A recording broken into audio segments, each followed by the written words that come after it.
a growing risk of waterborne illnesses.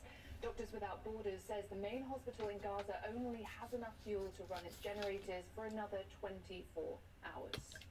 Let's bring in Israel Defense Forces spokesperson, Lieutenant Colonel Peter Lerner. Thank you so much for joining us, Lieutenant Colonel, today. Can you give us any sense of when the border of Israel, border with Egypt rather, might be open for that aid? No, I heard your report, and that's what we're weighing on at this time. Indeed, we understand that there are preparations being made to have some truckloads of supplies coming into Gaza. Of course, our concern is whether those supplies actually end up. I heard the comment about the hospital not having fuel for more than another 24 hours. I would say the fuel that Hamas commandeered from UNRWA just a few days ago would be more than enough to keep the hospital up and running. And the UN says they need 100 trucks a day, not just this 20 trucks. That's one thing. But I know that your concern is making sure the trucks are checked properly, because you don't want any military equipment, for example, going to Hamas. Is that one of the delays from your point of view? I'm not really in the on the Egyptian side. That is what they are doing, and I think that is where we need to be focused. Our mission is currently continuing to destroy Hamas, their capabilities, seek out and destroy their command and control positions, their rocket launchers, their explosive-laden drones, wherever they are hiding, wherever they are operating. That is our focus. The humanitarian operation is happening in parallel, mostly being coordinated by the diplomatic level. We are fighting against Hamas. What is the status and the nature of the fighting at the moment on your northern border with Lebanon? Obviously today we've heard that another town in Israel, Kiryat Shmona, which is home to around 23,000 people, they've now had a mandatory evacuation order as well to move people away from that territory. And this is additional to another 28 communities that we've already evacuated. So we are taking the necessary precautions to keep our civilians out of harm's way. We've seen an ongoing escalation over the last now 2 weeks. It's 14 days. This is day 14 of this war that Hamas declared on us. And over the last 14 days, we've seen an ever-going escalation by Hamas against Israel, against Israeli forces operating against across the border, along the border, but also against civilians that were at the border. So we are doing what we need to do in order to protect our civilians. Indeed, Kiryat Shmona is being evacuated, a mandatory evacuation in order to keep our civilians, out of harm's way. Hezbollah, under the, I would say, guidance and encouragement of Iran, is operating. They're doing it in order to try and divert our attention from the southern arena, but we're very, very focused on destroying Hamas, its capabilities. And we have the defensive capabilities, of course, on the northern border, on the border with Lebanon. And there are two main concerns that I think should really concern Lebanon. First of all, the government of Lebanon. Anything that happens from their sovereign territory, they are responsible for, and they will be held accountable for. And second, I would tell Hezbollah, look very closely to how we are dismantling and destroying Hamas step by step. And they have to think if they really want to cross that threshold. That's quite a significant thing you just said, that you will hold Lebanon accountable for things that Hezbollah does. That would effectively create conflict between Israel and Lebanon, not just with Hezbollah.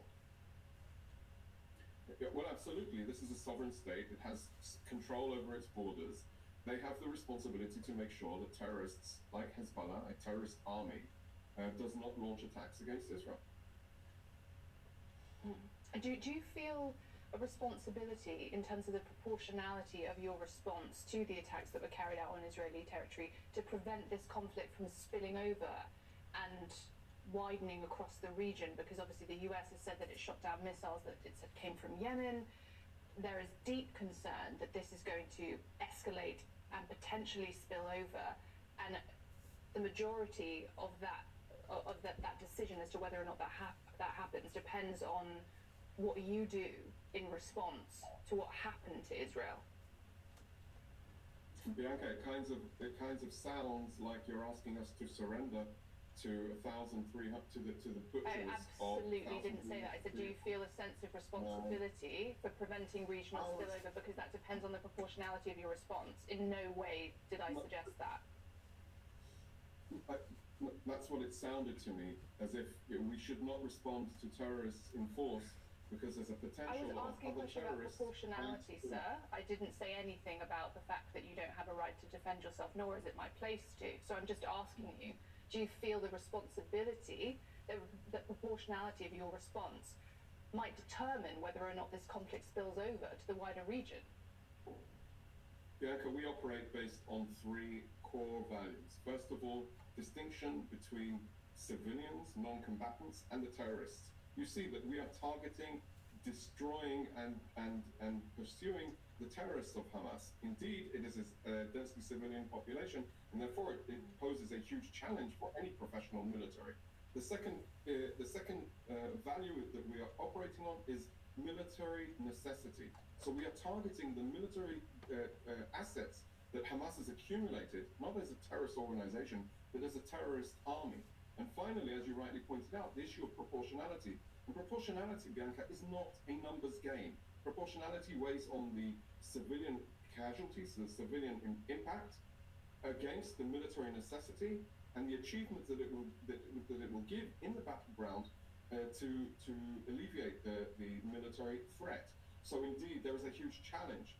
If it will create a broader conflict, we need to be prepared for that. The IDF is we've recruited some 300,000 reservists in order to be prepared for an eventuality that there may be a broader conflict. And indeed, many of those reservists will be focused on Gaza, but we have reinforced our forces along the border with the north, along the frontier, and we will protect ourselves, we will defend ourselves. And indeed, the people who Hamas are responsible for the reality in Gaza. Hamas launched a war, a brutal massacre, a merciless attack against women, children, babies, elderly. They are holding 203 Israelis and foreign nationals as we speak hostage.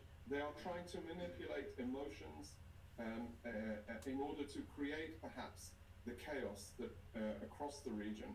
But unfortunately, this does not and will not prevent us from defending ourselves. And we will be proportionate in military terms.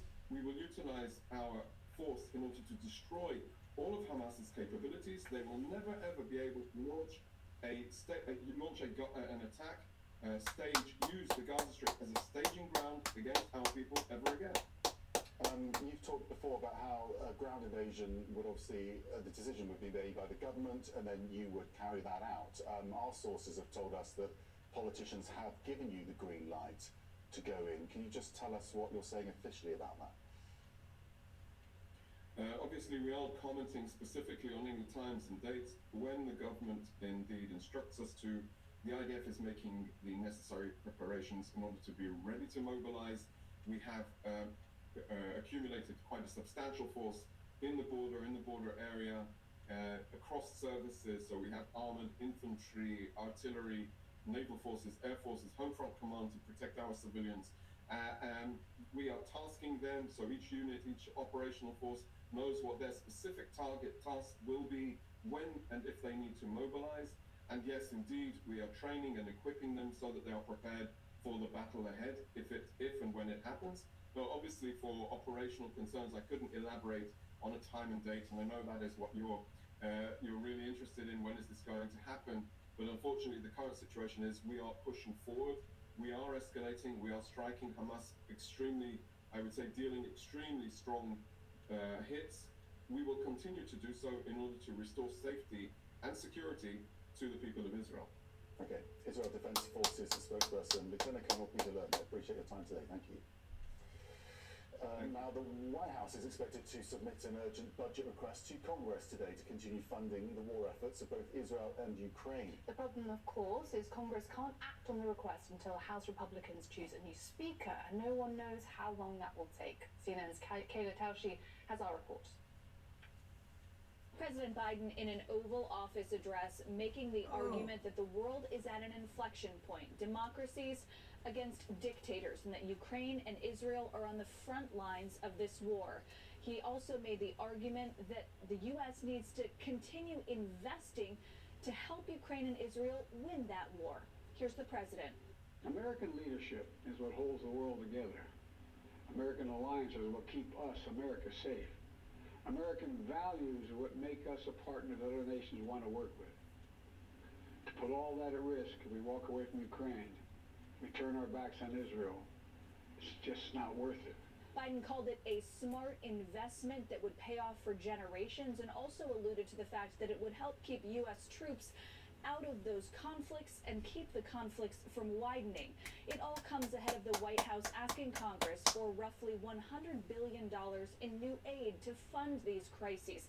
About $60 billion of that would help Ukraine continue defending itself as Russia's unprovoked invasion nears the 2-year mark, and Israel, as the war with Hamas enters the 2-week mark, would see about $10 billion from that package. But there remains to be seen what the path is for that package in Congress, where there's a leadership vacuum in the House of Representatives and very clear consternation among both fiscal hawks and progressive Democrats about writing blank checks to many of these countries.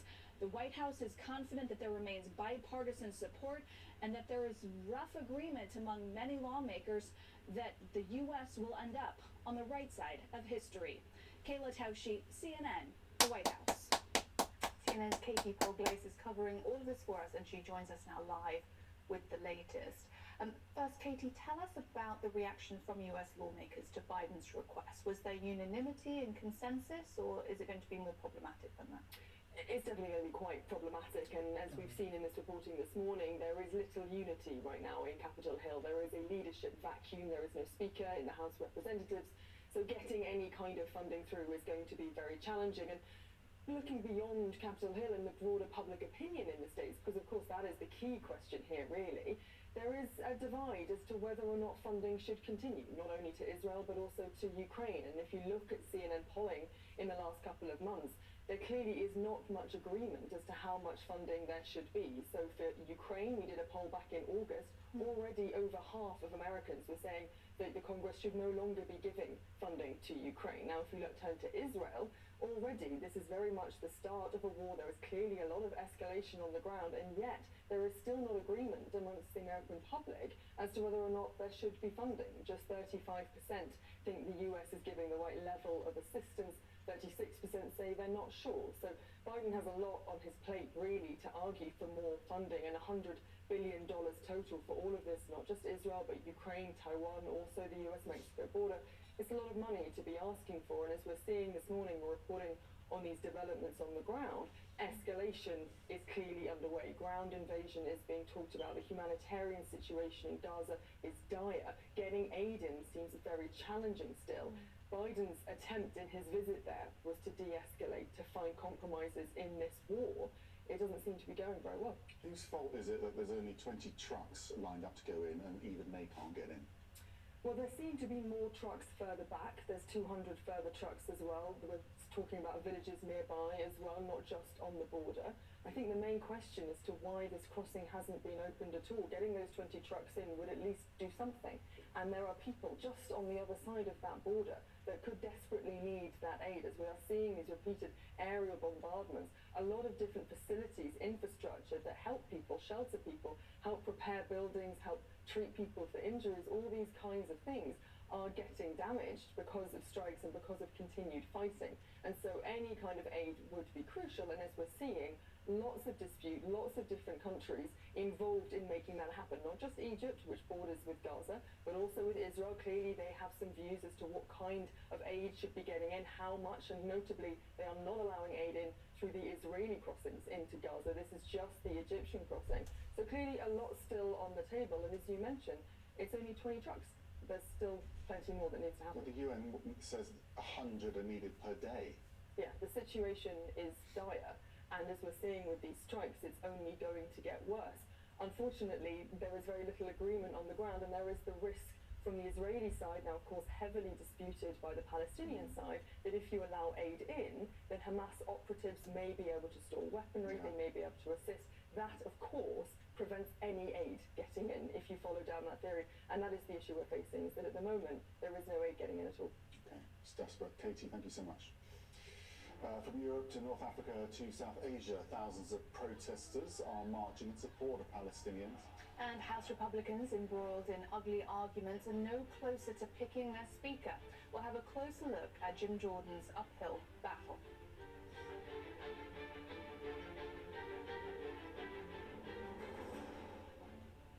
Dry skin is sensitive skin too, and it's natural.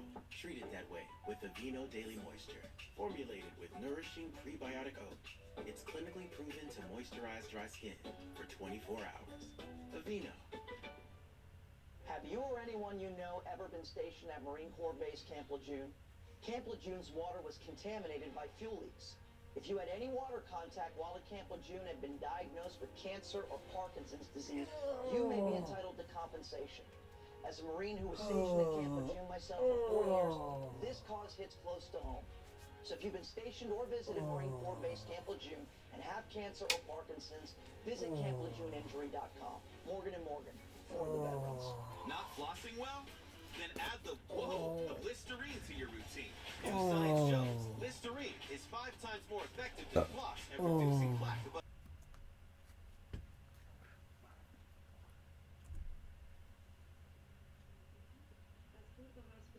We have said along that the most important is fuel, medicine, and medical supplies. Up to the moment, we know that with the medical supplies and medicine, there is some confusion around the entry of fuel. Can you give us an update, Nabal, on the prevalence of waterborne illnesses? I also heard earlier reports of skin rashes or diseases potentially spreading because people are in such close quarters. Absolutely. We at the Palestine Red Crescent, we run one of the hospitals in Gaza, which is Al-Quds Hospital. We have around 8,000 Palestinians who have been internally displaced and sought refugee inside the hospital because they don't know where to go. Those who were warned by the Israeli occupation forces to evacuate from Gaza and the north to the south, since there is no place to go. So they sought refugee in our hospital, which is the same case for all hospitals in Gaza. Now, hospitals in Gaza are not only a place for injured patients and wounded people, also a place for thousands of civilians who have sought refugee inside the hospital. So they are using the same facilities, the same everything. There is lack of hygiene. The same case applies for schools, which is packed of hundreds of thousands of Palestinians who have sought refugee in the schools. So the situation is really so alarming. Taking ration, no water, there is no way for hygiene, there is lack of everything. So that's why there is a great concern regarding the spread of this kind of disease. Nabal Farsa in Ramallah, really appreciate your time today. Thank you. Thanks for having me. For anyone who wants more information on how to help with humanitarian relief efforts for Gaza and Israel, please go to cnn.com/impact, and there you'll find a list of vetted organizations providing assistance. So once again, that's cnn.com/impact. The US warship gets involved in a shooting incident in the Middle East, raising fears the crisis in Israel may not be contained for too much longer. That story just ahead. And as world leaders come to Israel to show their support, Prime Minister Benjamin Netanyahu says his country is fighting an axis of evil. That's just ahead.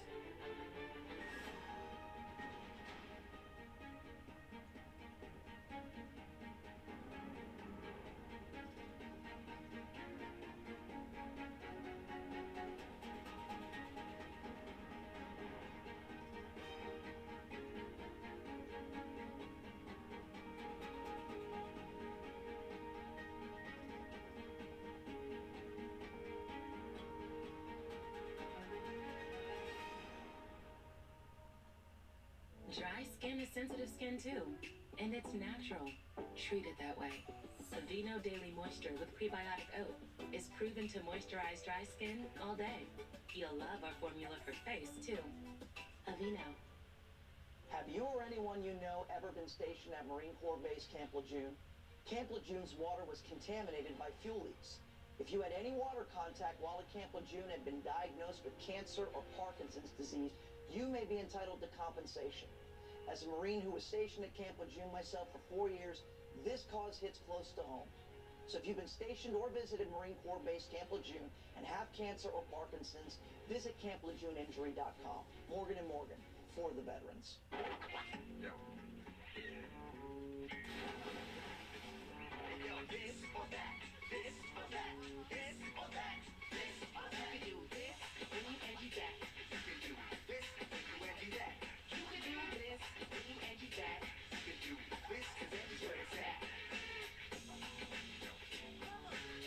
Connect with skilled professionals to get all your home projects done well. Get started today at Angie.com.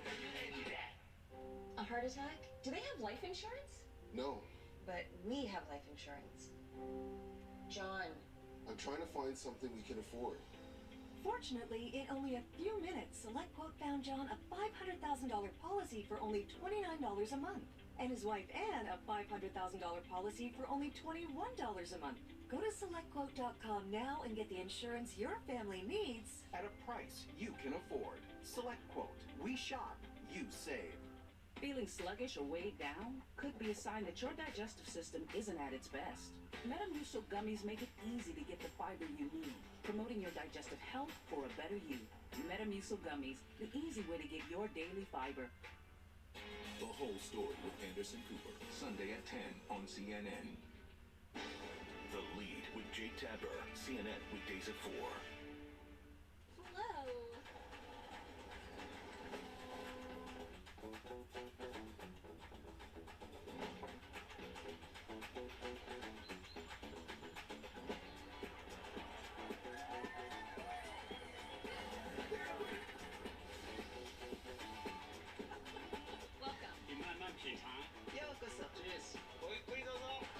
Let's go.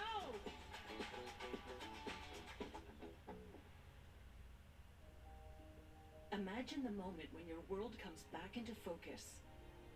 Healthy vision means kids can go to school, parents can provide for their families, and seniors can stay independent.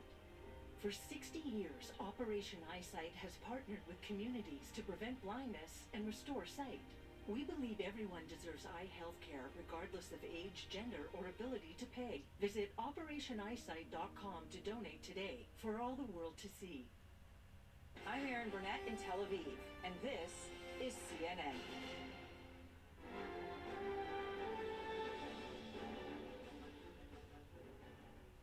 In Israel, we must make sure that they have what they need to protect their people today and always. The security package I'm sending to Congress and asking Congress to do is an unprecedented commitment to Israel's security that will sharpen Israel's qualitative military edge, which we've committed to. We're going to make sure other hostile actors in the region know that Israel is stronger than ever and prevent this conflict from spreading.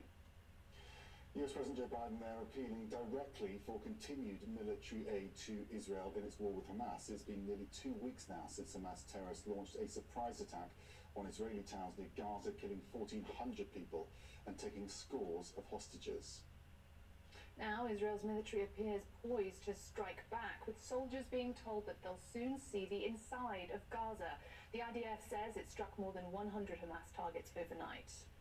Adding to the tensions, skirmishes with Hezbollah have recently stepped up along Israel's northern border with Lebanon. Earlier today, Israel announced the mandatory evacuation of an Israeli city near Lebanon. No matter what Israel's next step ends up being, concerns are growing that this crisis could spill over into other countries in the region. A new warning came from the European Commission chief, Ursula von der Leyen. She says if the crisis is left unchecked, it could spread across the Middle East, Europe and the Indo-Pacific.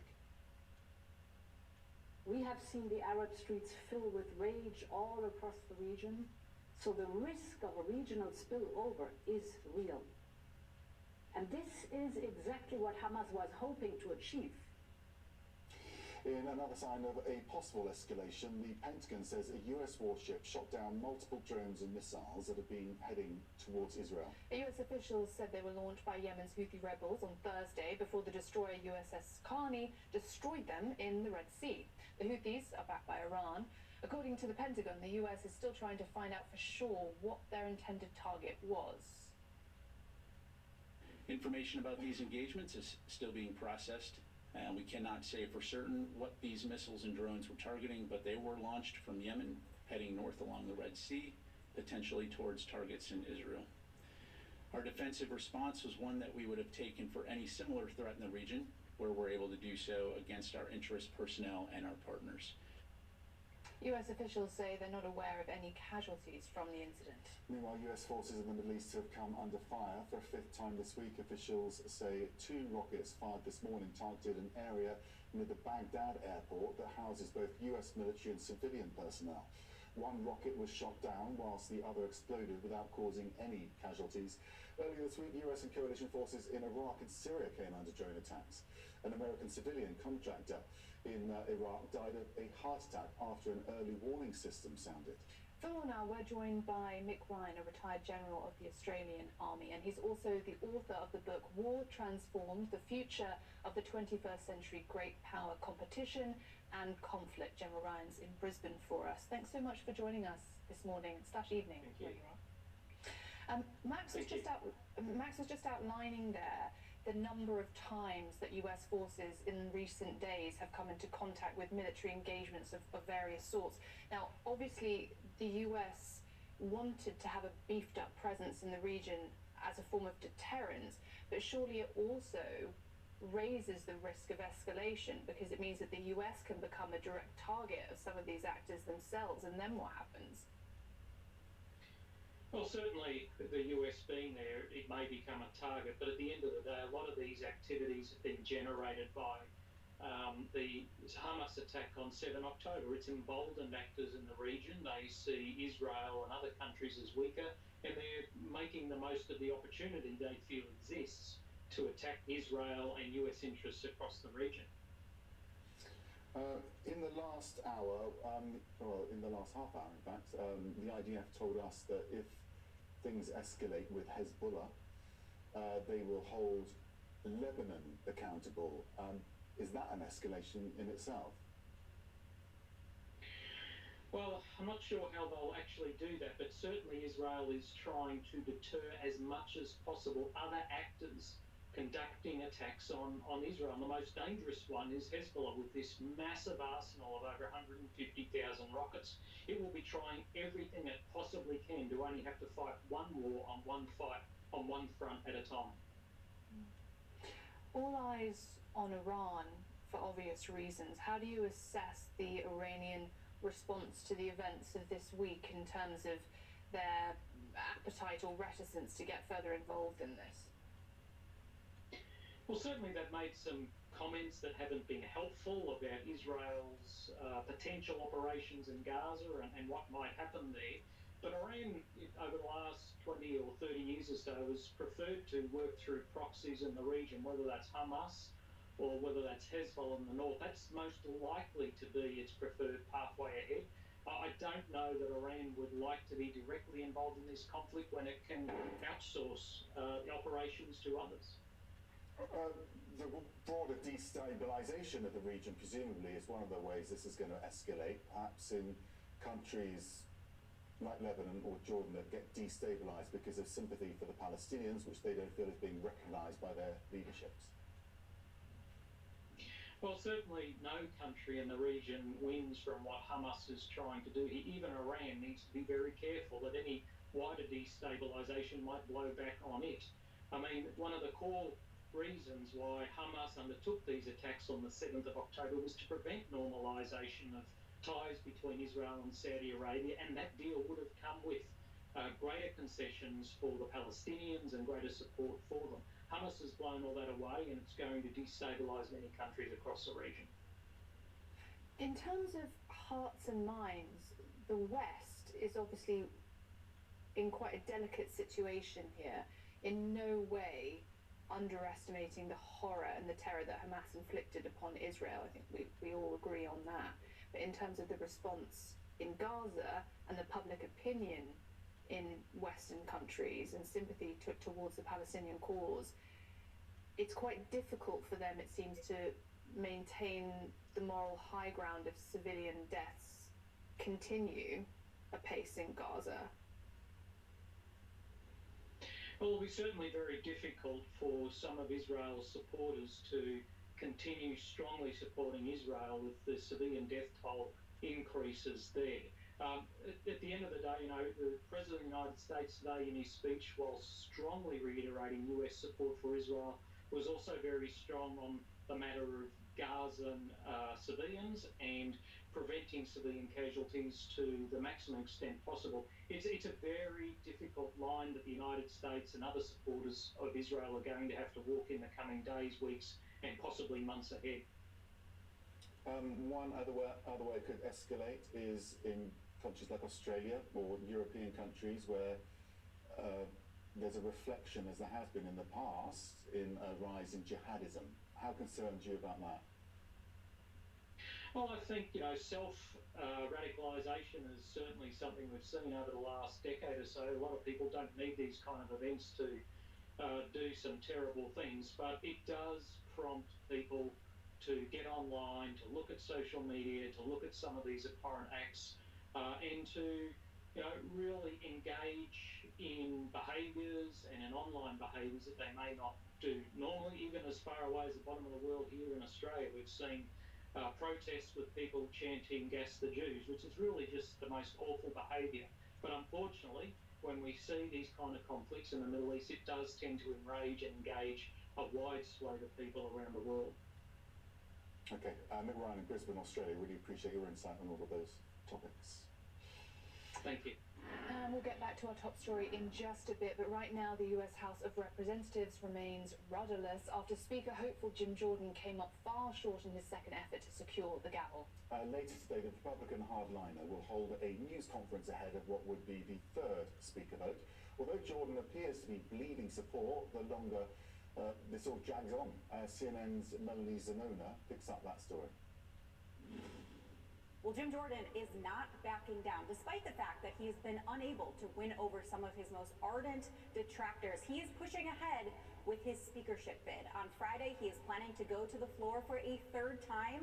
Before that, he is expected to hold a press conference where he's going to try to rally support for his speakership bid. Now, on Thursday, he also met with some of the holdouts who have been vowing to vote against him. He's trying to win them over. And his goal right now is he knows he's probably not going to win on the first ballot on Friday that he takes, but he is hoping to show at least some type of progress. However, after that meeting, a number of those holdouts said they're not budging in their opposition. Let's take a listen. I don't know that any minds change. This guy refuses to lose, and that's okay. I find that to be very good, but there's some point that we're going to have to move forward, and we can't keep the country shut down. We'll find out if there is any more votes. I don't think very much in the near future. It's going to be a while. So we'll see if Jim Jordan is able to make any progress. We are told, however, that there were some people who voted for Jordan on the second ballot who are now planning to vote against him on the third, which would be very problematic for Jim Jordan and his speakership. In the meantime, there are now new concerns over members' safety. There have been several Republicans who voted against Jim Jordan who say they are now experiencing death threats. Jordan, of course, has denounced those death threats and said he has no involvement in this outside pressure campaign, but all of it speaks to the growing tensions and frustration in the GOP as they struggle to select a new speaker. Melanie Zanona, CNN, Capitol Hill.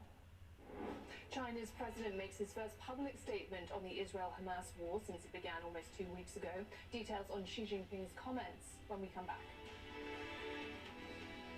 The right age for Neutrogena retinol? That's whenever you want it to be. It has germ-proven retinol that targets vital cell turnover, even skin tone, and smooths fine lines with visible results in just 1 week. Neutrogena retinol. Hi, I'm Ideal and I lost 90 pounds on Golo. I struggled with weight loss and weight gain my entire life. With all the yo-yo dieting I did in the past, I would lose 20, 30, 50 pounds just to gain them over and over again. In 1 year, I've lost 5 sizes and I'm on my way to lose another 3. With Golo, I can do it. Change your life at Golo.com. That's GOLO.com. Have you or anyone you know ever been stationed at Marine Corps Base Camp Lejeune? Camp Lejeune's water was contaminated by fuel leaks. If you had any water contact while at Camp Lejeune and been diagnosed with cancer or Parkinson's disease, you may be entitled to compensation. As a Marine who was stationed at Camp Lejeune myself for 4 years, this cause hits close to home. So if you've been stationed or visited Marine Corps Base Camp Lejeune and have cancer or Parkinson's, visit CampLejeuneInjury.com. Morgan & Morgan, for the veterans. Something unexpected has arrived from Experian. A debit card. The all-new Experian Smart Money debit card and digital checking account. It finds payments that could raise your credit scores without adding debt. It's no ordinary debit card. It's the Smart Debit Card, only from Experian. And that is worth celebrating.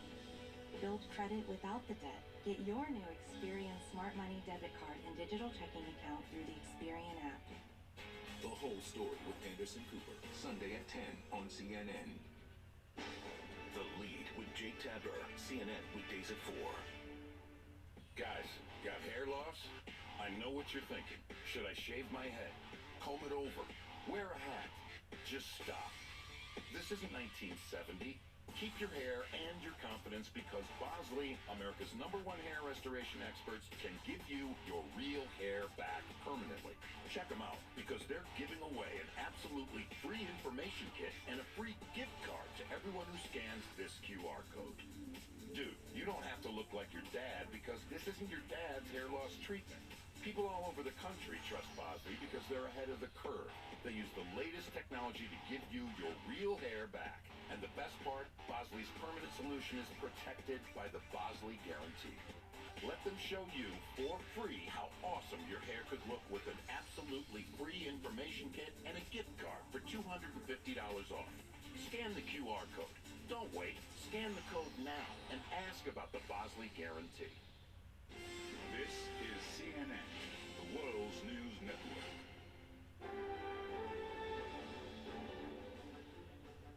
Chinese President Xi Jinping is calling for a ceasefire in the Israel-Hamas war.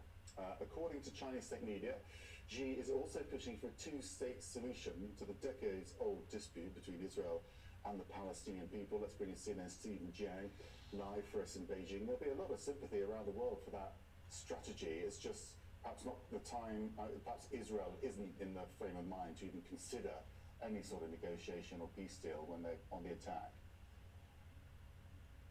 That's right, Max. You know, what Xi Jinping said in terms of a ceasefire and that two-state solution being the fundamental way out of this crisis, not new, not surprising. And he also said during his meeting with the visiting Egyptian Prime Minister, where he also said China's ready to work with Arab nations to promote a more comprehensive and lasting solution to this issue. And on that front, the Chinese special envoy to the Middle East actually has now arrived in Doha and just held talks with his Russian as well as Qatari counterparts, very much reiterating his top leader's comments. But as you mentioned, as also many analysts pointed out, the problem is right now is the Chinese response seems to be disconnected from reality. And also they say this kind of response, not unlike what China has said after the Russian invasion of Ukraine, this seems to be more about projecting the image of a peacemaker than acting as one. In the past few days, we have seen the Chinese foreign minister, for example, expressing a hardened line towards Israel, while the government here still refuses to even name Hamas in any of their statements and condemnations. That the state media coverage here of the story appears to be increasingly one-sided, very much focused on the Palestinian cause and on their tightly controlled social media. As you know, the government literally could flip the switch to shut down any conversations they don't like. We have seen an explosion of anti-Israel and often anti-Semitic comments, and all of that, according to experts, is an indication of where the government's position truly lies. And you know, at the end of the day, though, a lot of people also see this as connected to the current tensions between Washington and Beijing. We have seen officials here, but also state media and even social media users now training their fires on Washington and blaming the U.S. as the ultimate culprit here, driving home the point that the U.S. is a factor of instability around the world, while China is the factor of peace. And that, of course, is a point Xi Jinping very much made in the past few days during his Belt and Road Forum, very much, again, reinforcing this desire and willingness to reshape a U.S.-led world order. Max? Okay, Stephen, in Beijing, thank you. UK Prime Minister Rishi Sunak is expected to travel to Egypt this morning. He was in Jerusalem Thursday meeting with the Israeli Prime Minister, Benjamin Netanyahu, both as a show of support for Israel, but also to stress the need for humanitarian aid to reach the people of Gaza. Both leaders agreed on the importance of defeating Hamas, with Netanyahu saying his country is fighting an axis of evil led by Iran. Hamas are the new Nazis, they're the new ISIS, and we have to fight them together, just as the world, the civilized world, united to fight the Nazis and united to fight Hamas. It must together now stand with Israel as we fight and defeat Hamas. This is not merely our battle, it's the battle of the entire civilized world. You describe this as Israel's darkest hour. Well, then it's for me to say I'm proud to stand here with you in Israel's darkest hour. As your friend, we will stand with you in solidarity, we will stand with your people, and we also want you to win. The British Prime Minister also met with Saudi Crown Prince Mohammed bin Salman in Riyadh on Thursday. The two agreed on the urgent need for humanitarian access into Gaza to provide vital water, food and medicine. The US has issued a worldwide alert advising Americans to be extremely cautious after protests erupted over the Israel-Hamas war. The warning cites increased tensions in various locations and the potential for terrorist attacks. It also points to demonstrations or violent actions against US citizens and diplomatic compounds. The message advises Americans abroad to join the Smart Traveler Enrollment Program to receive information and alerts that would also make it easier for users to be located in the event of an emergency. Demonstrations in support of Palestinians do not appear to be dying down. More expected today. The details just ahead.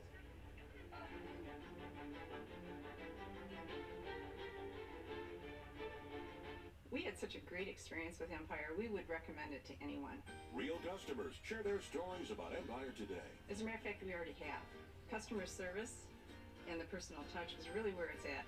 The quality, too, is important to us, and the quality of the flooring was great. I mean, we've had people come in our home and say, wow, this is really beautiful. Where'd you have it done? Empire. 800-588-2300 Empire. Today. Have you or anyone you know ever been stationed at Marine Corps Base Camp Lejeune? Camp Lejeune's water was contaminated by fuel leaks. If you had any water contact while at Camp Lejeune and been diagnosed with cancer or Parkinson's disease, you may be entitled to compensation. As a Marine who was stationed at Camp Lejeune myself for 4 years, this cause hits close to home. So if you've been stationed or visited Marine Corps Base Camp Lejeune and have cancer or Parkinson's, visit CampLejeuneInjury.com. Morgan & Morgan, for the veterans. Dry skin is sensitive skin too, and it's natural. Treat it that way with Aveeno Daily Moisture. Formulated with nourishing prebiotic oat, it's clinically proven to moisturize dry skin for 24 hours. Aveeno. You should Angie that. Angie what? Angie that. And you've connected with skilled professionals to get all of your home projects done well, so you can focus on the important stuff. It means seeing millions of ratings and reviews, so you can feel confident. It means comparing quotes or booking at an upfront price, so you can choose the best price for you, because we want everyone to get the most out of their homes. Get started today at Angie.com. We have generations of lowriding in our family. We're not sworn in, we're born in. And that's important to me because the Serrano legacy continues. A heart attack? Do they have life insurance? No. But we have life insurance. John. I'm trying to find something we can afford. Fortunately, in only a few minutes, SelectQuote found John a $500,000 policy for only $29 a month. And his wife Anne a $500,000 policy for only $21 a month. Go to SelectQuote.com now and get the insurance your family needs at a price you can afford. SelectQuote. We shop, you save. Attention, Medicare has expanded Dexcom coverage for people with diabetes. If you have diabetes, getting on Dexcom G7 is the single most important thing you can do. It eliminates painful finger sticks, helps lower A1C, and is covered by Medicare. Before using the Dexcom G7, I was really frustrated. My A1C was stuck. Dexcom G7 sends your glucose numbers to your phone or Dexcom receiver without painful finger sticks. The arrow shows the direction your glucose is heading, up, down, or steady. And because Dexcom G7 is the most accurate CGM, you can make better decisions about food, medication, and activity in the moment. After using the Dexcom G7, my A1C has never been lower. I I lead line dancing 3 times a week, and I'm just living a great life now. It's so easy to use. Dexcom G7 has given me confidence and control that everything I need is right there on my phone. Now millions more are covered by Medicare. Take advantage of the expanded coverage by calling today. Closed captioning brought to you by InventHelp. Call 1-800-710-0020. Do you have an invention idea but don't know what to do next? Call InventHelp today. They can help you get started with your idea. Call now. 800-710-0020.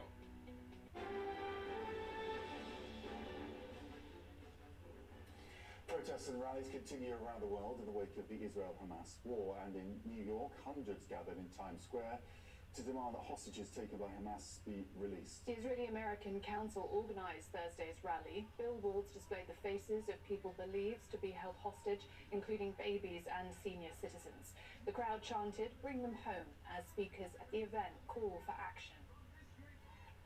It should not be complicated to condemn Hamas terrorism. It should not be complicated to affirm the right of Israelis to protect themselves from these attacks. And it should not be complicated to demand the unconditional and immediate release of all the hostages from this terrorist group. And in Egypt, a government-approved official called for nationwide protests in the coming hours, not just the Palestinians in Gaza, but also to support the Egyptian president and his opposition to a million displaced Palestinians being forced to relocate to Egypt. This would be the first government-approved mass protest there since President El-Sisi assumed power nearly a decade ago. On Wednesday, demonstrators demanded humanitarian aid be allowed into Gaza. Those protests come on the heels of multiple pro-Palestinian rallies in Europe and the Middle East.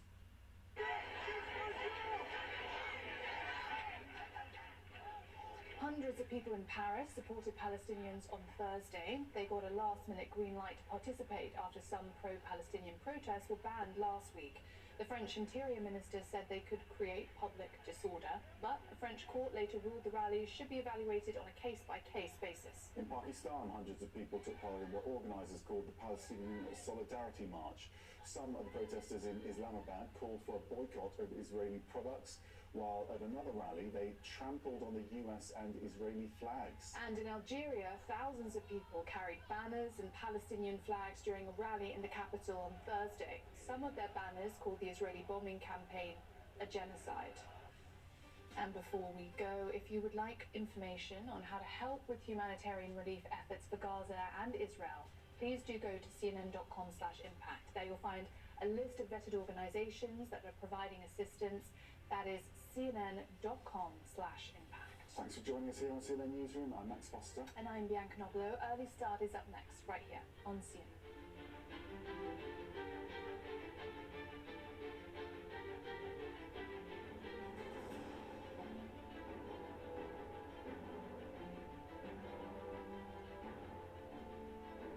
We're CNN. It's impossible. We are journalists. Impossible. Sir, tell us. Ask our commander. We swore. No. Sir. It's okay. We were told to come. We asked there. Why not asking our commander? Sir, we asked. We asked. Yes, but we asked. Sir, we asked, and they said go. The right age for Neutrogena retinol? That's whenever you want it to be. It has germ-proven retinol That targets vital cell turnover, even skin tone. and smooths fine lines with visible results in just 1 week. Neutrogena retinol.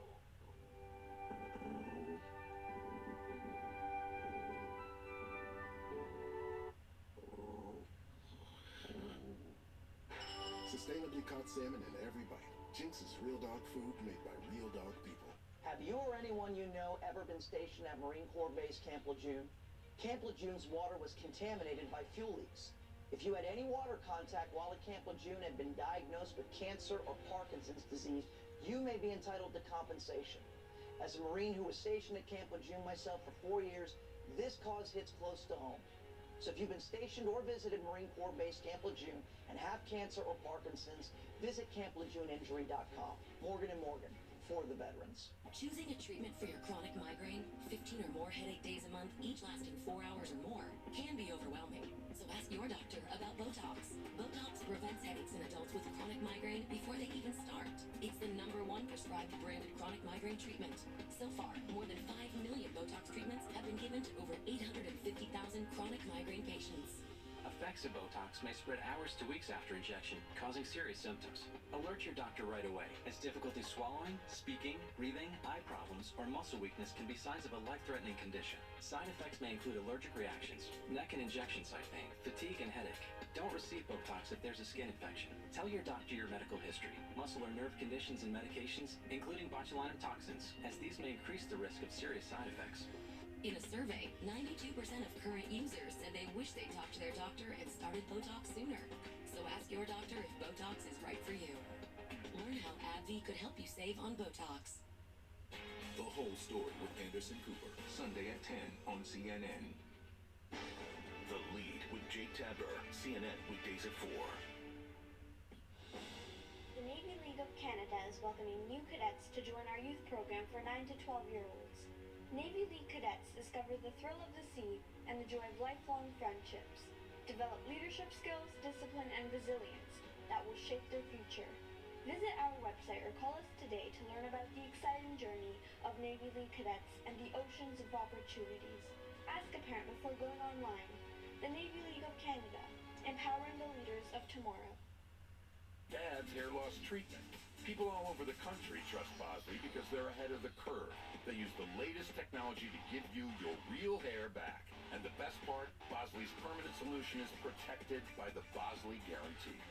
Let them show you for free how awesome your hair could look with an absolutely free information kit and a gift card for $250 off. Scan the QR code. Don't wait. Scan the code now and ask about the Bosley Guarantee. I'm Warren Lieberman at the Pentagon, and this is CNN.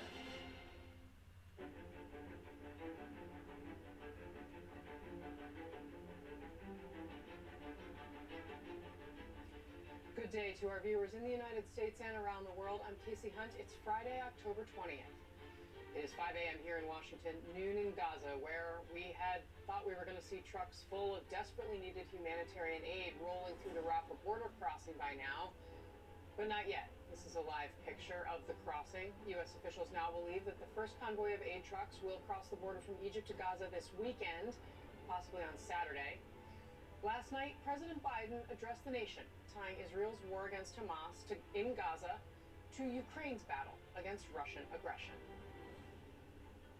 Hamas and Putin represent different threats, but they share this in common. They both want to completely annihilate a neighboring democracy, completely annihilate it. History has taught us that when terrorists don't pay a price for their terror, when dictators don't pay a price for their aggression, they cause more chaos and death and more destruction. They keep going, and the cost and the threats to America and the world keep rising. The president is trying to build support for a $100 billion foreign aid package that would include new money for Israel and for Ukraine. A key theme in his speech, the idea of the United States as the indispensable nation guaranteeing global stability. American leadership is what holds the world together. American alliances are what keep us, America, safe. American values are what make us a partner that other nations want to work with. To put all that at risk if we walk away from Ukraine, if we turn our backs on Israel, it's just not worth it. CNN's Jemana Karache is live for us in London with the latest. Jemana, can you help us understand what's going on at the Rafah crossing and why there seems to be a holdup in opening it to this humanitarian aid? Well, you know, Casey, the expectation was that we would see that first aid convoy, those 20 trucks crossing the Rafah crossing into Gaza today. That was the expectation. We'd heard that there were preparations, and we'd seen the preparations on the Egyptian side over the past 24 hours or so. But what we understand right now that it is not happening, that this could possibly take place tomorrow, possibly sometime this weekend. It's very unclear right now. I mean, it was so close. You've got the UN chief, Antonio Guterres, just arriving in northern Sinai. You've got high-level officials. You've got UN convoys, UN workers on the ground, all set, all ready to go with those 20 first trucks of desperately needed aid ready to go. But what we understand, Casey, is that there's a lot of work that needs to be done. You've got the physical work, the repairs that have been taking place to the destroyed and damaged roads around that crossing as a result of the strikes, but you've also got the work that has been taking place behind the scenes to ensure safe passage for these trucks, safe distribution of the aid, and you've also got Israel's concerns that this doesn't get into the hands of Hamas. So a lot of work has been taking place. We'll have to wait and see when this finally happens, but you've got the civilian population there. The majority of the 2 million people inside Gaza are women and children, and they are facing dire humanitarian situation, a catastrophic situation by all accounts, as we are hearing from UN agencies, as we are hearing from aid organizations saying that for nearly 2 weeks now, they have not received supplies of water, food, fuel. Water and electricity have been cut off by Israel, and people are facing these dire this dire situation right now. And, you know, we're hearing, Casey, from aid organizations saying that it's a matter of days before they run out of food. It's a matter of hours before they could lose electricity in the hospitals. And a lot of concern about that when you don't have fuel to run the generators of the hospital going in with that first convoy of 20 trucks. A lot of concern about what is going to happen to patients who are reliant on, who are in hospital, who are in intensive care, who are in incubators. So a lot of concern about getting that aid in and getting it in fast. Every minute counts, Casey, according to aid organizations, and they say that time is running out for civilians inside Gaza. Right, and I think we should underscore that the plan right now is just 20 trucks to go through, which aid organizations warn is so far from enough. For those folks that are waiting for this aid. Jemana Karache, thank you very much for getting us started this morning. I really appreciate it. And just ahead here, new signs that Israel may be closer to launching a ground invasion of Gaza. We're going to have more on that military buildup. Plus, the man who hopes to be the new Speaker of the House, planning to speak live just a few hours from now. What will Jim Jordan say? The right age for Neutrogena retinol? That's whatever you want it to be. It has germ-proven retinol that targets vital cell turnover, even skin tone, and smooths fine lines, with visible results in just 1 week. Neutrogena retinol. Verizon Small Business Days are back from October 16th to the 22nd. Get a free tech check and special offers like a free 5G phone. Plus, switch, keep your number, and get up to $300 off with Verizon Business. It's your business. It's your Verizon. Not flossing well? Then add the whoa of Listerine to your routine. New science shows Listerine is 5 times more effective than floss at reducing plaque above the gum line for a cleaner, healthier mouth. Listerine, feel the whoa. When you're ready to begin treatment for chronic lymphocytic leukemia, Calquence helps you do the fighting, and you can do the exploring. You can do the splashing, the sightseeing, and the playing.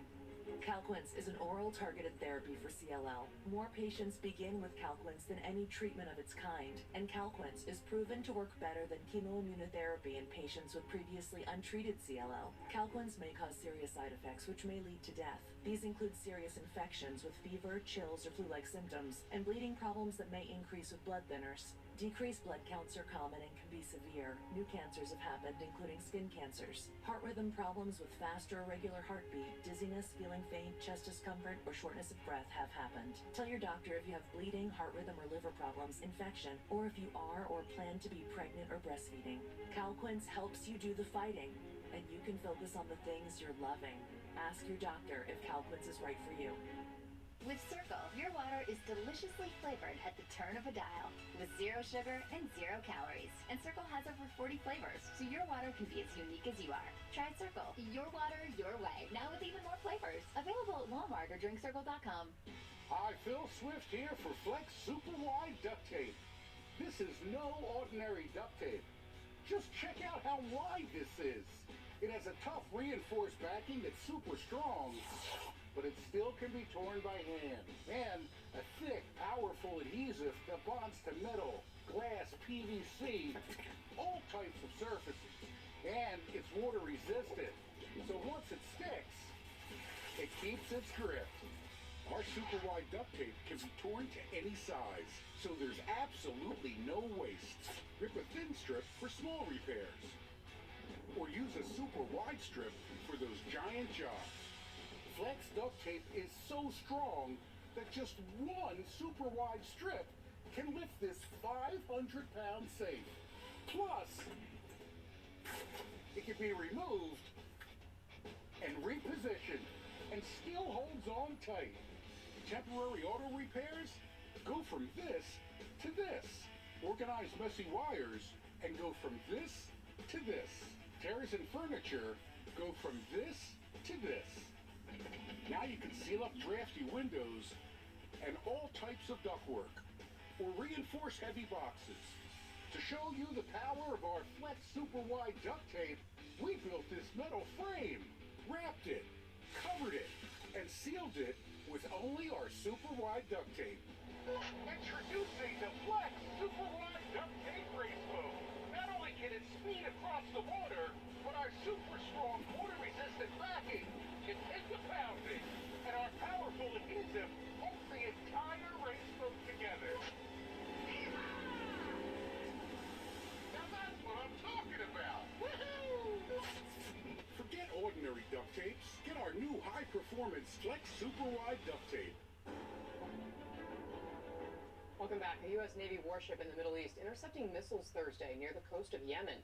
The USS Carney shot down 3 land attack missiles and several drones launched by Iran-backed Houthi forces. No casualties to U.S. forces on civilians or on the ground. This action was a demonstration of the integrated air and missile defense architecture that we have built in the Middle East and that we are prepared to utilize whenever necessary to protect our partners and our interests in this important region.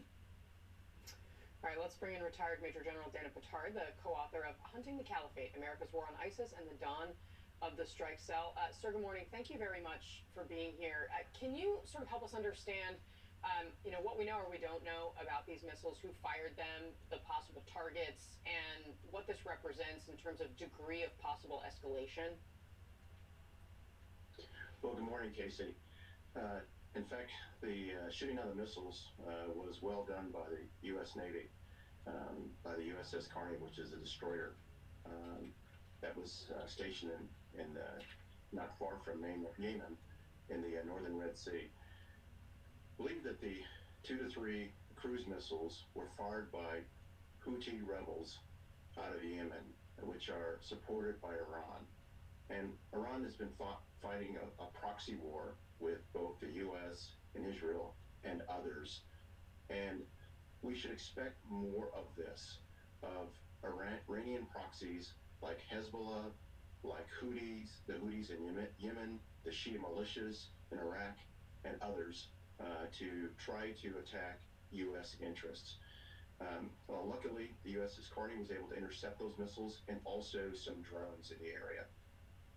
So let's talk a little bit about what we're expecting in Gaza in the next potentially 24 hours. I mean, we have been sort of waiting for this expected incursion, ground incursion by Israelis into Gaza now for days, but it does seem as though we're picking up increasing signs that action may be imminent. Now, you have been inside Gaza.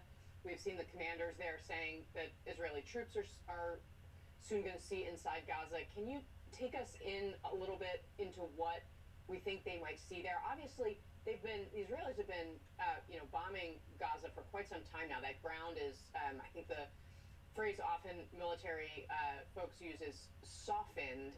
Can you help us understand what that means and, from your experience, what they're going to see when they get there? Yes, in fact, I have been to Gaza and Gaza City. What's important is what we haven't been seeing from an obvious standpoint. What the Israelis have already started as far as operations. We've seen the targeting of Hamas leadership, which the Israelis are doing very well. It's the idea of cutting off the head first. So we've seen the bombardment of different targets within Gaza and Gaza City, from fighter jet bombers to artillery.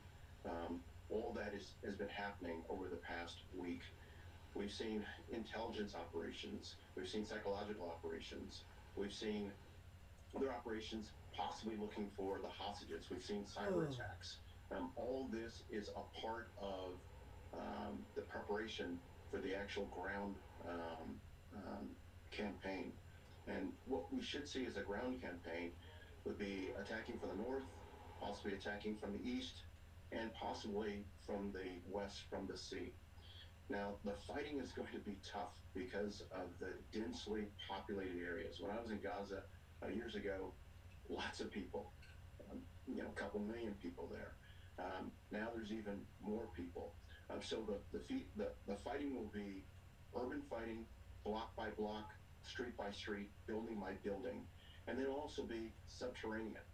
Since the last attack from Israel years ago, Hamas has spread its tunnel network throughout Gaza and Gaza City. So there'll be a subterranean fight. There'll be an above-ground fight, as well as a fight in the high-rise buildings. It'll be a tough fight overall. And there'll be lots of casualties on both sides. And unfortunately, there'll be civilians caught in the crossfire. Yeah, just really the toughest kind of urban warfare. Major General Dana Pittard, thanks very much. We really appreciate it. Have a wonderful weekend. Thank you, Casey. And up next here, what about the other war? We're going to have details on what Joe Biden told Ukraine's Volodymyr Zelensky before last night's big speech. This is Poof, the most powerful pet odor eliminator in the world. No harsh chemicals. No harsh chemicals at all. Fragrances. None. Seriously? It's safe for people, pets, and the planet. What's this? Oh, that's pure ammonia. Just gotta poof it. Check this out. Wow, I don't smell anything. Literally nothing. That's because there's nothing to smell. Poof is a commercial-grade formula. A no-nonsense, no-fragrance odor eliminator. A formula used in the country's largest municipal waste companies to eliminate organic odors and make entire communities more livable. Yet, it meets the most stringent safety standards. Pet odor, poof it. Urine, poof. Feces, poof. Vomit, litter box smell, plus the odor on the pets. Wet dog, poof. Eye odor, poof. Ear odor, poof. Face odor, poof. Stinky skin folds, any organic odor, even skunk odor. Ugh. One spray, and it goes away. Get it smell. Wow. Generic sprays only cover up and reduce odor. I smell like poop and flowers now. Poof works instantly. It dismantles odor on a molecular level. It literally takes stink out of the equation.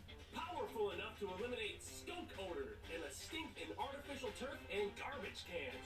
Yet safe enough to use on pet toys, their beds, even on them. So why waste money on any product that doesn't totally eliminate the stink? Call now and get a 32-ounce bottle of Poof for just $24.95 and get free shipping. I guarantee you'll never use anything else again. Plus, get a free sample of Poof Laundry Odor Eliminator. Just one wash removes the toughest odors from your laundry and your washer. Get Poof on Amazon, Poof.com, Chewy.com, and select Walmart stores. If it's not Poof, it stinks. Like diabetes. Each day is a unique blend of going, doing, and living. Lucerna Protein Smart with 30 grams of protein to help keep you moving. Uniquely designed with Carb Steady to help manage blood sugar response. Lucerna, bring on the day. Dry skin is sensitive skin too, and it's natural. Treat it that way. Aveeno Daily Moisture with prebiotic oat is proven to moisturize dry skin all day. You'll love our formula for face too. Aveeno.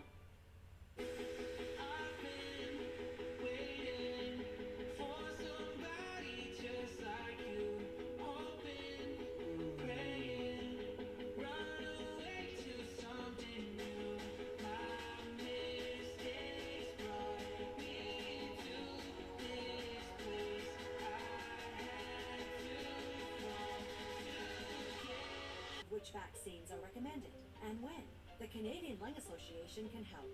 Getting a COVID-19 booster shot this fall will help protect you against the more recent variants of the virus that causes COVID-19.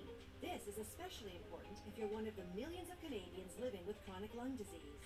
If you're 65 or older, have a compromised immune system, or are otherwise at high risk, speak to your healthcare provider about getting vaccinated against pneumonia. For more information, visit lung.ca. Military life can have its challenges, but sometimes veteran life brings more. As America's veterans face challenges, DAV is there. I'm Greg Gatson, Army veteran. DAV helps veterans and their families get the benefits they've earned. Today, I'm an entrepreneur, photographer, and public speaker, and I never tire of standing tall. With the right support, more veterans can reach victories, great and small. My victory is just being the best that I can be. Support more victories for veterans. Go to DAV.org. I'm Arlette Saenz at the White House, and this is CNN. Ukraine has regained more than 50% of the territory Russian troops once occupied, backed by U.S.-led coalition of more than 50 countries around the world, all doing its part to support Kyiv. What would happen if we walked away? That was President Biden last night, talking about the war that we haven't been focused on very much over the past 2 weeks. Let's bring in CNN's Max Foster to talk more about this. Max, good morning. Always good to see you. Before the speech, President Biden actually called Ukraine's President Zelensky and assured him that there is still strong bipartisan support for Ukraine. But obviously, if you're in Kyiv right now, this is pretty nerve-wracking. This was a pitch from the president to the American people to say, hey, we need to support this. This is important. Here's why. But the numbers aren't bearing out here. Public sentiment has really shifted in the United States in recent weeks and months. What hope and what's the view from your side of the pond, so to speak? Well, it was you that said it, wasn't it, just recently, that any package for Ukraine would now be tied with a package for Israel. Israel is currently the headline, but just looking at the numbers, what he's asking for is $14 billion for Israel, $60 billion for Ukraine. So he's pushing this whole package through together, which may avert this lack of support for the Ukraine war and continuing to fund it amongst some Republicans. But you'd know better than me whether or not he's going to be able to push that through as one package, and whether or not the Republicans are going to ask for a separation of the Israeli and the Ukrainian package. If that is the case, I think the Ukrainian package, I don't know what you think, would be much harder to push through. No, that's absolutely right. That's 100% what's going on here. I mean, I think the thing that I really heard in Biden's speech last night was a pitch to the American people to try to say that America still has this absolutely indispensable role on the world stage, and that these two things are tied together because supporting democracy over autocracy is more important perhaps than it's ever been, with the potential for somebody with autocratic tendencies to get reelected here in the United States, especially. But the messenger, it's coming from somebody who, if you watched the speech last night, you could see Biden's age very clearly. And there does seem to be this feeling that, there is a fracturing going on of the world order that we have known in the post-World War II landscape. I mean, does it feel to you like America still has the role that Biden is trying to convince people that America does? I think it's really suffering that role, certainly in the Middle East and amongst Arab countries. Obviously, the US has very strong links with many Arab countries. But if you look at all the protests, all the demonstrations, a lot of language coming from Arab leaders, the US and Israel are very much being lumped together now. So having this global policeman role becomes much more difficult if you've clearly taken one side, a very controversial side in that region. I think that's going to be a real challenge for Biden going forward. And then you've got, we had more statements coming from Beijing today. We're constantly getting them from Moscow, trying to undermine that global statesman role that the US has. So I think it's a huge challenge. And it's one where you're seeing much more of a reflection of that in recent days, aren't you, in Biden's language, where he's expressing a lot more sympathy for what Palestinian civilians are going through, rather than just focusing on that horrific terror attack on Israelis on their own soil. Right. I mean, and I think there are very significant reasons why he's doing that, and I mean they can read, they can see how people are feeling about the plight of those Palestinians just as plain as you and I can. I have to say, as you were talking, I was flashing back to those pictures, too, of President Xi and President Putin of Russia and China shaking hands, meeting together. I think, this is something I think you and I are going to be having a lot of conversations about in the year ahead as they try to, as you astutely point out, challenge Western dominance. Yeah, it's interesting. I think that when you the latest comments coming from Xi in China are that a two-state solution, we need a ceasefire, we need a political solution. And a lot of people seeing that as completely unrealistic and not timely because, that no one in the Middle East is in that state of mind right now. But what Xi is doing is presenting himself as the global peacemaker. So it's more about messaging than reality, that kind of thing. But it sort of sinks in over time and trying to replace the US. No, and, the reality is these are autocracies, not democracies. I don't want to lose sight of that. Max Foster, thank you very much for being here. Have a wonderful weekend. We'll see you on Monday. All right, pro-Palestinian demonstrations erupting across the world. A live look from one country where that's happening ahead. And Congressman Jim Jordan set to speak after failing to find the votes to get elected House Speaker. What to expect from him today coming up. Hi, Phil Swift here. This is Flex Super Glue. Our super glue is so strong that just one single drop virtually welds itself to the surface. Check it out! That one single drop of Flex Super Glue can easily lift over 3 tons. Get the new Flex Super Glue because it works. Dry skin is sensitive skin too, and it's natural. Treat it that way with Aveeno Daily Moisture. Formulated with nourishing prebiotic oat, it's clinically proven to moisturize dry skin for 24 hours. Aveeno. With thyroid eye disease, I hid from the camera, and I wanted to hide from the world. For years, I thought my TED was beyond help. But then, I asked my doctor about Tepezza. Tepezza is the only medicine that treats TED at the source, not just the symptoms.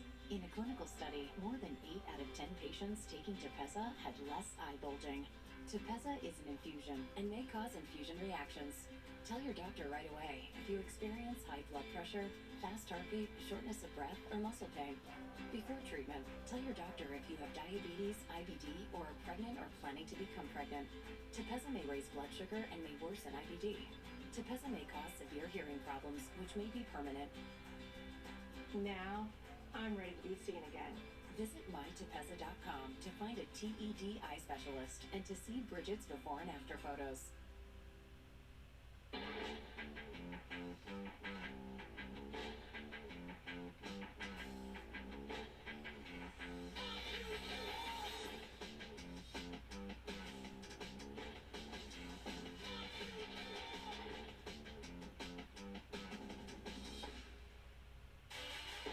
Pro-level performance at work and at home. Right now, save $30 on the BG56 CE blower.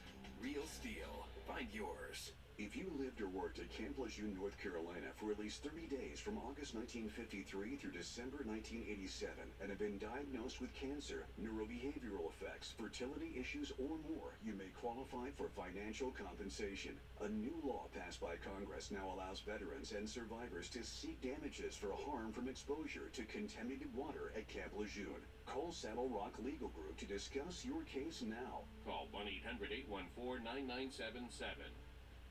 Why is just a starting line for the true self blooms? Only when we find our purpose. It's a million faces in a mirror and everyone belongs. Find your why for a better us. With the Freestyle Libre 2 system, know your glucose level and where it's headed. No finger sticks needed. Manage your diabetes with more confidence. Freestyle Libre 2. Try it for free at freestylelibre.us.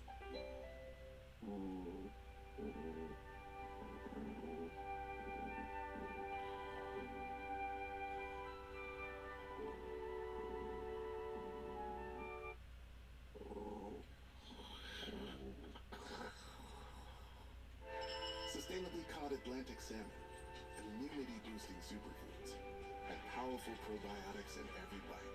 Jinx is real dog food made by real dog people. Verizon Small Business Days are back from October 16th to the 22nd. Get a free tech check and special offers like a free 5G phone. Plus, switch, keep your number, and get up to $300 off with Verizon Business. It's your business. It's your Verizon.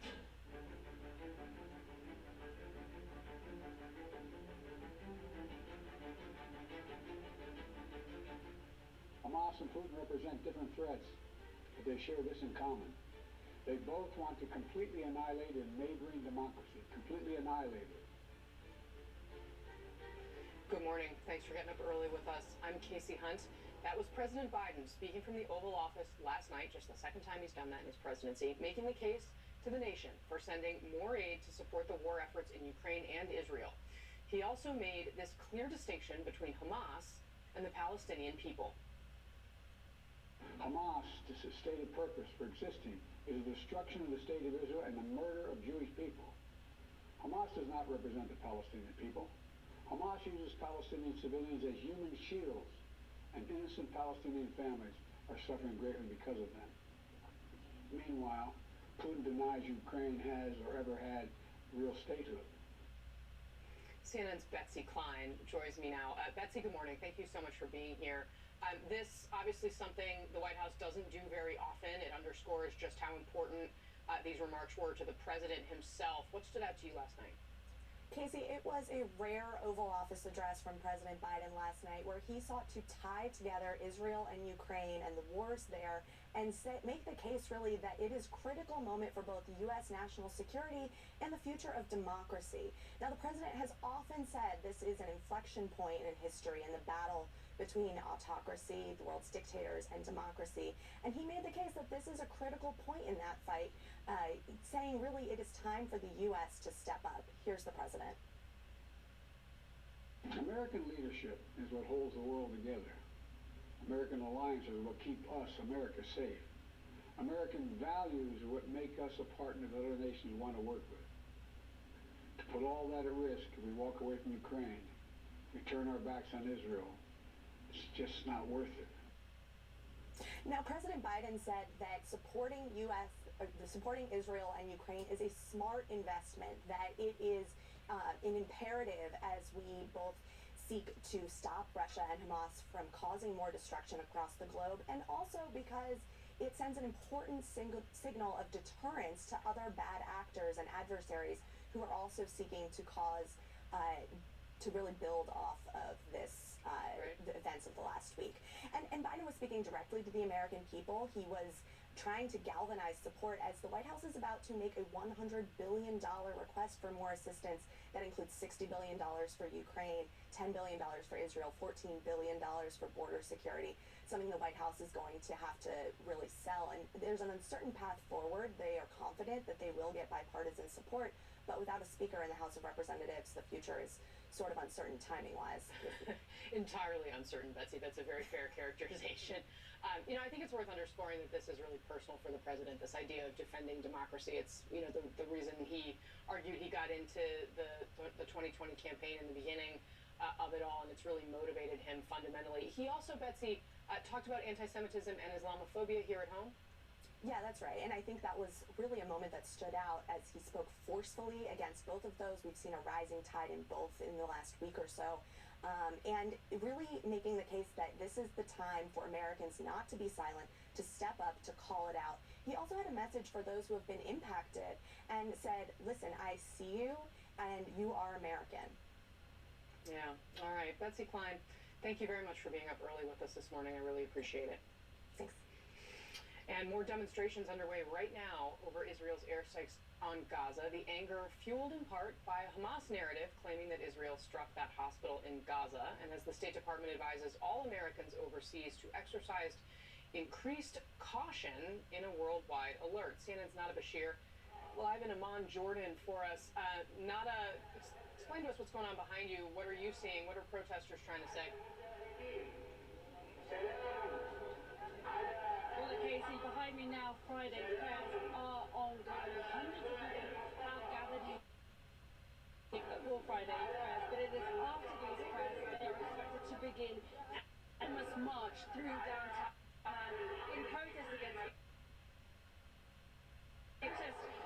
siege, and of course in solidarity Palestinian people. Look, I've seen protests in Amman, we've seen protests across the Middle East from the outset of this war on an almost daily basis. But these demonstrations are getting bigger and bigger, and they are spreading across the region as they are across the globe. And in fact, here in Jordan, this is an issue which is deeply personal for many. More than 50% of the population are either Palestinian or of Palestinian descent. When you walk around the city, that feeling, that sentiment is clear. Many are hanging Palestinian flags out of their windows, out of their cars, many chanting pro-Palestinian chants. This is a moment that is deeply important, deeply significant, deeply personal to many here. But it's not just in Jordan. We have seen protests in Lebanon, in Egypt, in Libya, Tunisia, Iraq, in the occupied West Bank, and they are spreading. They are getting bigger.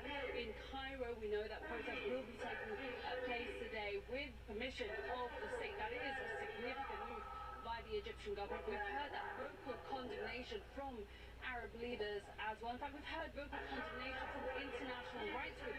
Independent UN experts have accused Israel of carrying out a siege which could amount to crimes against humanity. And this is an issue which is not going to go away here in the Middle East. Casey?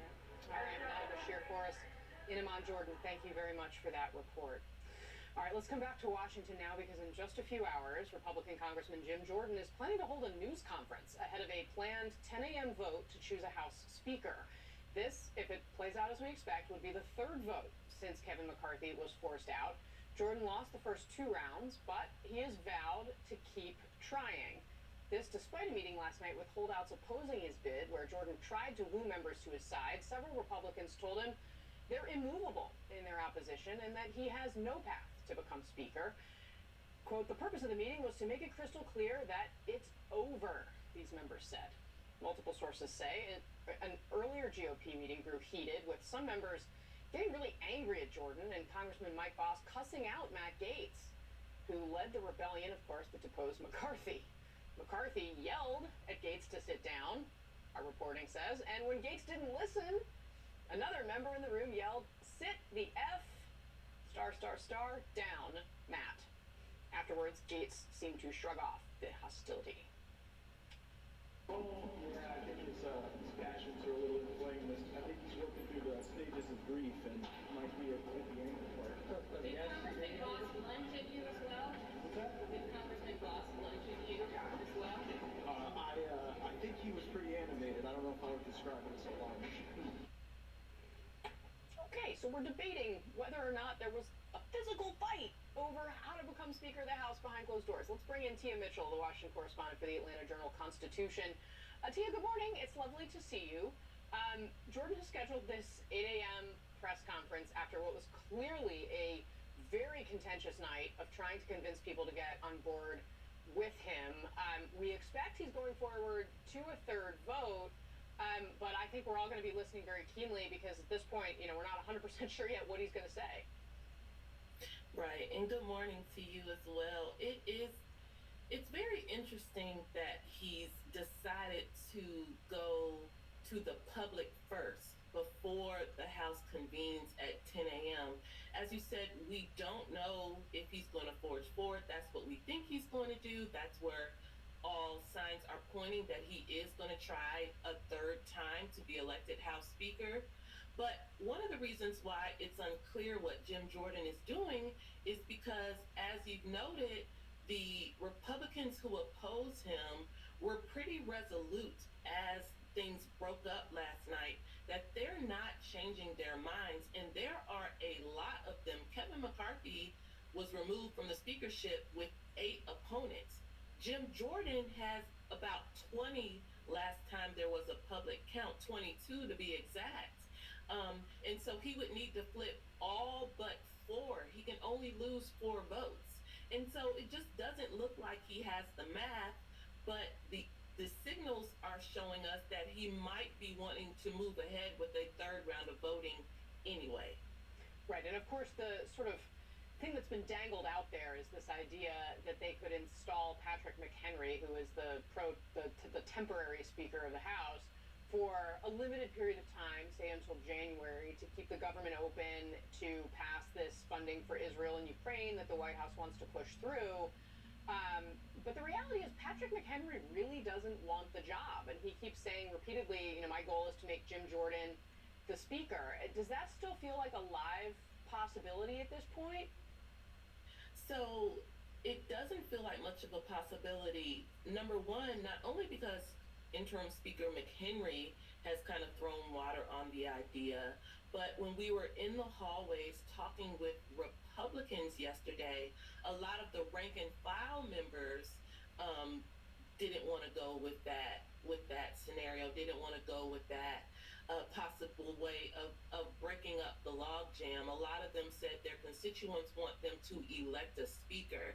They don't want to just kind of have someone appointed and empowered in the interim. So there were a lot of Republicans who said, no, I would not support empowering McHenry on the floor.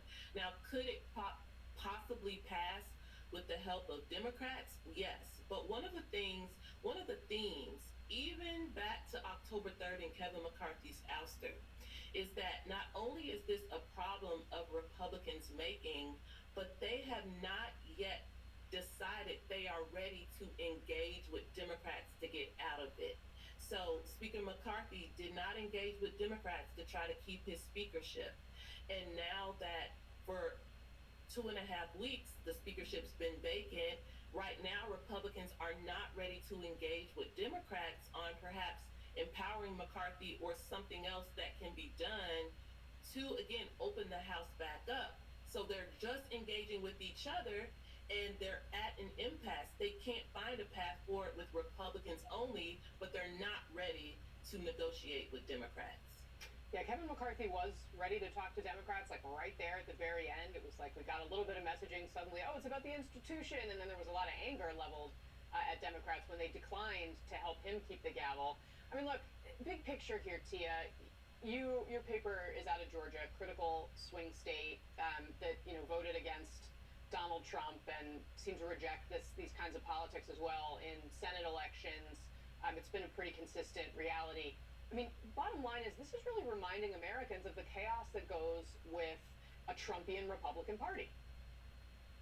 Yeah, and I think it's, again, something that Republicans internally have to wrestle with, the fact that this didn't come in a vacuum. And in a lot of ways, there were political benefits to aligning with President Trump, to aligning with the America First mentality. But now some of those same Republicans are seeing what can come with it, being targeted by far-right activists. They're saying they're receiving death threats. We have Georgia Representative Drew Ferguson is one of those Republicans who currently doesn't support Jim Jordan, and he said he and his family had faced death threats. However, generally speaking, Republicans have been supportive of Donald Trump, been supportive of trying to appease the conservative base as much as they can, but now they've reached their limit when it comes to Jim Jordan, but there are some aspects of the base who don't like that and are now kind of turning on some of these same Republican lawmakers. All right, Tia Mitchell of the Atlanta Journal-Constitution, thanks very much for being with us this morning. I really appreciate it. And President Biden calling on Congress to answer the call and fortify the war efforts in Israel and Ukraine. Did he make his case? We're going to ask Texas Congresswoman Jasmine Crockett up next. Dry skin is sensitive skin too, and it's natural. Treat it that way. Aveeno Daily Moisture with prebiotic oat is proven to moisturize dry skin all day. You'll love our formula for face too. Aveeno.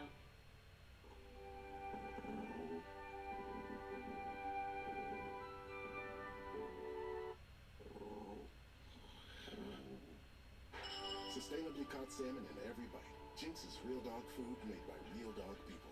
The world's first ever essential oil incense base. The most beautiful, mesmerizing way to reduce stress, anxiety, and get deep, healing sleep. The secret is in extracting the essential oils from hundreds of pounds of the healthiest plants on Earth. Then infusing each individual incense cone with the concentrated essential oils for over 48 hours. Simply light an essential oil incense cone and the heat will activate all of the plant's healing compounds, releasing an amazing floral scent. It comes with 10 different essential oil incense cones, each with a specific healing benefit. Melt away your stress and anxiety with lavender.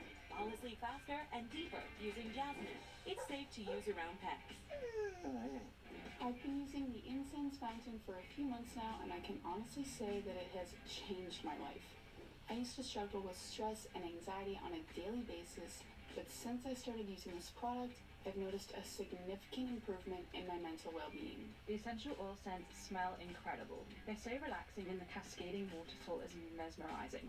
I highly recommend the incense fountain to anyone looking for a natural way to reduce stress and anxiety. I live in Los Angeles, so the air is really, really bad. So usually throughout the day, I get a tea tree going, which purifies the air.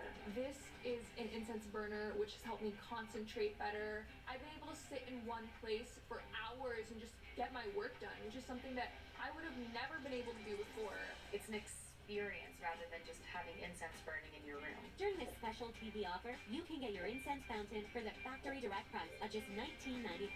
But wait for everyone who orders right now. We'll give you 100 free cones for you to try. Plus, it comes with a 60-day money-back guarantee. Get your incense fountain now. Go to bestfountain.com or call 800-585-6543. Order today and get 100 free cones. Again, go to bestfountain.com or call 800-585-6543. 800-585-6543. Don't wait, call now. Sunday, how did Hamas orchestrate their massive attack on Israel? Sarah Seidner explores the history of this secretive and dangerous terror group and what comes next. The whole story with Anderson Cooper, Sunday at 10 on CNN. Are you certain about the entertainment? You kind of nailed it. Are you for imprint certain? Are you ready to rock? I got this. Certainty matters. For promotional products everyone will love delivered on time, visit 4imprint.com. 4imprint, for certain. Ow. You okay? No.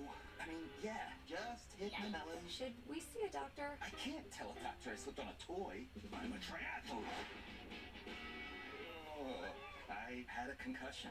Most happen doing ordinary things. Sometimes the tough thing to do is to get help to prevent serious damage. I like your sensitive side. Don't mess with your melon. If you hit it, get it checked.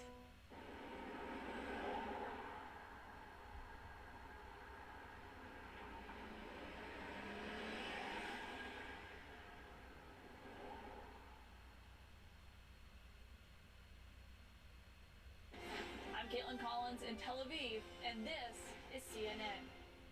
Closed captioning is brought to you by Page Publishing. Want to publish a book? We'll review your manuscript for free. If you've written a book, Page Publishing can help you through the process. We cut through the confusion of the publishing world to make it easy for you. Call 800-563-0741. We can't let petty, partisan, angry politics get in the way of our responsibilities as a great nation. We cannot and will not let terrorists like Hamas and tyrants like Putin win. I refuse to let that happen. President Biden making his case for more aid for Ukraine and Israel. The question is, will Congress answer? Let's bring in Democratic Congresswoman Jasmine Crockett of Texas. Congresswoman, good morning. I'm very grateful to have you. Good morning. It's good to see you, Casey. So, as you just heard there, President Biden linked together these threats posed by Hamas and Putin. He wants billions of dollars for both of these things. Do you agree that they are tied together? Oh, absolutely. You know, the unfortunate thing is most Americans do not vote for their leaders based upon their foreign policy chops. But the reality is that everything's kind of coming to a head, and most of the American people do not fully understand how much we do behind the scenes when it comes to financial aid in general to foreign countries. And the fact that the president was able to tie together the border, tie together Israel, as well as the humanitarian aid to the Palestinians, as well as Ukraine, it's really important that we do that, as well as Taiwan. They are all interrelated. For everyone that says that we're being overrun, the best way to make sure that we're, number one, not overrun, and that we do what we say we're going to do as good allies, is to make sure that we help to stabilize these situations and help those modern-day democracies that believe in defending themselves make sure that they can do that. Congresswoman, do you think that there is enough money in this request for the border? A lot of Republican critics of Ukraine funding say, look, we got all kinds of problems at home. our border is in crisis. There's only $14 billion of this $100 billion request aimed at solving that problem. Do you think that's enough? You know, I'm going to be very honest with you and tell you, I don't know what the number is. And I honestly don't think that my Republican counterparts know what that number is either. Because we've been talking about border issues for years, and seemingly no one has resolved the issue. But once again, when we talk about foreign policy, one of the things that we need to make it clear about is that you have people that are risking their lives. People aren't risking their lives because things are just so amazing here. They're risking their lives because things are so bad at home. People don't naturally want to leave their homes and want to leave their families. And so what we need to make sure we do is, number one, make sure that we're helping out these other foreign countries to make sure that people don't want to leave home. We've got to make sure that we've got good trade policies going. We've got to make sure that we are helping those modern day democracies not crumble in front of their eyes, and make sure that people don't want to come to the United States. And then when they do come to the United States, you know what we need to do is we need to make sure that these people are working. If they are going to be here, we need to help out those businesses that need the laborers, and we need to make sure that we are not overburdening our cities and saying that they need to take care of them. Yeah. Let me ask you about one of your colleagues, Congressman Ilhan Omar, put out an initial statement that seemed to blame Israel for the bombing of the hospital in Gaza. Obviously, the hospital bombing was an incredibly tragic event, regardless of how it was caused, but the U.S. later assessed that the Israelis were not responsible for what happened. Do you think that your colleague, who was quick to blame Israel, made a mistake? You know, I can't say what information she had that made her decide to put that statement out. We've not talked about that. What I can say is that for me in my office, we wanted to remain very cautious about this. You know, I even received a text message from someone about this particular incident, and they said, well, you came out really quick against Hamas. And I said, Hamas, number one, said they did it. Israel said they did it. No one actually took claim over what happened at the hospital. So for me, we are granted the ability to have top security clearance meetings where they give us this intel. So I said, I can't go out on a limb, especially against one of our allies, and be wrong. So for me, I decided that I needed to wait and get the information. Fair enough. Let me ask you about what's going on in the House, because obviously your legislative body is currently unable to function entirely. We're expecting to hear from Jim Jordan here in just a couple hours. We expect that to be him trying to convince people as to why he should continue to be Speaker. We're expecting a third vote on the floor. There is this question hanging out there about Patrick McHenry, and from your perspective, I mean, Democrats would have to decide what to do if we were to get to that point, whether or not they would support empowering McHenry with temporarily with more power than he currently has as the temporary Speaker of the House. Would you support McHenry taking on the speakership temporarily? So, as you can see, Democrats are united. So this is one of those things that we would have to game behind the scenes. I do have my concerns about expanding upon the powers of the Speaker Pro Tem. I want to make sure that whatever we do doesn't necessarily set a bad precedence. So I am concerned, and we need to definitely look at the pros and cons. And honestly, if we're just going to get more of the same, which is more of a nothing burger, then I'm not really interested. So we would have to have some guarantees. We know that our Republican colleagues decided that they wanted to renege on the deal that they had already made with the president. So what will that look like? What are we talking about when we say we open the House back up? Because people keep saying that we're not getting anything done, but I would argue that we hadn't gotten anything done. If we had, then we wouldn't still have a looming shutdown over our head. We had months and months and months, almost 10 months to pass a budget, and it didn't get done. So what does it mean to open the House? What exactly are we going to get done? Are we just going to pass resolutions that say that we stand with our allies, or are we actually going to have thoughtful conversations and make sure we send the aid that they need? So if you could get a commitment from Republicans to keep the government open at the levels that were agreed to between the president and Kevin McCarthy earlier this year, if you could get a guarantee that some sort of Israel-Ukraine aid package was going to move, would that be enough for you, for Democrats, as you're in these rooms, or do Democrats need more than that from Republicans if they're going to help them out of this jam? Well, I mean, Hakeem Jeffries is our leader, so I'm going to defer to him on it. But personally, I will say that that would be a really good start at making sure that when we open the house, we are doing the people's work in the people's house by doing exactly what was agreed upon and making sure that we could actually move forward. Right now, the bills that they were passing, they weren't going anywhere anyway. You can't pass these crazy bills with these crazy spending cuts where we're going after the LGBTQIA community, where you're trying to pass a national abortion ban in the form of appropriations. It's just never going to work, not to mention the DEI issues that we have in so many of these bills. So once again, it depends on what we're going to do if we're going to open the House, but I don't see myself really going out there to try to throw the Republicans a bone just so that they can say we finally got the House back open when they still aren't doing anything that is of value when they open the House. It's going to be an interesting weekend, potential future with no Speaker of the House. Don't say the weekend. Do not say the weekend. Sounds like that's what we're on track for. Congresswoman Jasmine Crockett, thanks very much for your time. I really appreciate you being up early with us. Absolutely. All right, Israeli officials say their troops have the green light to enter Gaza when the highly anticipated ground invasion could begin, ahead on CNN this morning. The right age for Neutrogena retinol? That's whenever you want it to be. It has germ-proven retinol that targets vital cell turnover, even skin tone, and smooths fine lines, with visible results in just 1 week. Neutrogena retinol. The hustle and bustle of daily life has you stressed out. You deserve a break with the Incense Waterfall, the most beautiful way to naturally feel like your stress and anxiety are melting away. Just light the incense cone and feel the stress melt away as smoke cascades down the waterfall, bringing calm and relaxation to all. Unlike ordinary incense that use sawdust and other fillers, incense waterfalls are 100% natural and soak every cone in 100% pure essential oils to keep you relaxed all day long. Essential oil aromatherapy naturally eases stress and anxiety to improve psychological and physical well-being, and they smell great too.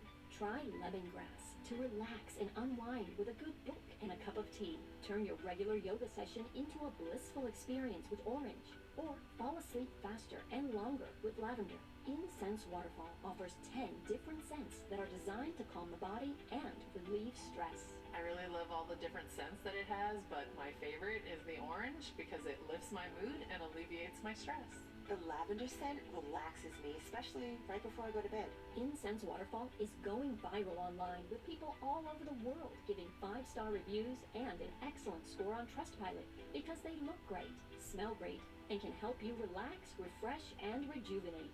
We're so sure that you'll love it. We're offering you a 60-day risk-free trial. If you're not 100% satisfied, we'll send you a complete refund of the purchase price. Call or go online, and with this special TV offer, you can get your own Incense Waterfall for the low price of only $19.95. And if you order today, we'll throw in 100 all-natural essential oil incense cones free.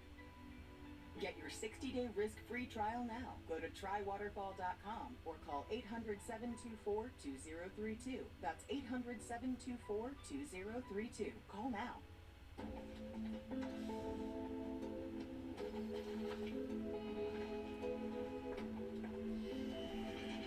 Hold it! Imagine a world with no drama. I haven't signed Jody's card yet. At 4imprint, finding the promotional products you need to create a memorable moment is an easy mission. Our expert team will take care of every detail to make your success a certainty. Take the drama out of ordering promotional products at 4imprint.com. 4imprint, for certain.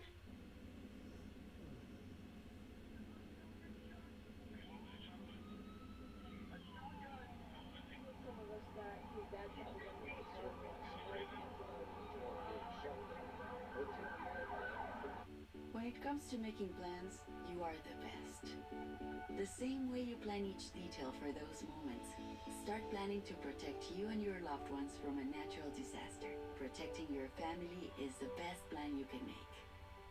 I'm Melanie Zanona in Washington, and this is CNN. A key spokesman is one of several dozen members of Hamas detained in the West Bank this morning.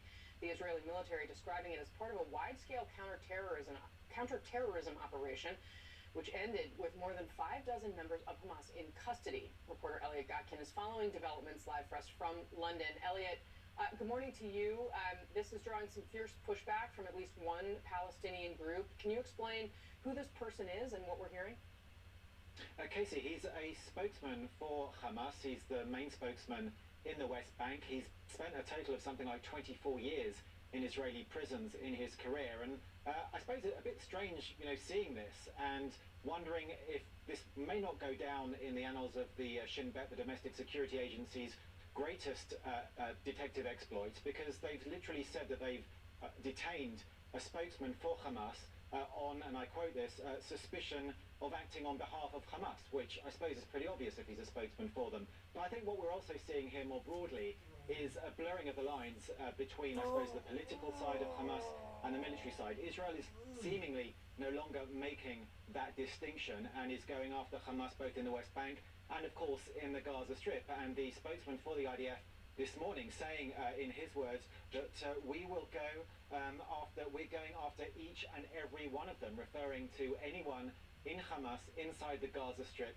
that it thinks was involved in this terrorist attack on October 7, which sparked this war that we're seeing right now. There were some other interesting things that the spokesman was saying this morning, talking about the northern border with Lebanon and the flare-ups we've been seeing with Hezbollah, the Iranian proxy in the south of Lebanon, saying that quite simply every time they shoot, we'll shoot back. He said that the situation right now, that Israel is trying to contain the situation and that Hezbollah knows where the line is to avoid this spiraling, I suppose, out of control into another front. He also gave some updates on the hostages, that there are 203 hostages and 100 people missing. Casey? Just stunning numbers, so very difficult on both sides of this conflict at this point. Elliot Gotkin in London, thank you very much for that report. And thanks to all of you for joining us. I'm Casey Hunt. Don't go anywhere. CNN This Morning starts right now.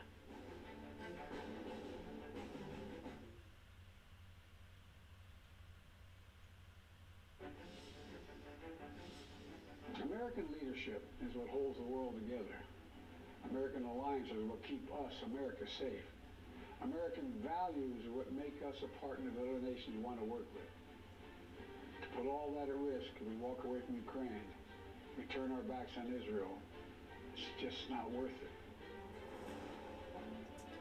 Well, good morning, everyone. I'm Poppy Harlow with Phil Mattingly in New York. Aaron Burnett is live on the ground in Tel Aviv, Israel. Sarah Seidner live for us in the West Bank. And that was President Biden back from the war zone calling on Americans to support wartime aid for Israel and for Ukraine. And today, he will ask Congress to pass an aid package. In his primetime Oval Office address, Biden called it vital for our national security.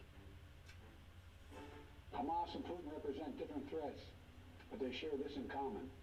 They both want to completely annihilate a neighboring democracy. History has taught us that when terrorists don't pay a price for their terror, when dictators don't pay a price for their aggression, they cause more chaos and death and more destruction. They keep going, and the cost and the threats to America and the world keep rising.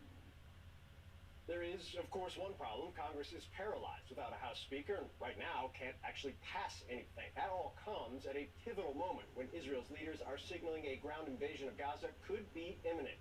Early this morning, CNN's Nick Robertson witnessed increased activity along the border, including flares and heavy machine gun fire.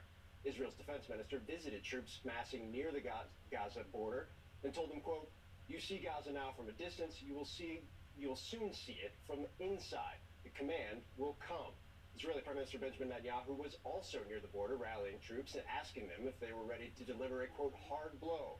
Israeli officials tell CNN politicians have given the military the, quote, green light to enter Gaza. Let's start with Aaron Burnett, live for us in Tel Aviv. Aaron, you've been speaking to the IDF. What is the latest?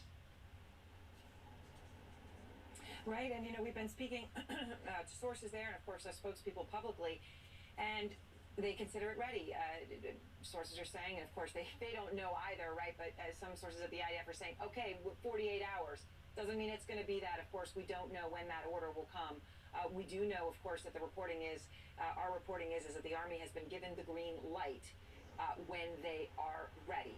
The very latest from the IDF spokesperson that we have, though, is this, and let me play you Colonel Jonathan Conriquez speaking with me just a few hours ago in these early hours of the morning. Here he is. The reserves are ready, equipped, mission-oriented, and standing by for the next stage of our operations. But at this time, of course, we will not advertise when, where, and how we will advance or do or enhance our military activities. All of this is, of course, dependent in part on what happens on that southern Rafah border that we've all talked so much about. Sources close to Netanyahu had said they thought that would be open today for aid to come in. Then sources were telling Jake Tapper, MJ Lee, and team that would not happen today. So there are still a lot of questions about that and whether that would impact Israel's decision on going in. Sources, again, Israeli government saying no, it won't have any impact, but we'll see if that's really the case. But nonetheless, really on the edge and ready, and certainly getting those rallying visits from Prime Minister Netanyahu yesterday along those front lines where 350,000 troops are amassed as I speak. And on this Friday, this, of course, is a Friday. This is a day of prayer in the Muslim community, and there are pro-Palestinian protests expected after mosque in Egypt, Jordan, Tunisia, and Pakistan, other places in the broader Middle East region today, as demonstrators around the world have been marching, feeling a grief, a fear, solidarity for the Palestinians who remain trapped in Gaza. And there are concerns about a possible flare-up of violence when you have this many people in the streets. The State Department is issuing an alert advising all Americans anywhere overseas to exercise increased caution. Our Sarah Seidner is live in Ramallah and the West Bank with more. And Sarah, what are you seeing so far today? I know it's been relatively quiet, but obviously a lot of this depends on when people are in mosque and when they are gathering. What do you understand is happening there? It is quiet. You can hear the Muslim singing from the mosque, waiting for the afternoon prayer, which will begin about noon.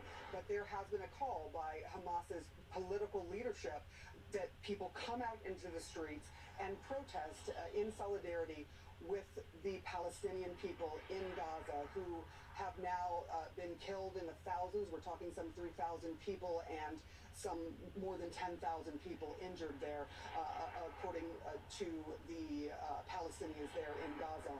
We are also here at an area where there have already been clashes. In the West Bank, there have been clashes since the day this started. 2 people were shot and killed here just yesterday during clashes between Palestinians who were throwing stones and the Israeli military who was responding and firing back.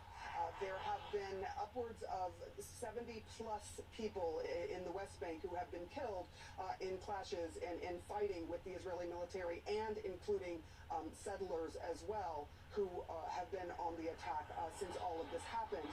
The real concern here, obviously, is how big these protests get and what the response is going to be from the Israeli military. As the Israeli military has said, it is in war, and they officially declared that back after the attack from Hamas on Saturday. Here in the West Bank, there are always some sort of clashes. Palestinians at this point in time cannot leave the West Bank because it has been closed off by the Israelis for the most part, so that people can't easily get in and out. And certainly, tensions are extremely high. There are plenty of Palestinians here who have family that live in Gaza, who are living with these dire consequences in Gaza, who don't have water, who don't have food, who don't have fuel, and they are hoping beyond hope that there will be some humanitarian aid that comes in.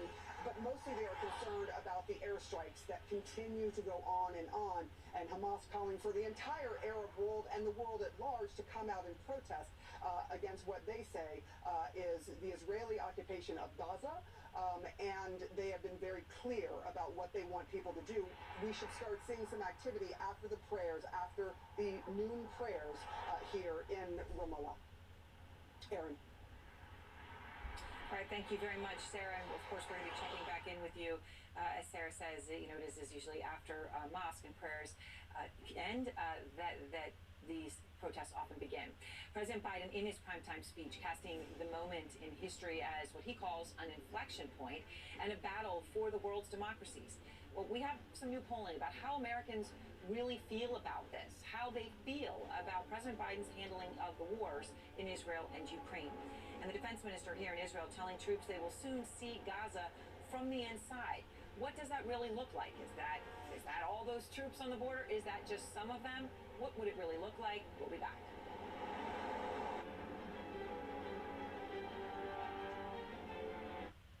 I used to leak urine when I coughed, laughed, or exercised. I couldn't even enjoy playing with my kids. I leaked too.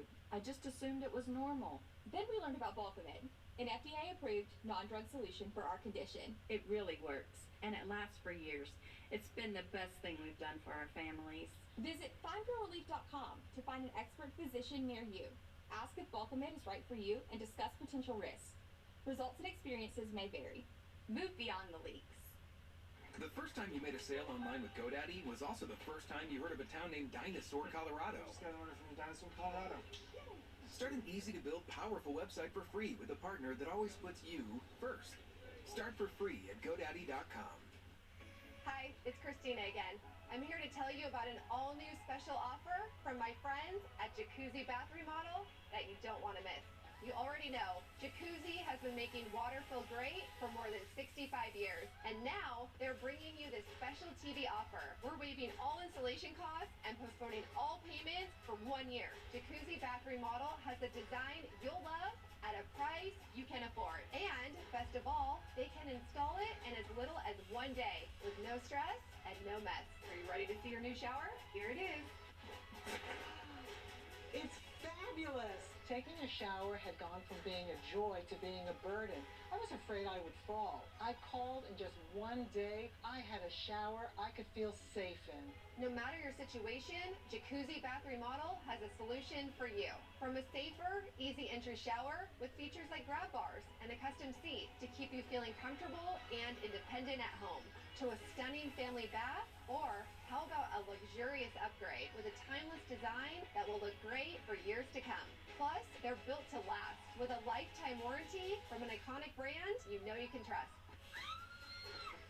It was done the same day. We did not have to wait. It's absolutely perfect. It's exactly what I was dreaming of. If you haven't already experienced what Jacuzzi Bath Remodel can do for you, your family, and your home, don't wait any longer. Now is the best time to call. It's never been easier. Take advantage of this special TV offer today. Go to jacuzzibathremodel.com or call 800-321-0299. That's 800-321-0299. Call now.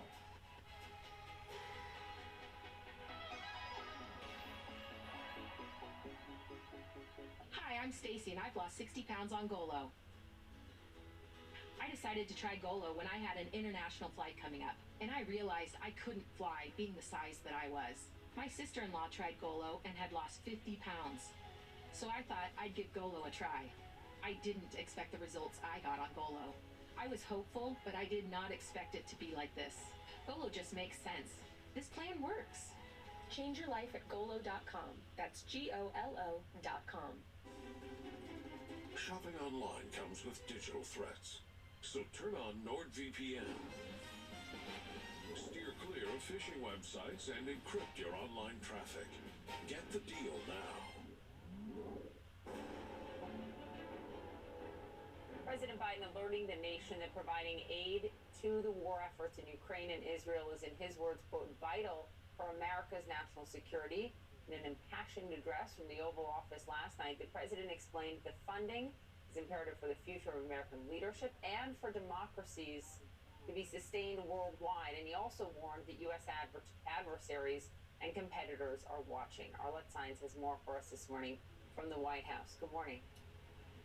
Good morning, Poppy. President Biden used the Oval Office to paint a stark picture of what's at stake in these wars in Israel and Ukraine. The president drew a direct line between the two very different conflicts, warning that they pose a threat not just to U.S. national security, but also democracy at large. Now, President Biden faces the difficult task of convincing skeptical Americans to get on board. President Biden appealing directly to the American people, making the case for aid to allies facing existential threats. And making sure Israel and Ukraine succeed is vital for America's national security. In a rare Oval Office address, Biden declaring the U.S. must remain a, quote, beacon to the world. American alliances will keep us, America, safe. To put all that at risk if we walk away from Ukraine, if we turn our backs on Israel, it's just not worth it. And warning what happens when dictators don't pay a price for their actions. They cause more chaos and death and more destruction. We cannot and will not let terrorists like Hamas and tyrants like Putin win. I refuse to let that happen. Biden cast this moment as an inflection point, arguing that his request for north of $100 billion in aid for Israel, Ukraine, Taiwan, and the U.S. southern border is necessary. Hamas and Putin represent different threats, but they share this in common. They both want to completely annihilate a neighboring democracy. The White House believes it has bipartisan support in Congress for the aid package, but securing the funding will likely be a challenge. Recent CNN polling shows Americans are unsure of what U.S. involvement in Israel should look like, and the appetite for sending aid to Ukraine is waning. Congress failed to pass the last White House request for aid made in August. All this while the House sits paralyzed, unable to pass any legislation at all until they elect a speaker. We can't let petty, partisan, angry politics get in the way of our responsibility as a great nation. Biden reaffirming the United States' commitment to Israel's security, but urged its government to reflect on the lessons learned after 9/11. While we sought and got justice, we made mistakes. So I caution the government of Israel not to be blinded by rage. Biden also acknowledging the high tensions the October 7th terror attack has sparked here at home. After his speech, he spoke to the father of 6-year-old Wadea Al-Fayoum, who was fatally stabbed because he was Muslim. Let us not forget who we are. We reject all forms of hate, whether against Muslim, Jews, or anyone. That's what great nations do, and we are a great nation. Now, as the president made this pitch to Americans, we're also getting a look at how Americans view the president's handling of this situation in Israel. According to a new CBS YouGov poll, 44% of Americans approve, while the majority of Americans disapprove of his handling of this conflict in Israel. That's similar to the marks the president is getting in his approach to Ukraine, but it is slightly higher than his overall approval rating, which sat about 40% in that poll. But it's clear, Phil, that the coming weeks and months ahead will be critical in determining whether President Biden's strategy is the right one as he's trying to prevent this conflict in Israel from widening into a deeper crisis. Yeah, Arlette, that's such a critical point. It also underscores both the origin and rationale for the speech last night and the details of the emergency aid package that the White House will be sending up to Capitol Hill in just a matter of hours. And the details here matter because they get at what Arlette was laying out, not just the policy, but also the politics and trying to figure out a path forward in a building that doesn't currently have an operating House of Representatives. So what's in the package? You heard the big kind of rhetorical soaring speech that the president had last night. The details here matter, and here's why.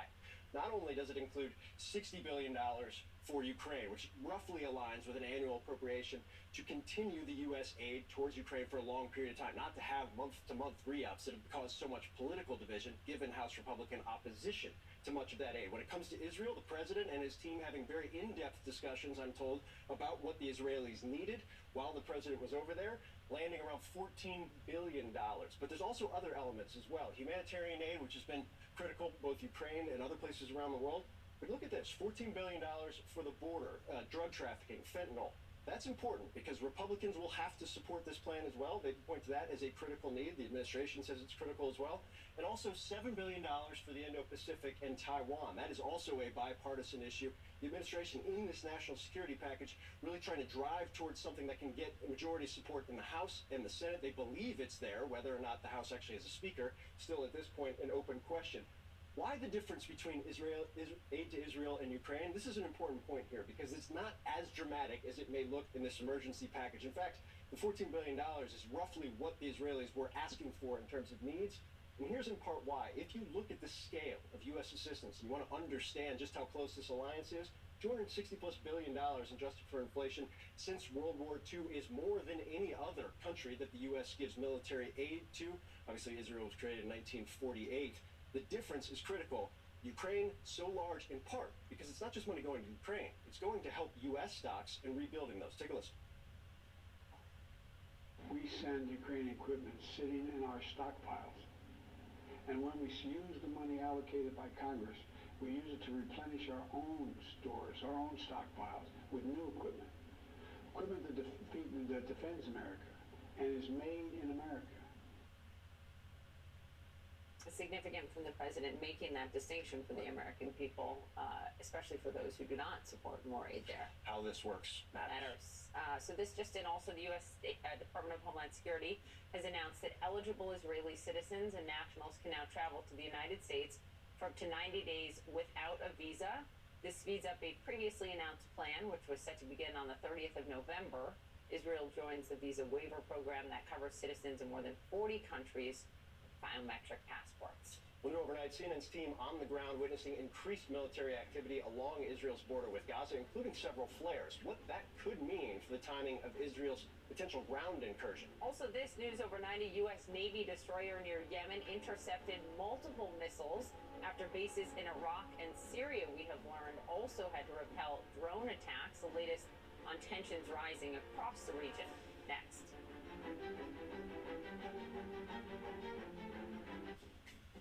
Why not feed your dog like the family member they truly are? With Ollie's freshly frozen, wholesome food. It has the nutrition your dog needs and the taste they actually want, saving me the hassle and the critique. Save on your first box at Ollie.com. I love my Nicks. I could not live without them.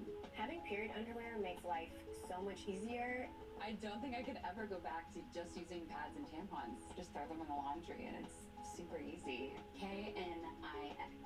Nicks. The new CNN Prime Time is where the truth shines.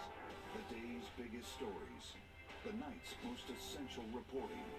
This is the new CNN Prime Time. Weeknights starting at 7 on CNN.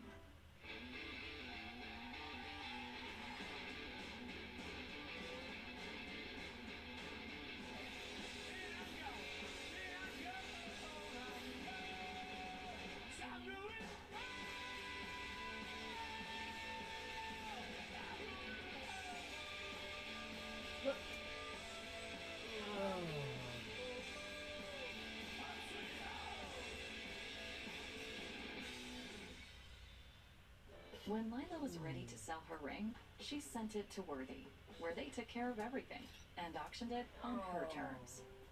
Then, Worthy sent Lila her money. You're worthy of more. Get started at Worthy.com.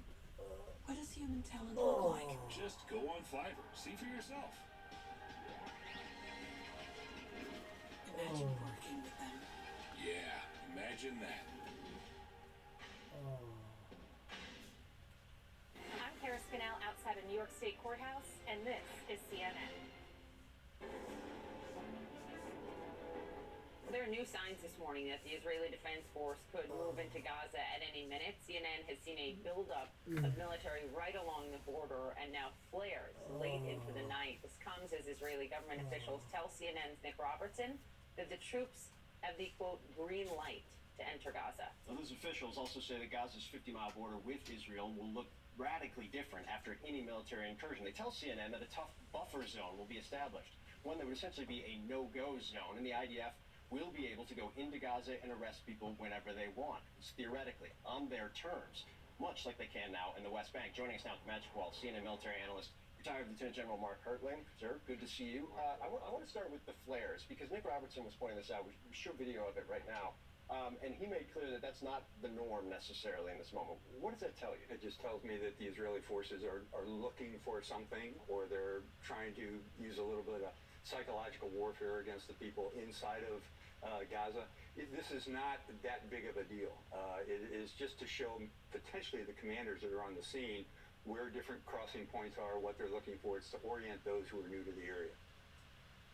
Big question is, will this become a regional conflict? The president talked about that last night. Let's talk about what we have just seen in the region. The fact that two sources told CNN overnight that Navy warships, U.S. Navy warships operating in the Middle East, had to counter multiple projectiles fired on the coast of Yemen yesterday. And then you couple that with what the Pentagon says are drone attack attempts in Iraq and where U.S. officials are in Iraq and Syria. Yeah, a couple things that happened yesterday. The drone attack out off the coast of the Red Sea and the Gulf of Aden down here against the USS Carney drew a lot of attention.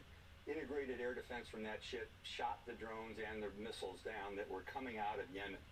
That's important, but the range from there to Israel is pretty far, and they don't have a great missile force, let's put it that way. But the other things that were occurring would be a normal day in some countries, like the drone attack at Al-Tamp in Syria. That is a U.S. military base. In that particular reason, it's been there for a while. Other drone attacks, Al-Assad Air Force Base, I've been out there many times in Iraq, Erbil, Baghdad, and in the southern part of Iraq, just tells me that the popular mobilization fronts, the Iranian-backed rebels, are actually targeting those kinds of locations just as harassment attacks. There was also 2 Israeli citizens killed in Egypt, which just shows that there's a swell of a ground movement that is a result of some of the things that have been going on there, and all of these Arab Street does not want Israel to go into Gaza.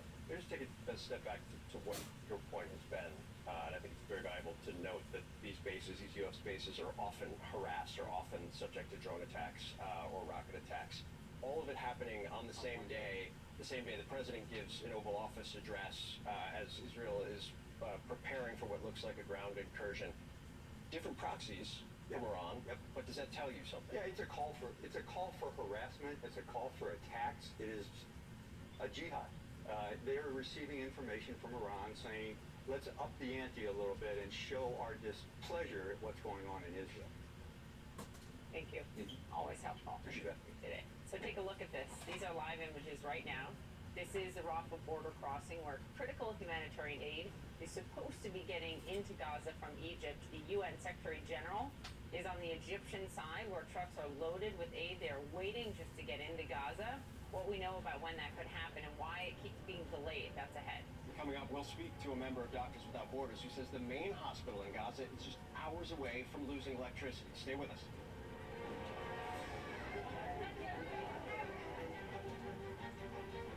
The new CNN Prime Time is where the truth shines, taking you to the heart of the story. We start with breaking news for you this evening. We are just about 3 miles from the Gaza border. And breaking through the noise. Interesting conversation about where we are in America right now. The day's biggest stories. What we have been seeing in Israel is unprecedented. The night's most essential reporting. It's not about what I believe, it's about whether there is evidence.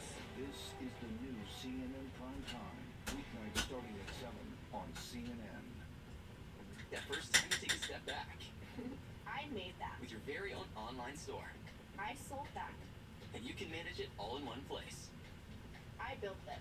And it was easy, with a partner that puts you first. GoDaddy. Hold it! Imagine a world with no drama. I haven't sat till it's hard yet. Ordering promotional products guaranteed to create memorable moments is an easy mission at 4imprint.com. 4imprint for certain. MileIQ is the #1 automatic mileage tracking app. Our app automatically captures all your drives, so you can maximize business miles for tax deductions or reimbursement. And we've got solutions for individual drivers and teams alike. Try it for free at MileIQ.com. With thyroid eye disease, I hid from the camera, and I wanted to hide from the world. For years, I thought my TED was beyond help. But then, I asked my doctor about Toppled. Toppled is the only medicine that treats TED at the source, not just the symptoms. In a clinical study, more than 8 out of 10 patients taking Toppled had less eye bulging. Toppled is an infusion and may cause infusion reactions. Tell your doctor right away if you experience high blood pressure, fast heartbeat, shortness of breath, or muscle pain. Before treatment, tell your doctor if you have diabetes, IBD, or are pregnant or planning to become pregnant. Toppled may raise blood sugar and may worsen IBD. Toppled may cause severe hearing problems, which may be permanent. Now, I'm ready to be seen again. Visit mytoppled.com to find a TED eye specialist and to see Bridget's before and after photos. Shopping online comes with digital threats, so turn on NordVPN. Steer clear of phishing websites and encrypt your online traffic. Get the deal now. orchestrate their massive attack on Israel, Sarah Seidner explores the history of this secretive and dangerous terror group and what comes next.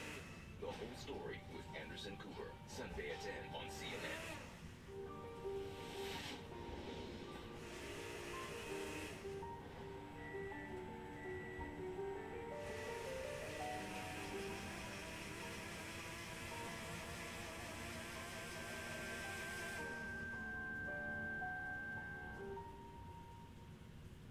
Be the difference for women, children, and families hungry for a better future.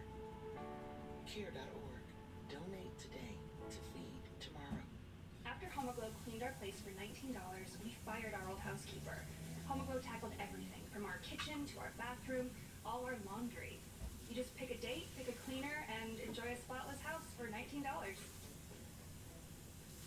Get customizable furniture at joybird.com that complements your art, your green thumb, or just you. Create your dream space with Joybird. Plus, get free design services at joybird.com. I'm Natasha Bertrand at the Pentagon, and this is CNN. Closed captioning brought to you by mesobook.com. We only represent mesothelioma victims and their families. Call for a free book. Call 800-282-4444 or go to mesobook.com. Welcome back. I'm Erin Burnett, live in Tel Aviv, Israel. Moments ago, a large group of people were seen rallying for the opening of the Rafah crossing on the Egypt border. You can see this. This is right outside that border. A few miles around that crossing. There's craters in front of it. We understand about 20 trucks. Some of those drivers have told us they actually saw the Egyptian moving concrete as if there was maybe the possibility of an opening. But subsequently, CNN has learned that the Rafah crossing will not open today, as had been anticipated. But that sense of on the ground and that terrain, that desert, gives you some perspective on where we stand right now. Just moments ago, we did hear from the UN Secretary General, Antonio Guterres, who is at the Rafah border crossing on the Egyptian side. So he is there. You've got a UN compound on the other side where we know people are better supplied than most places, but still with dwindling supplies. And of course, he's standing where all those trucks loaded with aid are waiting to enter. Behind these walls, we have 2 million people that is suffering enormously. So these trucks are not just trucks. They are a lifeline. They are the difference between life and death for so many people in Gaza. What we need is to make them move. To make them move to the other side of this wall. To make them move as quickly as possible. So those cement blocks that I referenced, we actually have video of that. CNN has obtained that from some of these truck drivers who are sitting there night upon night and waiting, moving those blocks at the entrance of the crossing. There are those 20 trucks. They are expected to enter once the crossing opens. The United Nations is saying that it needs, though, 100 trucks a day to provide adequate aid to the people inside Gaza. 20 trucks right now, and they need 100 a day. This comes as Gaza's main medical facility is in danger of running out of fuel within hours. No fuel has been coming into Gaza now for days. And of course, to run a generator, you need fuel. All of that is now running out. Doctors Without Borders said yesterday that the Al-Shifa hospital in Gaza City only had enough fuel to run its generators for 24 more hours. That hospital is one of the few places in Gaza that actually even has electricity for now. And on that front, you know, we have been getting dispatches for people inside Gaza daily, and you know we get these small clips and they cut out because of the phone connections, because they don't have the power. Our journalist Ibrahim Daman escaped northern Gaza in the south with his wife and 2 sons. He's been filing these dispatches for out front every night, and here's his latest report on the situation in Khan Yunis. الوضع عندنا في خان يونس من ساعة ما نزحنا من الفندق إلى خان يونس وإحنا موجودين في نفس البيت. في البداية كان البيت في البداية آمن، لكن الآن من أمس وأول أمس ازدادت الضربات الجوية في منطقة خان يونس والقصف المدفعي.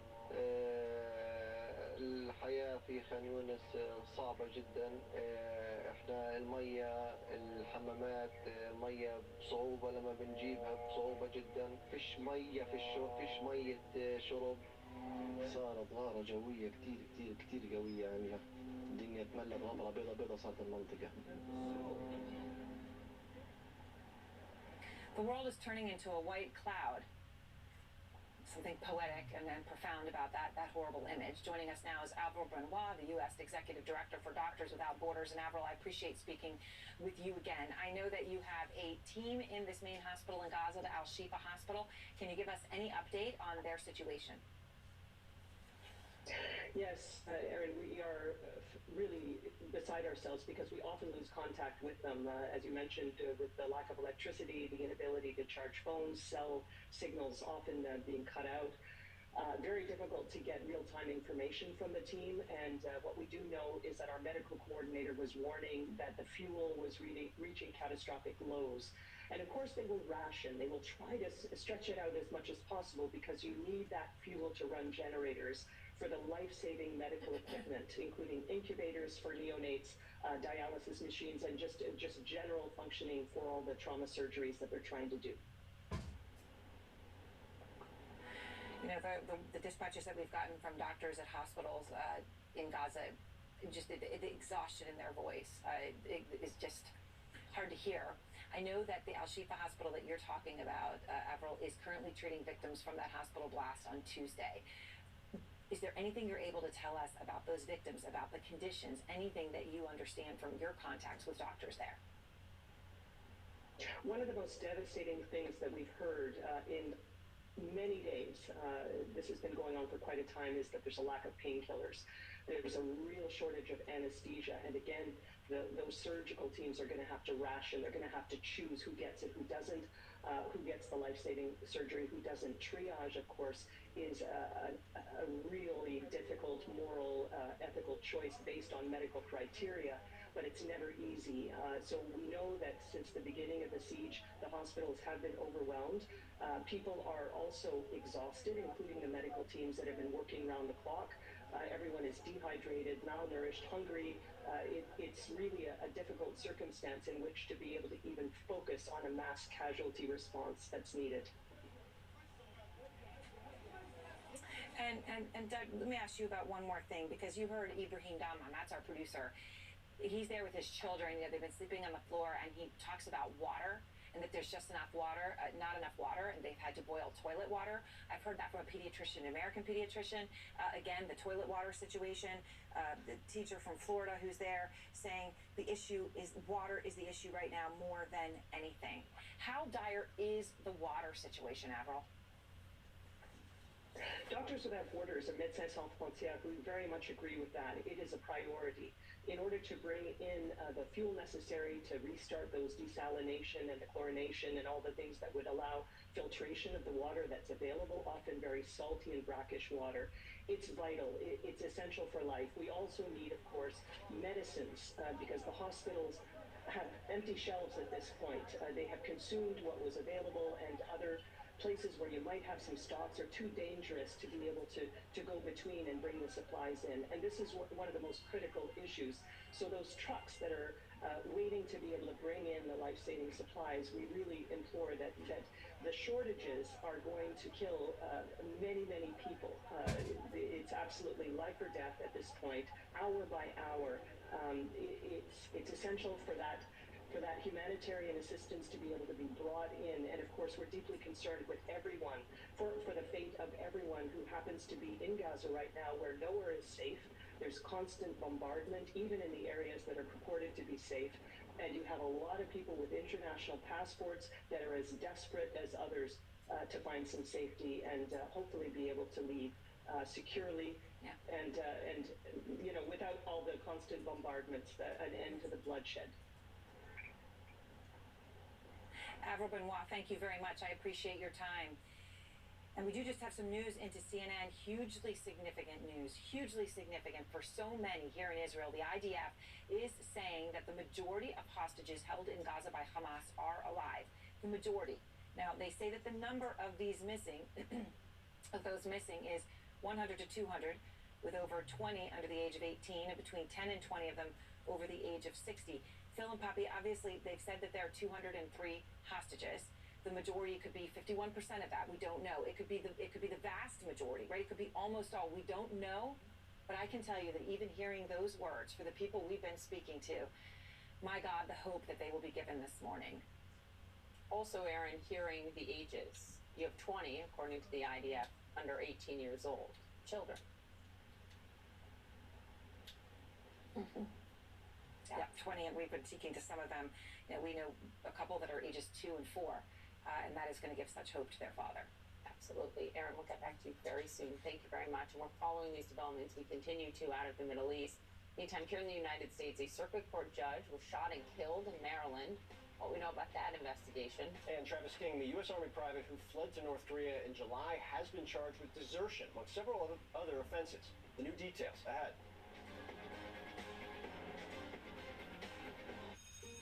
This is spring semester.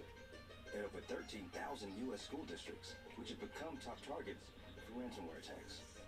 But there's never been a reported ransomware attack on a Chromebook, which is why thousands of schools, like the Fairfield-Sassoon Unified School District, switch to Google Tools for education. So they can focus on teaching, and 22,000 students can focus on learning, knowing that their data is secure.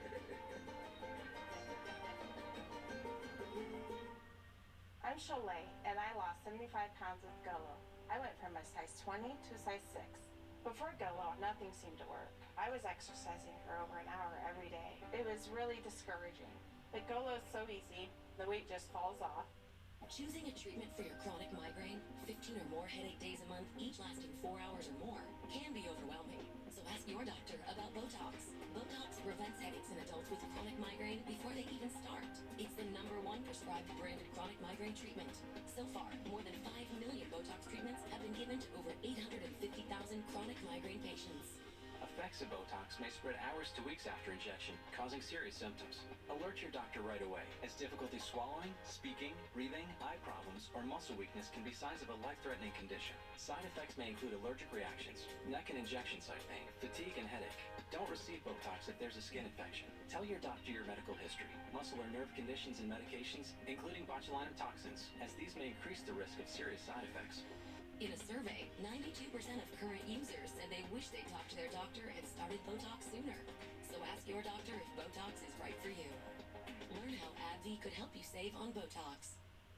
What if you could whiten your teeth by simply brushing your teeth? Now you can, with Smile Actives, the teeth whitening breakthrough that safely gets your teeth white and keeps them white every day, just by brushing your teeth. I never thought that whitening my teeth could be so easy. I just put the gel on the brush, the toothpaste on it, brush, and I can see my white teeth. Simply add Smile Actives to any toothpaste, and our patented PolyClean technology activates into a powerful microfoam that penetrates into the enamel surface to safely lift and remove stains. You need a simple way to whiten your teeth, without strips, without trays, without going to the dentist. And it was about time that a product was developed that you would be able to do that with just brushing. And now Smile Actives is even better with new Pro Whitening Gel with 33% greater whitening power, clinically shown to whiten teeth faster, up to 8 shades. 100% of users saw whiter teeth on food stains, coffee and wine stains, even on veneers, crowns, and dentures. I eat the blueberries, I drink the coffee, and I know that Smile Actives will keep my teeth white every day. If you could use something so easy like Smile Actives to take yellow teeth to white teeth, why wouldn't you? Why spend hundreds of dollars for whitening treatments at the dentist when now you can whiten your teeth with new Smile Actives Pro Whitening Gel every time you brush your teeth? Call or go to smileactives.com and for a limited time get new Pro Whitening Gel for just $24.95. Order in the next 5 minutes and buy one, get one absolutely free for just $24.95. That's 2 for 1 and save 58%. We'll even include free shipping. Get your teeth whiter guaranteed or return it within 60 days for your money back. I smile everything. The difference is literally night and day. So now I'm always smiling, always choosing, because now my teeth are much whiter. This offer is not available in stores, so call or click now before the special buy one, get one free offer goes away. Sleep more deeply and wake up rejuvenated with Purple's new mattresses. Fall asleep 20% faster, have less aches and pains, and sleep uninterrupted. at Toppled.com or a store near you. The terrorist group Hamas unleashed pure, unadulterated evil in the world. But sadly, the Jewish people know perhaps better than anyone that there's no limit to the depravity of people when they want to inflict pain on others. In Israel, I saw people who are strong, determined, resilient, and also angry, in shock and in deep, deep pain. President Biden urging all Americans to get behind support for Israel following his high-stakes trip there earlier this week. Joining us now is Eli Beer, the president and founder of United Hatzalah, a volunteer emergency medical service organization in Israel that was among the first responders to October 7th's Hamas attacks. He's an Israeli-American who met with President Biden in Tel Aviv. You can see him right there on Wednesday. Eli, I appreciate your time. There's a lot I want to get to, but I want to start with the news that we just got from the IDF that they say a majority of the hostages in Gaza are alive. I know two volunteers in your organization were taken hostage. Do you have any information on them at this point? Well, we're all praying and crying all day for them and for the rest of the hostages. Our volunteers were kidnapped together with their spouses, and this is really the hardest part. Some of our volunteers were murdered. Some were injured. The ones who were captured we're worried about the most. The ones who died, they had a funeral already. And they're buried. And everyone is sad and they're going to remember them forever. But the ones who are there, we all know the Hamas treatments. These are ISIS people. These are not people who have 5-star treatments. And we're really worried about them. Everyone in Israel is worried about the people who are right now captured by Hamas. When you think about October 7th, when you think about what you're talking about right now, those who died, those who are currently being held captive, I was struck when the president was visiting with you in his public remarks. He quoted Yeats saying, "Too long sacrifice makes the stone of the heart," and then said that none of your hearts have turned to stone. It feels like a good capture of what your organization represents. But do you think that's the case in the wake of such horror? Well, I think Israel's united, and the beautiful part is, United Hatzalah, we have volunteers from all sectors. We have Arab, Muslim volunteers, and Jewish, ultra-Orthodox volunteers, and everything in between, Catholics and Protestants. Everyone are volunteering in one organization in Israel. And during this time, more than ever, we are all united. And our volunteers are down south now, helping people, rescuing people. During the first minutes of this attack, of this terrible worst terrorist attacks we ever had, we had 2 volunteers murdered. One of them was a Muslim Arab volunteer from Nazareth, and the other one was a Jewish volunteer from the south of Israel. And they were both busy saving lives, and when they were captured and murdered. And I think that resembles Israel. If you go around Israel now, Tel Aviv, Jerusalem, everywhere, you will see Jews and Arabs walking around, even hugging each other. We are all together against the Hamas here. We know, and I think the world now realizes, that the Hamas are not freedom fighters. They are not interested in having their own state. They want to destroy and kill everyone here in Israel. They want to kill our babies. They want to kill our animals. I saw it in my own eyes. I went into the homes of, unfortunately, people who were murdered. Children were chopped up to pieces. But not only that, that they killed our children, they killed old people, Holocaust survivors that they murdered and tortured. They also did a lot of terrible things to animals. They killed animals. They shot, I saw one dog was shot 15 times.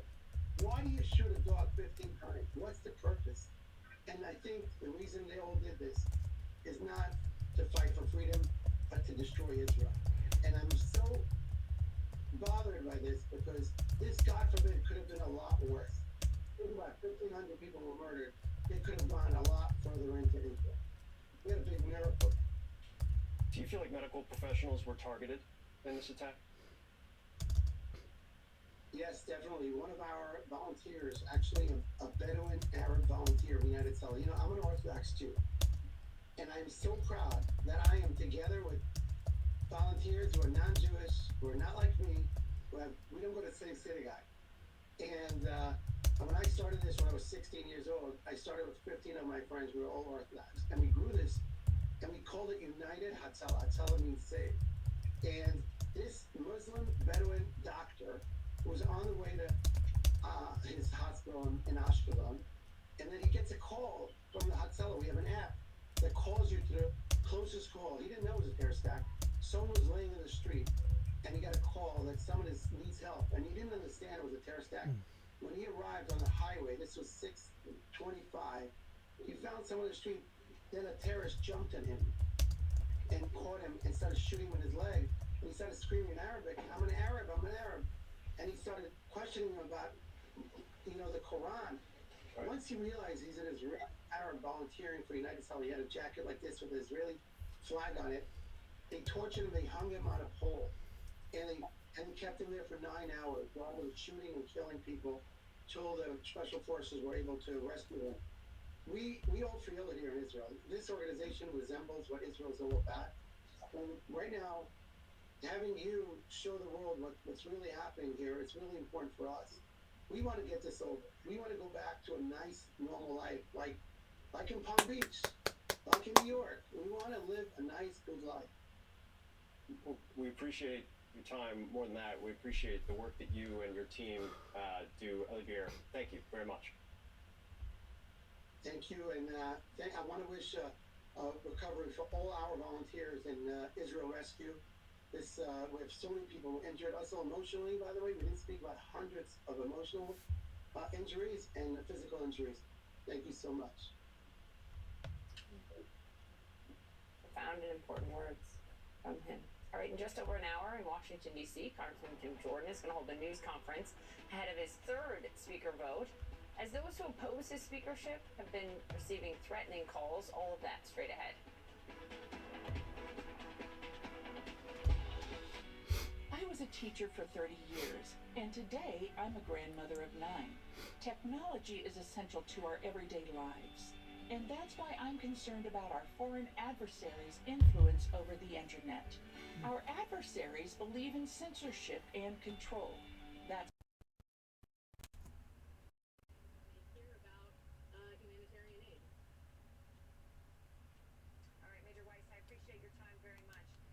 late this afternoon here in Tel Aviv, of course, the morning of more dysfunction going on in the U.S. government in Washington. We will have much more on the situation in Israel and Gaza here coming back. But right now, let's go back to this Washington morning and the House Speaker debacle that continues. Jake? Thanks so much. Thanks so much, Aaron. With me now, Texas Republican Congressman Dan Crenshaw. He's also a member of the House Select Committee on Intelligence. Congressman Crenshaw, good to see you. I'm not sure why we're having this next vote, this third vote. Congressman Jim Jordan does not appear to be gaining many more votes. In fact, from our whip counts on our own, he seems to be losing them. Do you think he can win this next vote?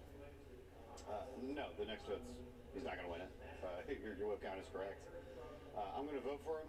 I'm a stickler for process. Like whoever wins our majority in conference, it's like a primary. And then you go to the general election. You vote for your guy. That's what we're doing.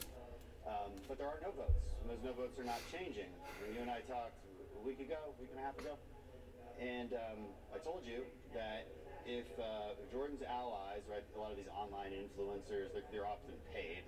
Nobody should think that they are principled people with their own opinions.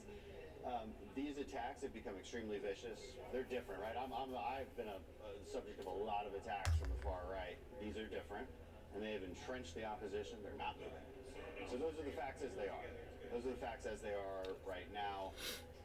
It's really questionable, and whether there should be more votes after this through the weekend. That would definitely backfire. You would definitely lose votes, in my opinion.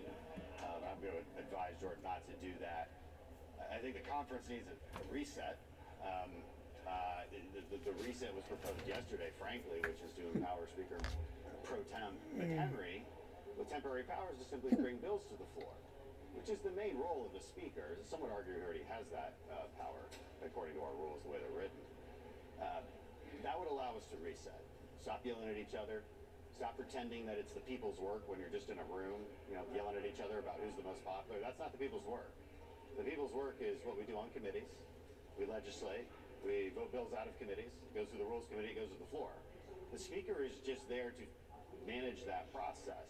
The process already exists. That's the real work. Too many people up here seem to think that the real work is yelling at each other about their personal grievances about who should be speaking. It's not the real work. You better watch out. You're making too much sense. I don't know how much of a future you have in this business. Yeah, thanks. But just to give people an idea of what you're talking about, it was actually just Sunday that we spoke. I know it feels like 2 weeks, but it was actually just Sunday. And there was an article about how Jordan's allies, with the apparent blessing of Jordan, had said there's going to be a pressure campaign. And it wasn't until Wednesday night that Jordan issued a statement to call off the dogs. But in that intervening time, it wasn't just pressure that was please support Jordan or why aren't you supporting Jordan or the rest. It was very, very hostile phone calls, texts, and in fact, I'm going to play a little bit. This is from a voicemail message left for the wife of one of your colleagues who didn't support Congressman Jordan. Take a listen to this. I think I've seen it.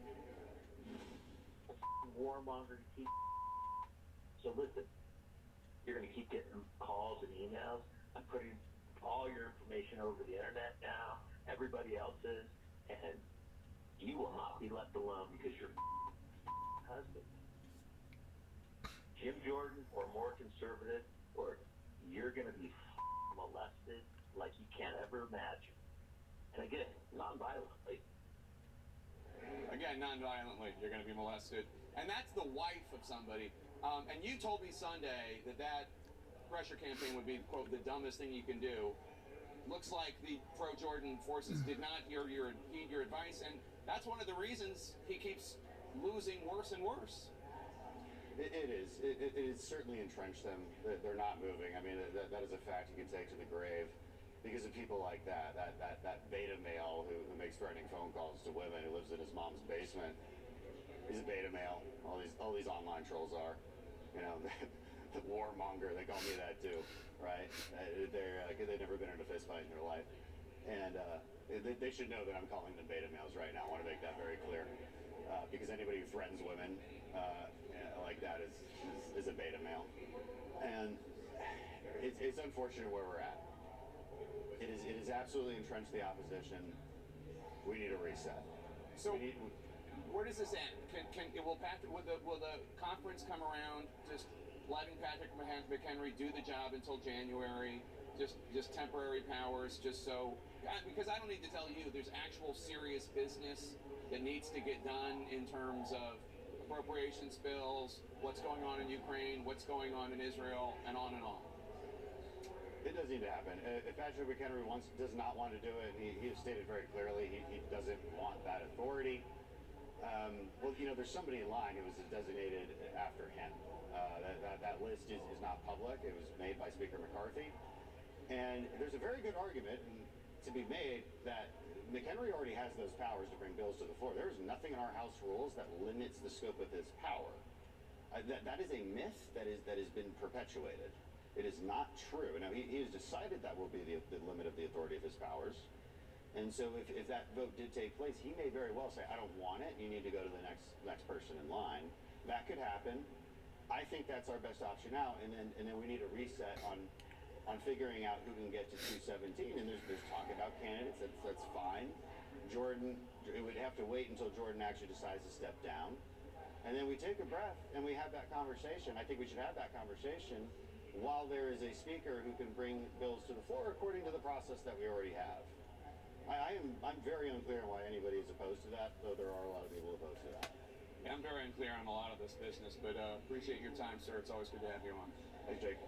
You're watching the House floor as Republicans prepare to take another vote for Speaker. Former Speaker Kevin McCarthy will nominate Jim Jordan shortly. It seems as though we already know what's going to happen, but still, it's always fun to watch. Stay with us, hear what he has to say. The new CNN Prime Time is where the truth shines. The day's biggest stories. The night's most essential reporting. This is the new CNN Prime Time. Weeknights starting at 7 on CNN. Stop! I am a good zombie! This October, Trick or treat! spirits come home to rest all month long. This place is really haunted.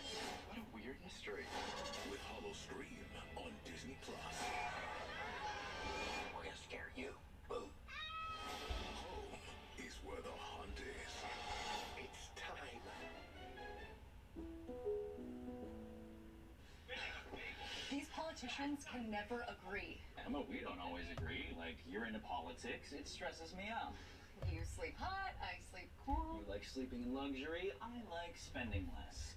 I guess that's why we agreed on this Satva mattress. Maybe America needs a Satva. At least we'd be comfortable disagreeing.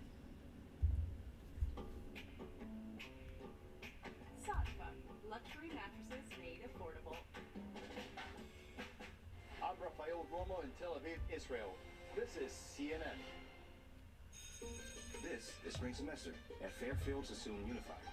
They switched to Google Tools for education because there's never been a reported ransomware attack on a Chromebook. Now they focus on learning, knowing that their data is secure.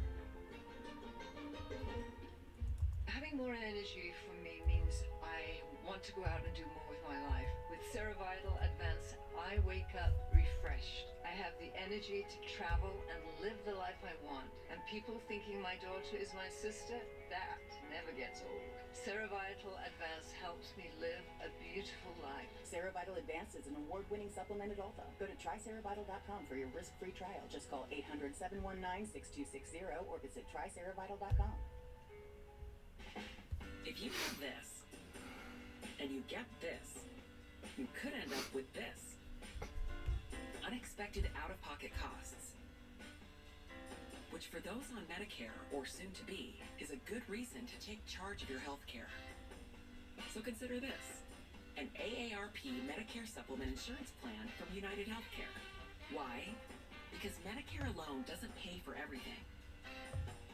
And what it doesn't pay for, like deductibles and copays, could really add up, even thousands of dollars a year. Medicare supplement plans help by paying some of what Medicare doesn't, and making your out-of-pocket costs a lot more predictable. Call United Healthcare today and ask for your free decision guide. Learn more about plan options and rates to fit your needs. Now, if you like this, greater freedom, you'll love that Medicare supplement plans have no networks and no referrals needed. See any doctor, any specialist, anywhere in the U.S., as long as they accept Medicare patients. These types of plans also give you more flexibility when traveling in the U.S. Your plan goes with you, anywhere you go in the country. Even better, these are the only plans of their kind, endorsed by AARP.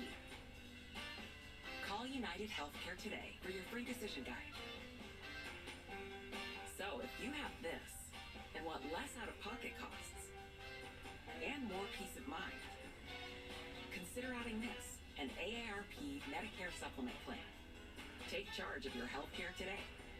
Just use this or this to call United Healthcare about an AARP Medicare Supplement Plan.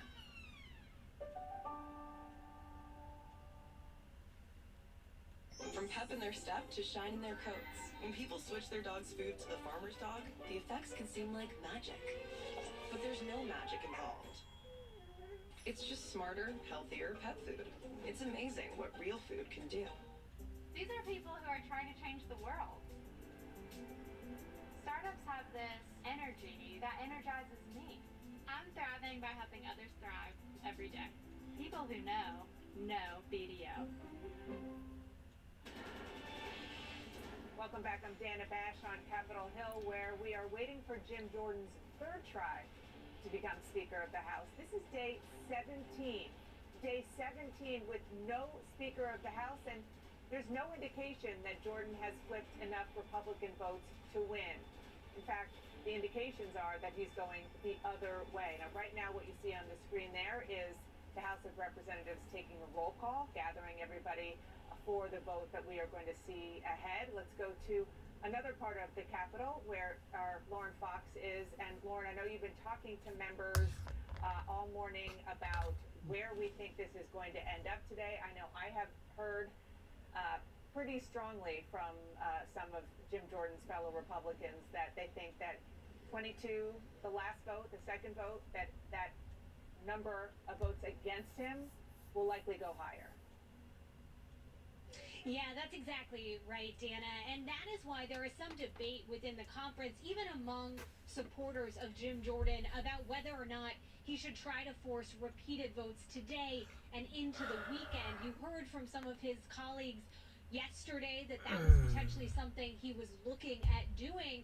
And I just talked to one representative, Maliatakis, who told me that she called Jim Jordan today and told him that she thought he should keep fighting this out over the weekend to keep members in Washington, to keep them on the floor, to try to grind them down, essentially.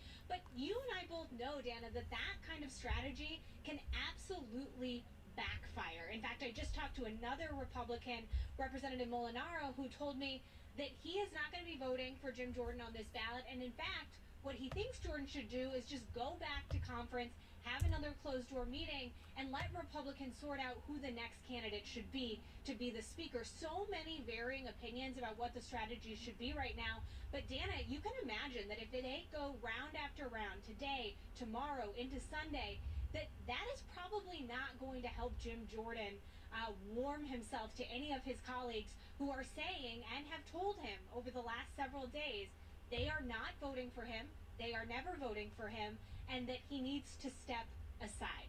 Dana? Yeah, Lauren, I mean, at what point does it become the definition of insanity doing the same thing over and over, hoping for a different result? Lauren, let us know if you hear anything more as you talk to members going in and milling around as this roll call vote is being taken on the House floor. I'm joined now by our experts. And Scott Jennings, you are a Republican. This is your party that is displaying a stunning example of, I think, chaos. We need a much better word for chaos, because this is just beyond. Yeah, and it's another example of refusal to accept outcomes. I mean, Jim Jordan's been told he's not going to have the votes. Doesn't look like he's going to have the votes. And what do you hear from the people who are helping him? We're going to keep you here all weekend. We're going to keep voting, and essentially we're going to keep punishing you until you change your mind. And that attitude is exactly what's hurting him. It's why he's going the wrong direction. This attitude of we're going to punish you, and this attitude of bullying that has taken place. You hear from all corners of the Hill. This bullying is not. This even people who are voting for Jordan are highly uncomfortable with it, because some of these folks are their friends, and they don't like that members of Congress are being harassed in this particular way. And their families. It's absolutely I mean, that sound, terrible. that voicemail that Jake played for Dan Crenshaw. Just terrible. And so John Bacon's wife. So when you think about the impact that has on institutional integrity, most of these guys aren't famous. They didn't come here to be on TV. They came here to grind and to legislate and to work on the issues they care about. All of that is being put on hold so we can bang our heads against the wall. Ridiculous. But it does speak to what has happened in the House of Representatives with gerrymandering, with the fact that you have so many dug-in districts, blue, red, and so what has happened, particularly on the Republican side, it's on display, is that it's the outside groups, the ecosystem, the echo chamber, I mean, pick your word, also groups that make money off of this, that are continuing to stir this and to prevent the idea of some kind of solution, which is what we saw yesterday in the House Republican Conference, where there was an attempt to say, okay, let's give Patrick McHenry the power to be speaker and get stuff done. And conservatives, I don't know if you would even call them that, but the Matt Gaetzes of the world, who just want to blow things up, said no. Well, Scott, when you were talking, it made me think, where's the adult in the room? Really, where is the adult? You're talking about bullying. You're talking about, I mean, the threatening calls that we have. And I think your point is right about what has happened to the House because of gerrymandering. But let's also remember that the Democrats had the same slim majority under Nancy Pelosi. And whether you like the Speaker Pelosi or not, she was able to keep a very diverse group of Democrats together to become speaker and to govern. And that's what leaders do. That is what adults do. And right now, I am sorry, and it's not politics. It's just the fact right now there are not adults in the room right now calling the question and forcing Jim Jordan to come down.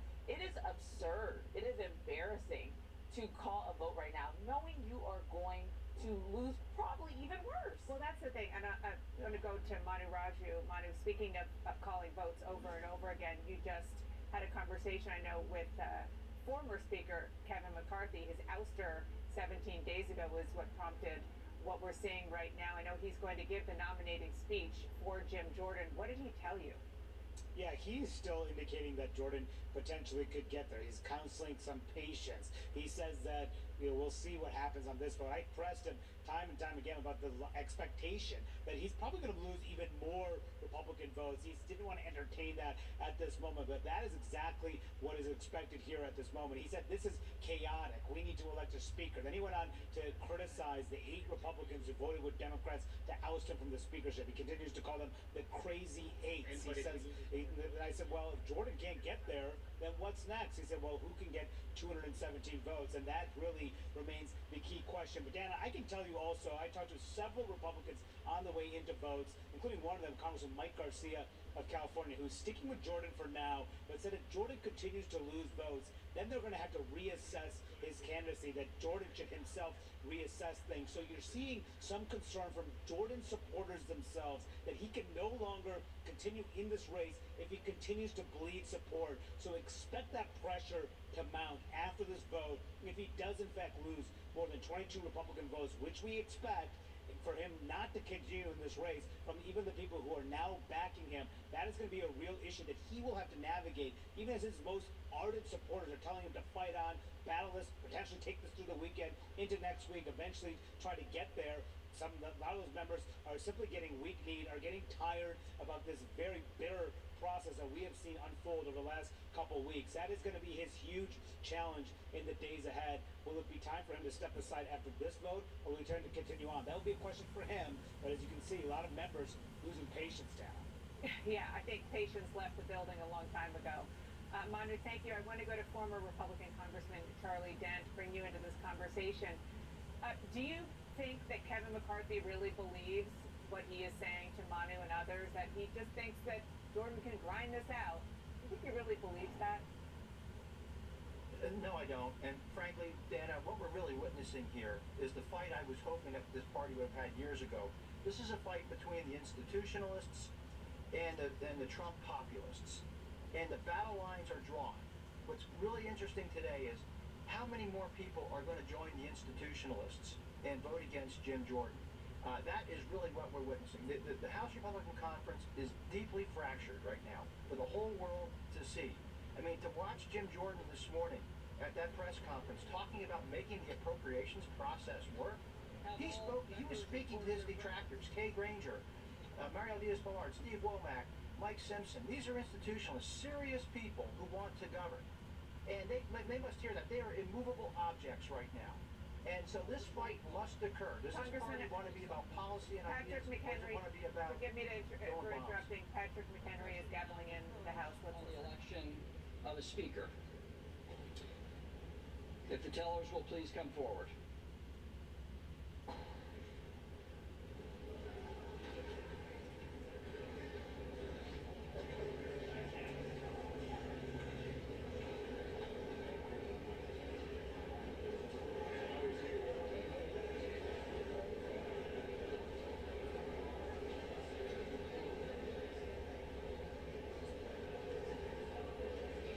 Okay, as we wait for them to get their ducks in a row as they get ready to give their nominating speeches again for Jim Jordan and, of course, again for Hakeem Jeffries. You know, we're looking at Patrick McHenry, Scott Jennings, and this time yesterday we thought it was likely that he would end up being a temporary speaker. And in this meeting that House Republicans had, they blew it up because, first of all, let's be clear, Patrick McHenry doesn't want that role. And he definitely doesn't want to be put in a position where he will get it with a lot of Democratic votes. Let's just put aside what that says about the institution. And God forbid you have bipartisan support. But that's where we are right now. Nominations are now in order. Dan Crenshaw said earlier that there is, the reason he's, forgive me, let's listen in. Mr. Speaker, I rise to nominate Jim Jordan for the Speaker of the House.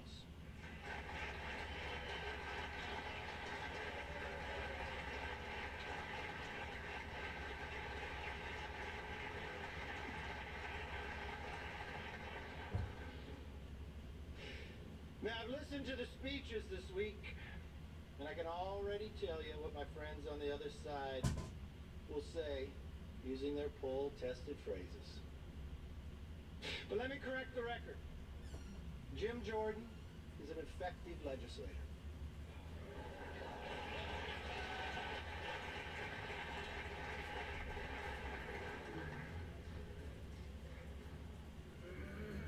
To legislate is about more than the name on the bill. It's about reaching compromise and working long hours behind the scenes to get the job done.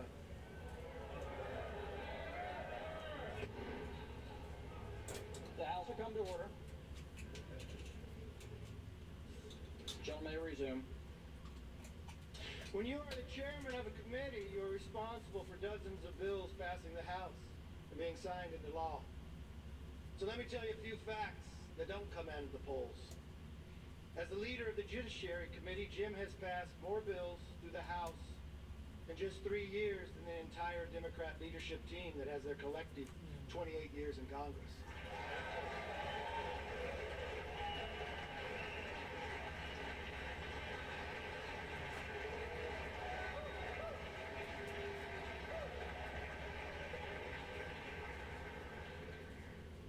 Mr. Aguilar has a whopping one whole bill signed into law. A post office in San Bernardino.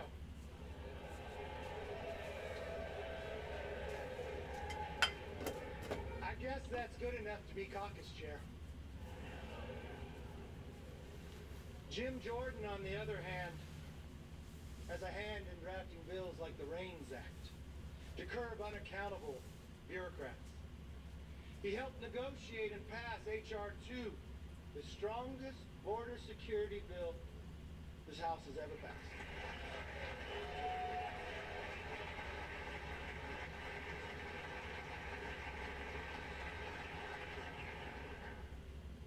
And many of you know, because you were in the room, watching Jim find compromise, watching Jim listen to your position, and finding a bill that can pass. And let's put this in reality. We've had large majorities, but we never could pass a border security bill. That takes leadership. Now they're going to get upset by it. Why? Because every single Democrat voted against securing our border.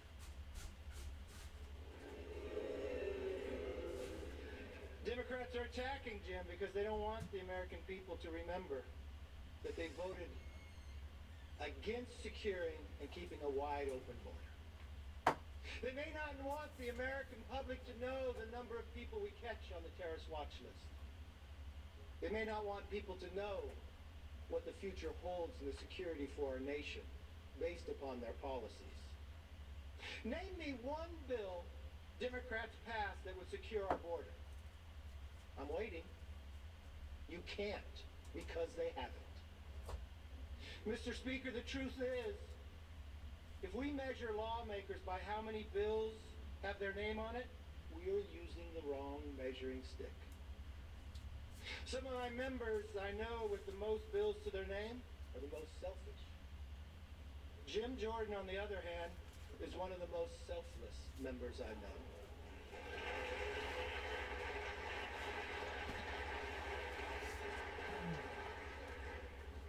I've known Jim a long time, so I want to do something different.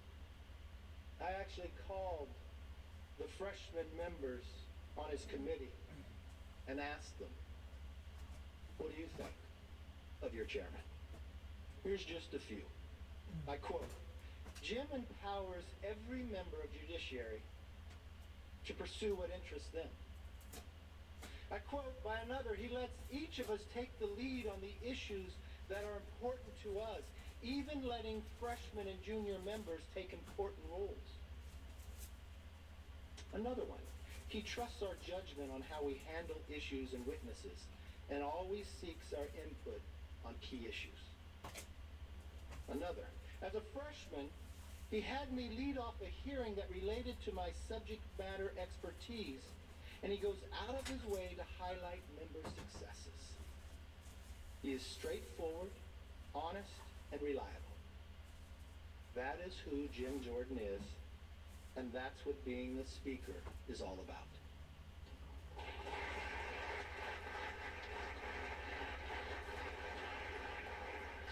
Now, some of you might not know this, but Jim and I have a long history.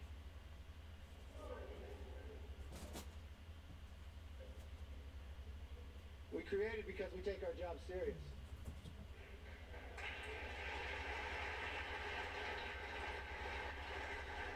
I first met Jim as a candidate. I traveled to Ohio. I remember pulling up for breakfast at a Bob Evans in Ohio. There was Jim having a meeting, listening to constituents. I traveled with him throughout the day, from Rotary to Farm Bureau, to just listening to people that had concerns. And I watched them, the same Jim Jordan I see today. He was a leader, a listener, and a fighter. We were actually elected to Congress that same year and became close friends. It was a small class. There was only 13 of us, one of the smallest Republican classes in modern history. Over time, we took different routes. Jim actually ran against me for leader in 2018. It was a hard-fought battle. But I never once questioned his skills or commitment to this conference or this country. After the race, I became leader, and we had an opening for the ranking member on House Oversight. Jim didn't even apply for the job. I walked into steering. Didn't tell steering. I walked into the other room, and I picked up the phone, and I called Jim. I said, I know you're not running for the job, but I believe in what Jim Collins says in the book, Good to Great. You put the right people in the right seats on the bus. And Jim, you and I may have challenged one another, but you were the right person for that seat. And it was right when you took that job.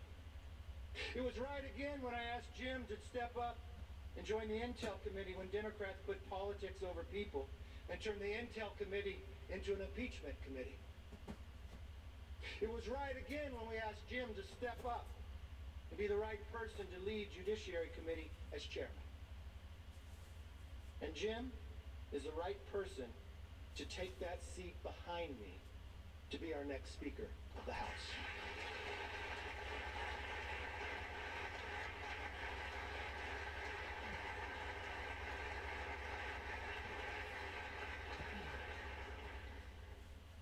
Mr. Speaker, we have an important job to do. The American people expect us to focus on the most pressing issues. We've watched what the Democrat majority has done and brought us inflation like we haven't seen since the 70s. We've watched what the Democrats have done by opening up our border, bringing fentanyl, killing Americans each and every day. And now we have a war in Israel. This country is too great for small visions. Trust me, being Speaker is not an easy job, especially in this conference. But I've seen Jim spend his entire career fighting for freedom. No matter what, no matter the odds, and I know he is ready for the job. And so it is my honor to say, as a member of the Republican Conference, I am directed by the vote of that conference to present for the election to the office of Speaker of the House of Representatives the name of my friend, the Honorable Jim Jordan, a representative from the state of Ohio. I yield back.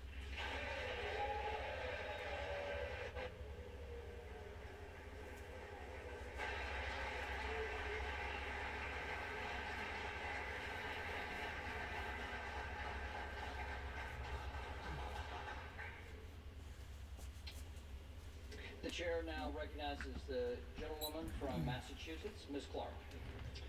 Thank you, Mr. Chair. 212 It's a New York area code.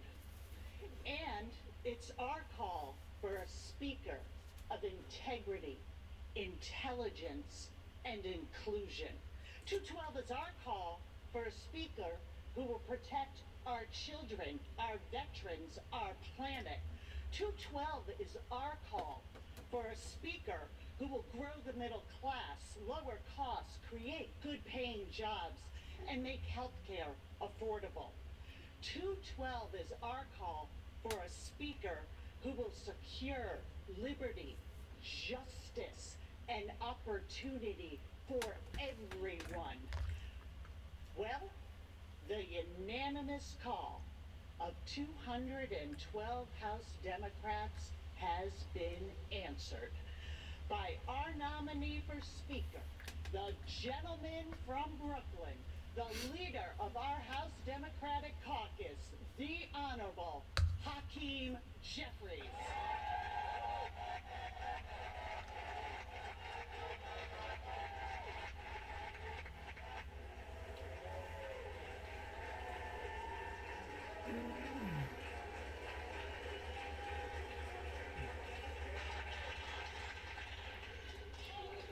Leader Jeffries has answered our call, but the majority's nominee is disconnected. Disconnected from the American people and their values. MAGA extremism is designed to divide, and it has broken the Republican Party. Their nominee's vision is a direct attack on the freedom and the rights of the American people, and he's got the record to prove it.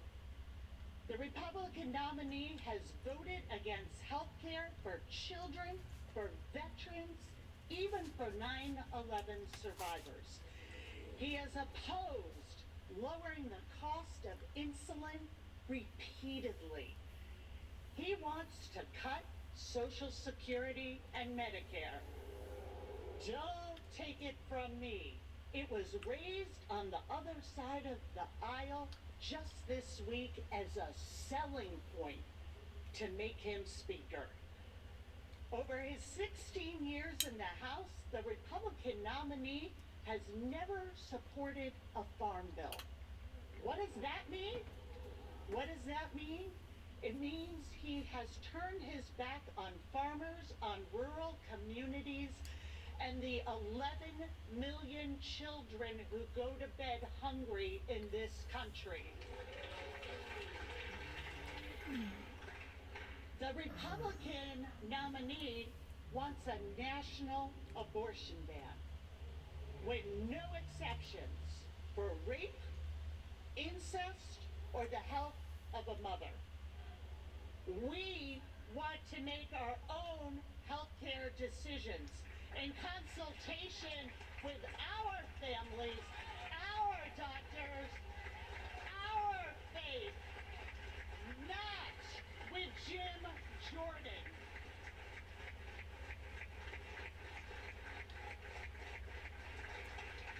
The Republican nominee plotted to overturn the 2020 election, traffics in misinformation, and is a true threat to our democracy and our Constitution.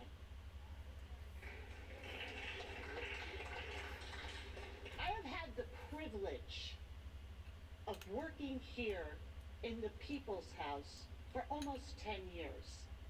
And I've gotten to know many of my colleagues on the other side of the aisle. And I know that you hear the same thing that I do. The American people expect us to work together on their behalf.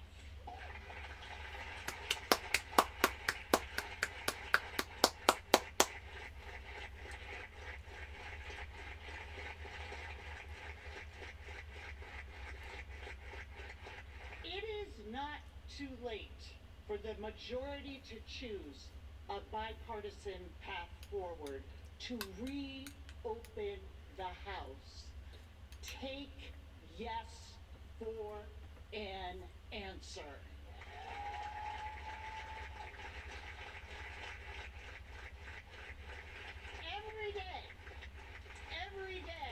The majority chooses to engage in a Republican civil war that is threatening their own members instead of engaging with us in the work of the American people is a day that weakens this institution and the standing of our country.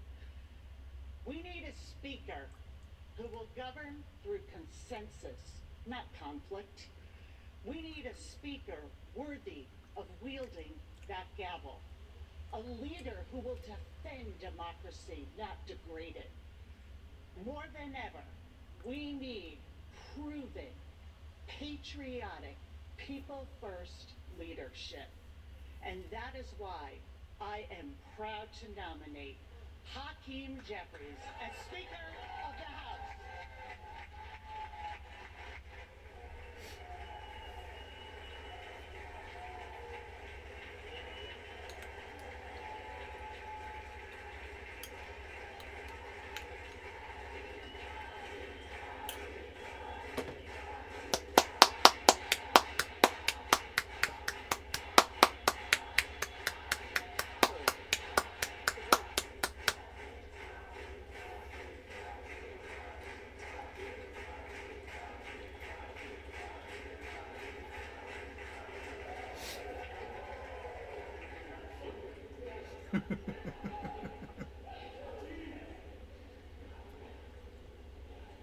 The reading clerk will now call the roll.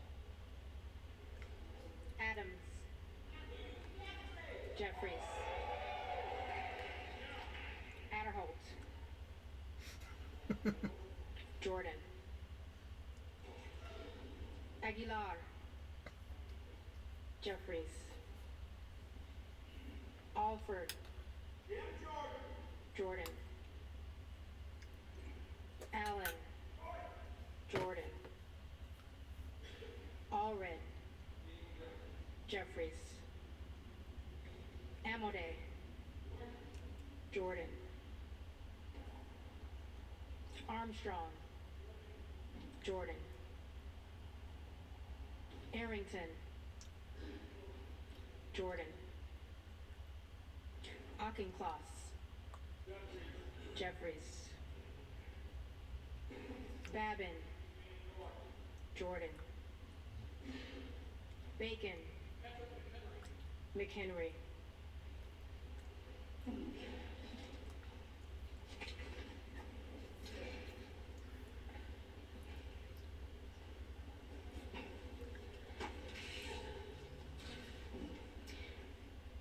Baird. Jordan. Balderson. Jordan. Ballant. Jeffries.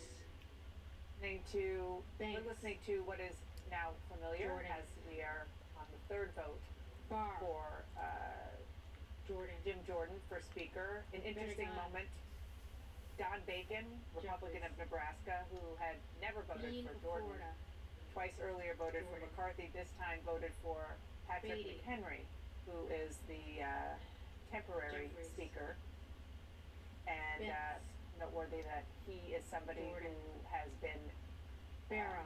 very, very Jeffries. bullied by Bergman. supporters of Jim Jordan. His Jordan. wife has gotten Beyer. voicemails, texts Jeffries. from people who are Weiss. threatening her if he Jordan. didn't switch his vote, and he clearly is more dug in against Jordan. Jim Jordan than ever. Bilirakis. We're going to continue to watch and listen Jordan. to these votes. We should note that Bishop of Georgia. the way that this works, Scott Jennings, is that it is a majority of Bishop of North Carolina. those who are present. Jordan. We know that there are fewer Blumenauer. House members present today than there were in Jeffries. earlier votes. We believe it's 215 today. Not Rochester. That is the magic number because the total Jeffries. number there is Bogert. lower, but we won't be sure until this is over. What we are going to be looking for, no matter what the total Bonamici. is the Jeffries. specific members we know voted Voss. for Jordan before to see how many flip, Voss. how many more votes Jim Jordan loses. Right. Does somebody who's been voting for him go away? We also know You mentioned there were fewer people. One of Jordan's votes, Van Orton, apparently is not there. Apparently on a fact-finding mission. Let's listen in. I want to say it's 214, we believe. 214. Jordan.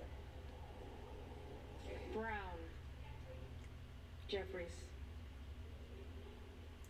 Brownlee. Jeffries. Buchanan.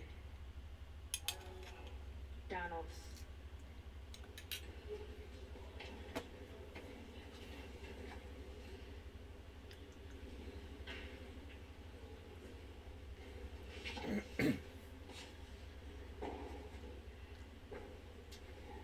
Buck. Emmer.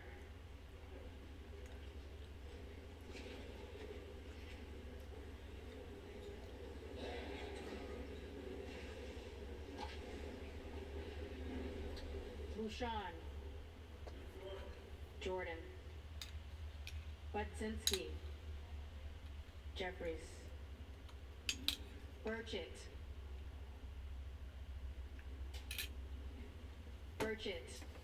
So that's 3 votes against Jim Jordan.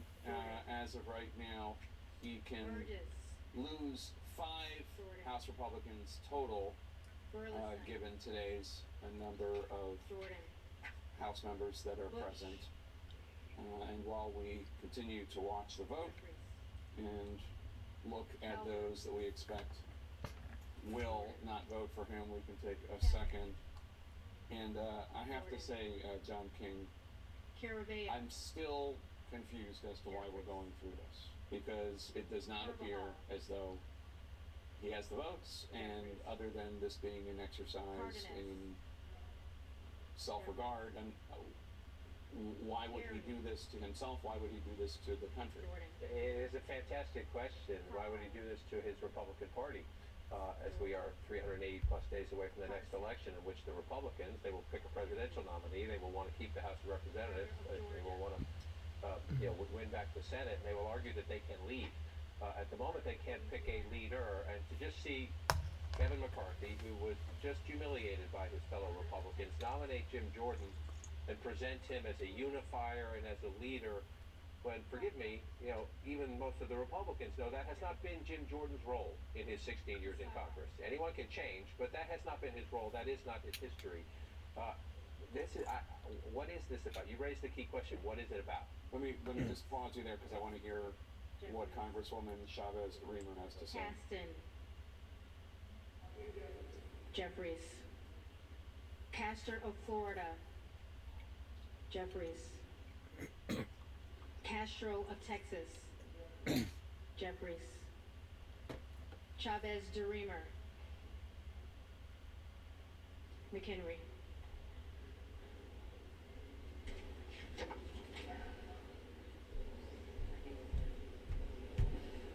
All right, so that's the 4th vote against Congressman Jordan. This from Congresswoman Chavez-DeRemer. She has voted for Kevin McCarthy twice before. This time she switched her vote to Patrick McHenry, who is the acting speaker. But again, it is a vote against. One more vote against Jim Jordan, and his hopes for the speakership go down in flames. But John King, you were just talking about how Kevin McCarthy, in his nominating speech, was describing somebody who bore no resemblance to Jim Jordan whatsoever. And Kevin McCarthy's speakership, look, it's a difficult job. He has a tiny majority. It's a restive group of Republicans, many of whom don't want to govern. So give Kevin McCarthy some grace, if you will, but his speakership was a failure.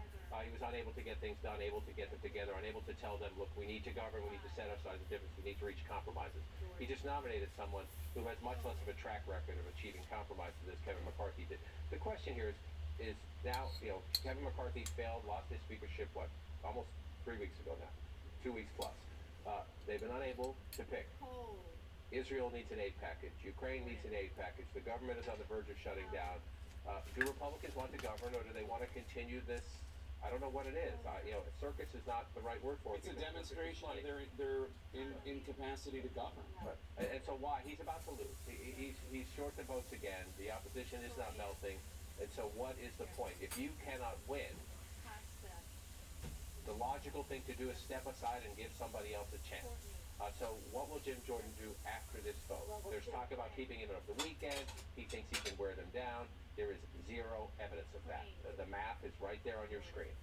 There was a clear effort this morning to kind of rebrand him after all these years, rebranding him into an effective legislator, and you heard the laughter coming from the assembled there on the floor of the House. But I think, you know, he's got a tougher job than McCarthy did. McCarthy was fighting the rabble-rousers in the right wing. He had sort of one group he was focused on, the Matt Gaetz-led group. Of Kansas. Jordan has a lot of, he's playing whack-a-mole here with a lot of groups. He's got the centrists he's got to worry about. He's got the people who are angry that they've been bullied. Yeah. And the Scalise people. Let's listen in because there are a couple D's coming up. Congressman Diaz-Esposito and Congressman Diaz-Balart, not to mention Texas's Jake Ellzey. All three have voted against him in the past, and I want to hear. So let's listen in. Jeffries, De La Cruz, Jordan, DeLauro, Jeffries, Del Bene, Jeffries, DeLuzio, Jeffries, DeSagne, Jeffries, Desjardins, Jordan, D'Esposito, Zeldin. That could be the magic number right there, 5 votes against, but let's keep listening.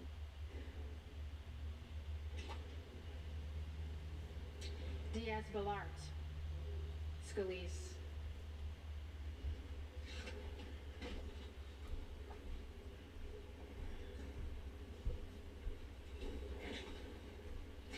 Dingle,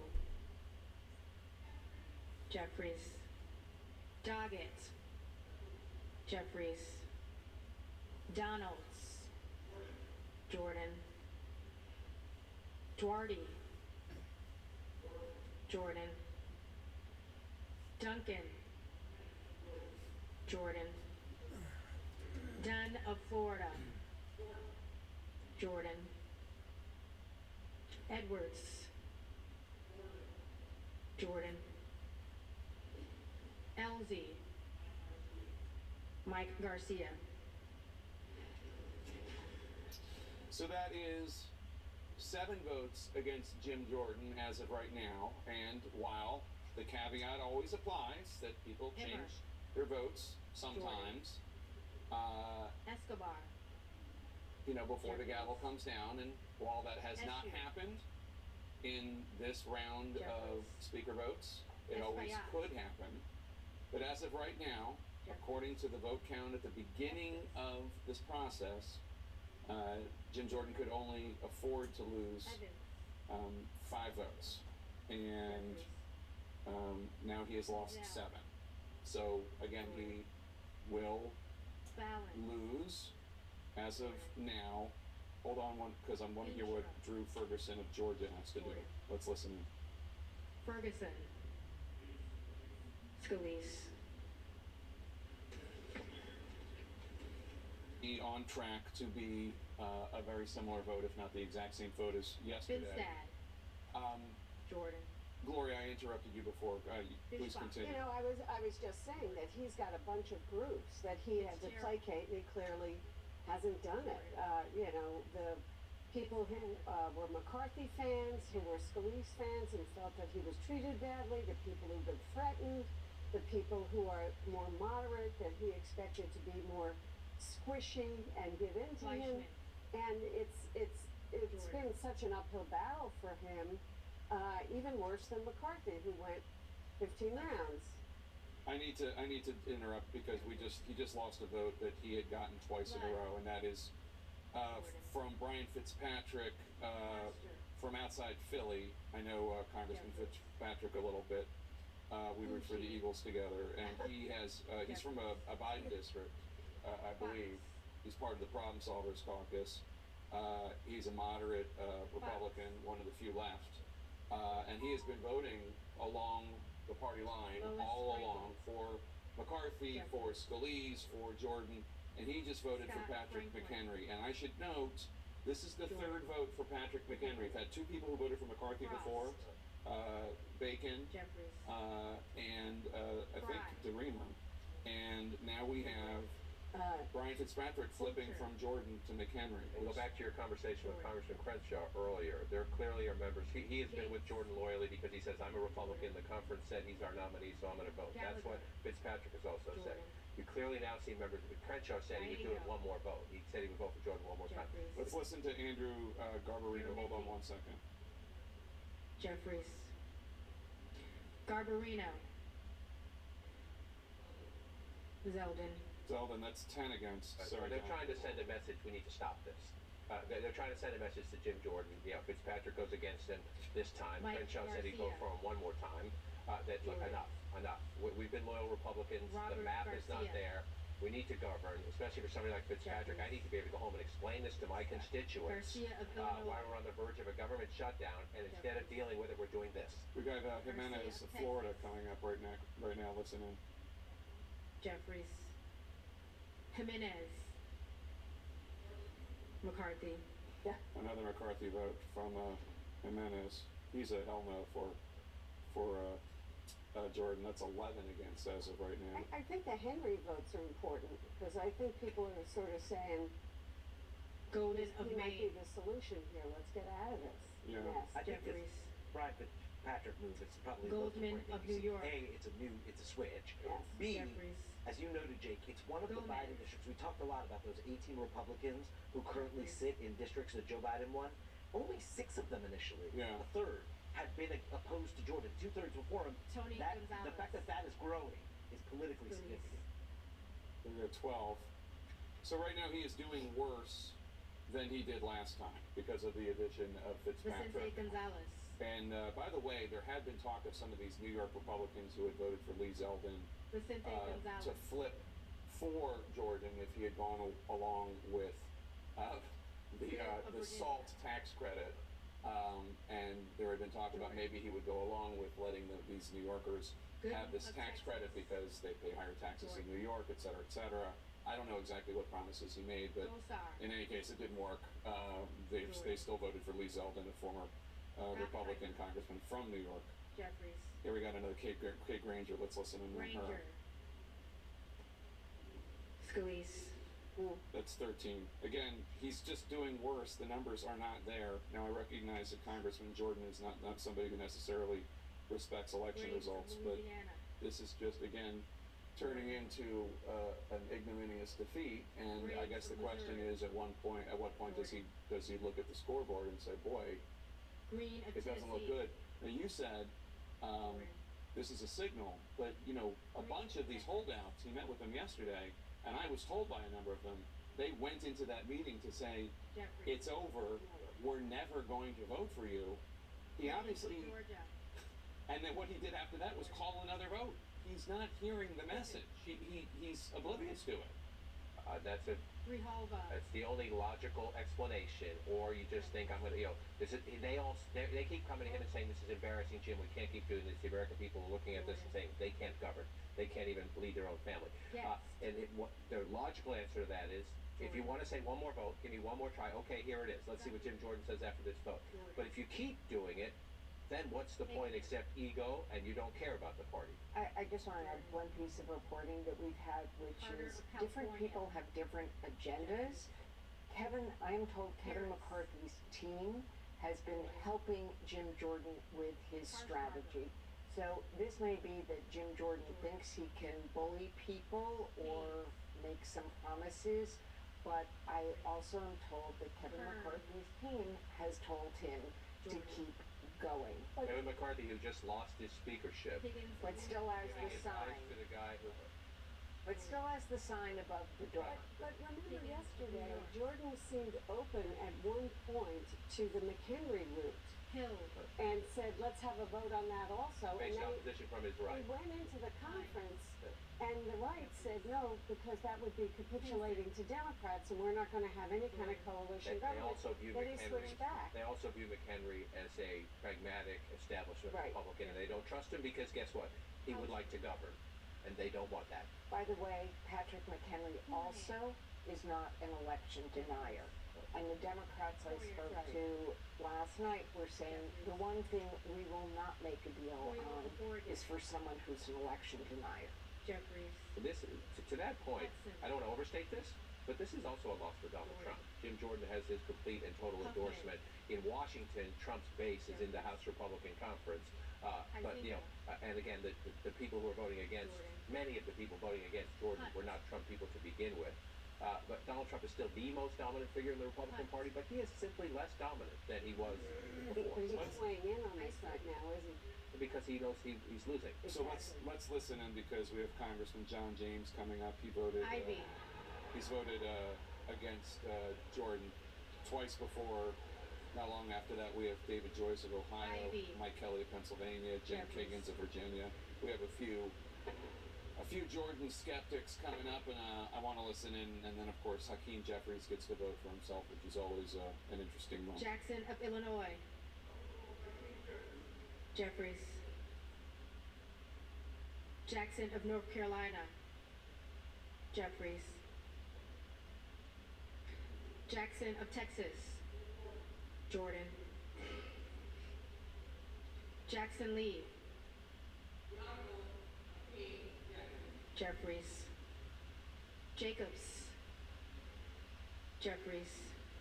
James. Donalds. That's 14 against Jim Jordan. 14. Again, he's doing worse Jayapal. now than he had done at this point. Jeffries. Jeffries. That's Hakeem Jeffries for Hakeem Jeffries. The reason for the applause.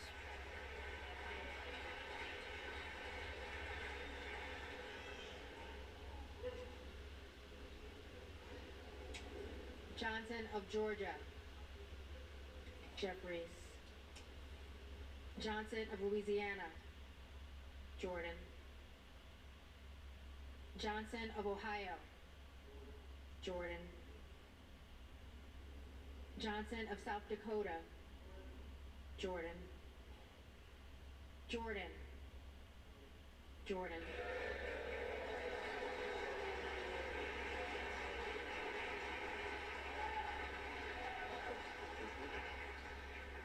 Joyce of Ohio. Jordan. Joyce of Pennsylvania. Jordan. Kim Lagerdove. Jeffries. Captor. Jeffries. Kane of New Jersey. McCarthy. Kane of New Jersey voted for McCarthy. That is another loss. Tom Kane of New Jersey, another moderate Republican from Jeffries. a Biden district, had voted for Jordan Kelly twice, of Illinois. and now he is gone. Jeffries. And that is 15 Kelly of Mississippi. votes against. Jordan. And now we have Mike Kelly of Pennsylvania. Kelly of Pennsylvania. Scalise. And that goes to Scalise. That's 16 against. We also want to hear what Jen Kiggins of Virginia does. Khanna. Jeffries. Kiggins of Virginia. McHenry.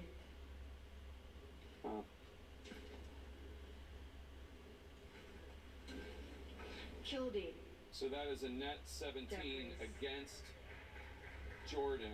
And as I throw back to Tyler. Dana, I'm not sure if that is a net. Jordan. Kilmer. I think that's two new Jeffries. votes against Jordan. Kim of So California. he's definitely doing worse than he did yesterday. Jordan. And I also think it's 3 or 4 McHenry Kim votes of New Jersey. for the first time. Is it 3 or 4? Jeffries. 4 votes? Krishnamurti. 4 McHenry votes. But Dana Bash, those are the two trends I'm discerning right now Custer. are, it's obviously not a landslide for McHenry, but a trend Kustoff. of votes for McHenry from Jordan. the skeptics, and more votes against LaHood. Jordan today, at least at this Jordan. point, with the caveat that things could change. LaLotta. So, Zeldin. again, another bad day for Jim Jordan as he continues his strategy of the beatings will continue until morale improves. Dana? Yeah, the trend away from Jordan and toward McHenry is clearly deliberate, Lamborn. particularly by the two new votes that we heard, including Jeffries. from Tim Langworthy. Kaine, or excuse me, Tom Kaine. He voted for McCarthy, but we also Larson heard of Jim Washington. Kiggins, who voted for McCarthy in previous votes, Jeffries. switched to McHenry, as did others Larson in of Biden Connecticut. districts. I want to bring in Charlie Dent as we continue to listen to your former colleagues vote Lana. again today, Charlie Dent. And, you know, after watching this, we should remember that what we're seeing play out Lawler. is a battle for the heart and soul of the Republican Party. We have been talking for 7 years about the fact that this is Donald Trump's Republican Party. Lee of California. And what we're watching right now is your flavor Lee of of Florida. Republican, former Congressman Jordan. Dent. The moderates, those who Lee have of been shoved Nevada. aside and ridiculed Jeffries. as not real Republicans during the Trump Lee of era, Pennsylvania. flexing their muscle. Jeffries. Yeah, they've been threatened, they've been insulted, they've been mocked, they've been told they have no spines, they're invertebrate. Let's go. Well, it seems like their spines are pretty damn stiff to me. They've had enough. This is a revenge of the rhinos. This is the Squish is striking back, and I am a proud card-carrying member of the Rhino, Squish, and Bedwetter Caucus, so I'm not saying it pejoratively, I'm saying these guys are standing up strong. But this is the fight that needs to happen. The institutionalists, the pragmatists, versus the Trump populists, who don't have any kind of a philosophy, a governing philosophy. They're just about making noise and causing disruption, versus the people who are serious about doing the business of governing and want a policy agenda. This is a real fight, and I'm glad it's happening. You know, obviously this is not politically very good for the Republican Party to do this in public, but the fight needed to occur years ago.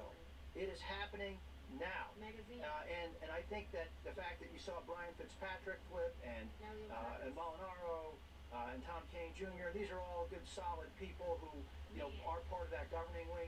You're going to see more of this, and so the party really does need to figure out what it wants to become, because this is a total embarrassment, and Jordan needs to withdraw. You know, if they can't get Patrick McHenry in there as the interim speaker, then they're going to have to put together this bipartisan coalition I've been talking about. I don't see a way out, because the pro-Trump guys, you know, they're not going to vote for somebody like a Scalise or an establishment type, and now it looks like these establishment types aren't going to support the Jim Jordan type of bomb throwers and noisemakers. So they're really at an impasse, and they're going to need Hakeem Jeffries' help to get them out of this, just as they did on the debt ceiling, just as they did in the continuing resolution. And in fact, Dana, what really drove me out of Congress was to watch this. You know, to pass a continuing resolution to fund the government for 45 days, it should take 5 minutes. These become massive, dramatic fights that take months of time. You can't do anything else other than deal with this drama. These guys, the Jordan wing of the party would say, oh no, if you vote for the continuing resolution, you just sold out the country. This is ridiculous. And this fight needs to happen. I'm glad it's happening. Glad it's happening, but as you said, it is quite ugly, and it is at the expense of the American people's business getting done. And there's a lot happening around the globe that needs America's attention. Scott Jennings, I should say that as the former congressman was talking, we just heard that Mike Lawler, another one of those Republicans from the Biden district, he's from New York. He had voted for Kevin McCarthy before. He voted for McHenry. Let's listen in. Miller of Ohio.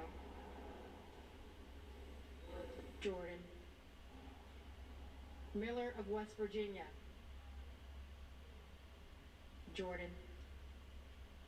Miller Meeks. McHenry.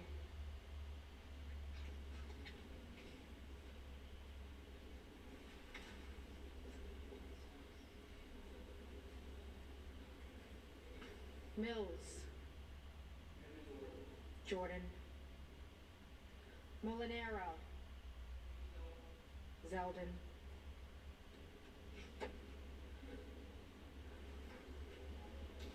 Molinar.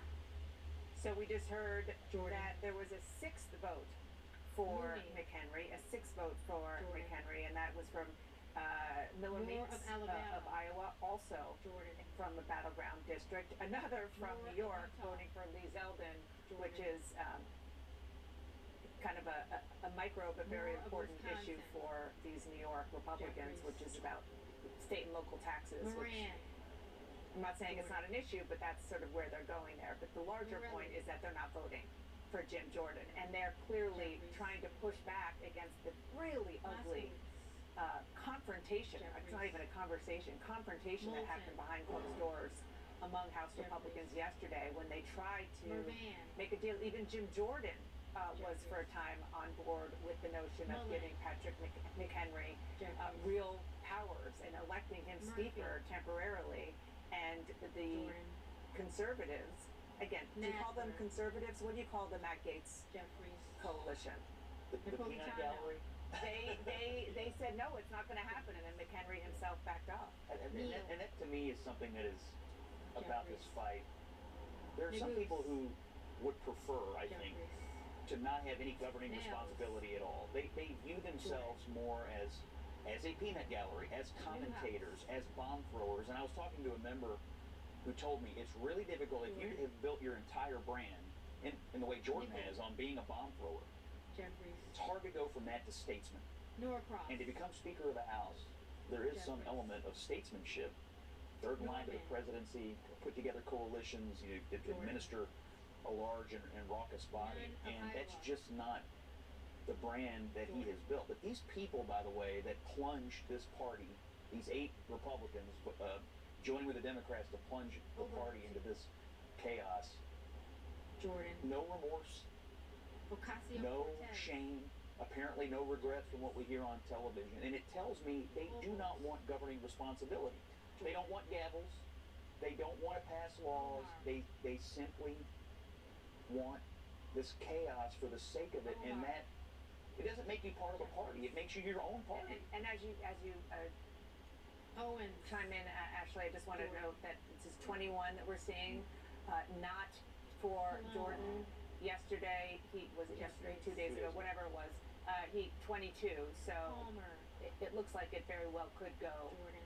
above where he was before, which is what Panetta.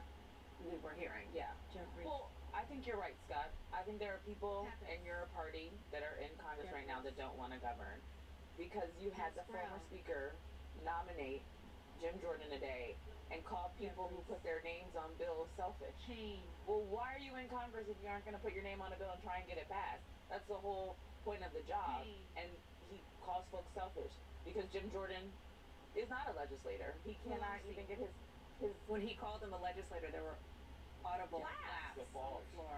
laugh because he hasn't done anything for his constituents, Totola. for the party, and Jeffries. now he is making us watch him lose, knowing he is going to lose for his own ego. You know, Scott, John King brought this up, and we were talking about it off Perry. camera, and I think it's important to underscore. Jordan. Donald Trump endorsed Jim Jordan. Yeah. Peters. Where is Donald Trump right now? Jeffries. Jim Jordan's probably asking that I've same never heard the sound of silence so loud when it as at this moment when it comes to Donald Trump and his endorsement of Jim Jordan. And not only is he not here today, Jeffries. in the initial round against Scalise, when he had endorsed Jordan and Scalise bested Jordan in the conference vote, Pocan. him not inserting himself here is, Porter. it is really stunning. Honestly, I mean, these are his biggest supporters. Posey. The people who say this is the direction the party has to go. When Donald Trump says jump, they say how high. And now they're looking back over their shoulder, and he's nowhere to be found. It's fascinating. Well, and the answer, Charlie Dent, is because I'll answer my own question, and I'm guessing that you'll agree with me, is because the sway that Donald Trump has is not with what you call your fellow squishes, the moderates, those who want to get things done, those from Biden districts. Donald Trump has no sway with them because he has ostracized most of them. Yeah, of course. This is a big defeat for Donald Trump. I don't know if anybody else is noticing this irony, but But Jim Jordan perfected the art of the politics of brinksmanship. You know, all these high drama events. And he more or less spawned these types of people like, you know, Matt Gaetz and many of the others who just took down Kevin McCarthy. And so now that, and Kevin McCarthy is now with Jim Jordan and basically embracing that wing of the party. So publicly, I mean, it's almost, it's head spinning to me to watch this. You know, the whiplash is unbearable for me to witness this. But again, we get back to this whole issue is that this fracture is Congressman, let's just profound. listen into the floor. Forgive me for interrupting. Let's listen in again.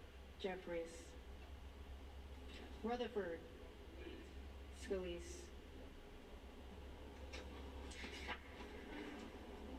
Okay, so that was Congressman John Rutherford of Florida, sticking with Scalise as he had done before. I was curious to see if he too would move over and vote for Patrick McHenry. I believe we still have 6 votes for Patrick McHenry, a clear trend, intentional trend by some of these more moderate, or a lot of them are not moderates, but Republicans from battleground districts. Congressman Ben. Jeffries. Yeah, that's right. And this, again, this you just saw John Rutherford vote. He's an appropriator, you know, another serious guy. But you know, once we get through this vote, you know, I know that you might see a backbench member pop forward. Jack Bergman of Michigan. He wore 3 stars on his shoulder. He was a Marine Corps Lieutenant General. Schneider. He is floating his name to be considered. He's going to make a move at some point. He's out making calls, I'm told, by many close to the Michigan delegation. So I think the conference is going to have to get behind somebody. It may be somebody we've never heard of, most people have never heard of, but more maybe somebody who's a good player like that. But this fracture, though, Dana, you've seen it. I've seen it for a long time, really since the Tea Party movement. You know, Boehner talks about it quite a bit. We've seen it. Paul Ryan's talking about it. But now it is so exposed. This is a raw nerve. And as has been stated, now, there's really serious issues in the world that have to be addressed. But until they figure out how to deal with this, you know, we're going to have more bloodletting. And I'm really anxious to be the fly in the wall in the conference room after this vote. Because if they were hot earlier today, they're going to be on fire this afternoon to talk about this path forward, because now this damage is so bad for the party that let's listen in. They have to get on. Forgive me. Scalise.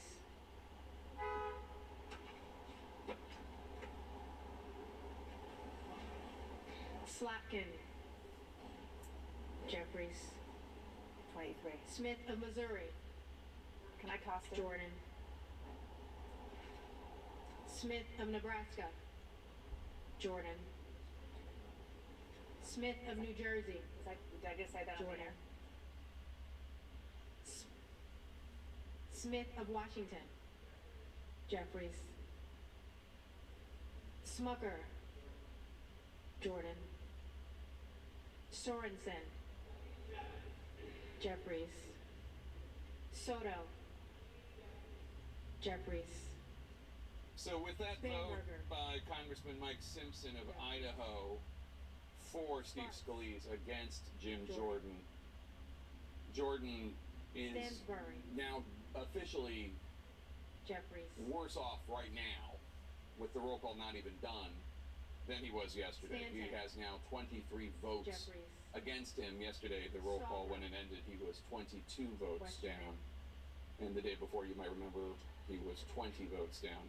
We are expecting at least 2 more no votes to come down. So far, we have counted a net loss of 3. Again, with the caveat that anything could change at the end of the vote. People do sometimes flip, although we have not seen that in this balloting. Let's bring in Manu Raju, if we can, as we watch some of these votes come in. We are expecting... Stevie. Jordan. Stevens. Oh, Stevie, did we hear Pete Stauber vote? Strickland. Did he come in? Jeffries. He did vote for Westerman. Okay, so that's 24 while I was jabbing. Do we have Manu Raju ready to come in? Is he there? Manu, there you are. So he's at 24, and we do expect Congressman Steve Womack to vote against him as well. Let's just say Congressman Womack's respect for Jim Jordan knows bounds, as they say. So this will probably end with 25 no votes for Jim Jordan, and then that will be another defeat. He's hemorrhaging votes, gets worse and worse every time. Is he going to keep pushing it through the weekend? Is this just going to be a further and further exercise of futility? What's the plan here? There's just like it's been for several days, so much confusion, Jake. I just talked to a number of Republicans as they've been walking in and out of the chamber. No one really has a clear sense on what Jim Jordan's strategy is, whether he'll push ahead, but the support among a lot of the people who have voted for him here is very tepid. They know there's no path for the speakership, and it doesn't appear that it's going to change if there's another ballot. This is going obviously in the wrong direction for Jim Jordan, losing more Republicans on this than in the previous ballot. Now, there is some discussion about having another closed-door conference meeting this afternoon. One congresswoman who just left the chamber told me that there's some talk on the floor about there be another Republican conference meeting. That has not been officially scheduled yet, but yesterday's meeting devolved into a screaming match at points. There was cussing. There was a division over the strategy. It did not go particularly well. It ultimately led to Jim Jordan having to sit down with the 22 holdouts at the time, 22, to see if he can flip them. That did not work. He has not been able to flip anybody here so far. So then the question is, what does Jim Jordan try to do? Continue to go to the floor and continue to lose, push this through the weekend, something that he had threatened to do, but the pressure will be on him to withdraw. There was pressure on him yesterday to step aside from a number of those members to rebuff those calls. Will he rebuff these calls now? Because as I talked to some members, the call that if there's a fourth ballot, it could very well get much worse for him. He's bleeding even more Republican support to send a message to him. There's no path to the speakership and to step aside. But as long as he pushes for that vote, Jake, the votes can certainly happen here. And a lot of his supporters are egging him on, saying, now Kevin McCarthy went 15 rounds. Jim Jordan can go 15 rounds as well. But the problem is, McCarthy had made some steady progress. There was a path to the speakership after some time. Right now, no path to the speakership for Jim Jordan as he's losing support, and probably even more so if there's another ballot after this, Jake. So a few trends that we've noticed. One is the 3 votes that flipped against him, and we should note no votes flipped towards him so far. The 3 votes that flipped against him, Congressman Fitzpatrick of Pennsylvania, Congressman Kane of New Jersey, and Congressman Molinaro of New York.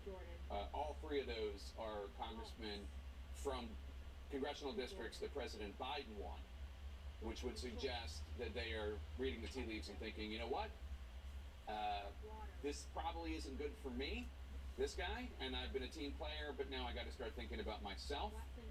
Another trend that we picked up is now people are starting to vote for, as an alternative, Congressman Patrick McHenry, who is the temporary speaker, and we've been talking to members of Congress, I know you have as well, who have said, let's just let temporary Speaker Patrick McHenry run the House, because well, we were talking to Congressman Crenshaw earlier today. He said there's nothing in our rules that would prevent him from just bringing up legislation. All the work is done at the committee level anyway. Manu, hold that thought, because I want to listen to Congressman Womack make his vote, and then while they tabulate, we'll come back and talk. So let's listen in. Williams of New York, Jordan. Williams of Texas, Jordan. Wilson of Florida, Jeffries. Wilson of South Carolina, Jordan. Whitman, Jordan. Womack, Scalise. All right, so that is 25 votes against Jim Jordan, and poor Steve Womack, cursed with a W last name, had to wait an hour to deliver that, even though I know he woke up this morning eager to vote against Jim Jordan. Manu, this Patrick McHenry thing, people wanting, Congressman Crenshaw saying, the real work is done on the committees anyway, just let Patrick McHenry be the speaker. There's nothing temporary speaker, there's nothing in our rules that would prevent him from doing so. It's essentially a ceremonial position anyway, who cares? Yeah, and look, that's been a debate that's happened behind closed doors. In fact, Kevin McCarthy has said the same thing as well, said that there doesn't even have to need to be a vote of the full House to empower Patrick McHenry. But there is division about that, about the legality of that, and there's some push, if this will happen, to actually have a vote to make that very clear, that he does in fact have the authority to oversee legislation. But Republicans will have to make a choice. If they bring that to the floor, they could very well lose a majority of Republicans voting for that resolution. There's just such stiff opposition to that idea of elevating Patrick McHenry as the interim speaker for a variety of reasons. But Republicans, in their own conference rules, will only move forward on legislation that is supported by a majority of their conference. So they have to make a decision. Will they let this pass to elevate Patrick McHenry with the support mostly of Democrats and with a minority of Republicans? That is something that has been strongly opposed, doing that kind of tactic by many, many members, including some members of the top Republican leadership at the moment. So that's going to be one key calculation. You're going to decide to do that. And if not, then what else? Because Jim Jordan has no path for the speakership at the moment. There's no sign that this will actually change. In fact, there are some members who have held back their vote and are expected will vote against him in the next ballot because they want to show that his vote opposition among the GOP is increasing, sending the message that he has no path here. So expect that to happen in the next ballot. But if Jordan steps aside, there are several other Republicans who want to run for speaker as well. That could only prolong the process here, and they have, at the moment, no path to 217 votes. We'll see if any successor to Jordan ultimately gets there, but that just leads to all the confusion and the division at this time of deep Republican turmoil, which has huge implications for the country as they consider massive, massive pieces of legislation, including aid to Israel, which is being pushed to get done in the coming days here.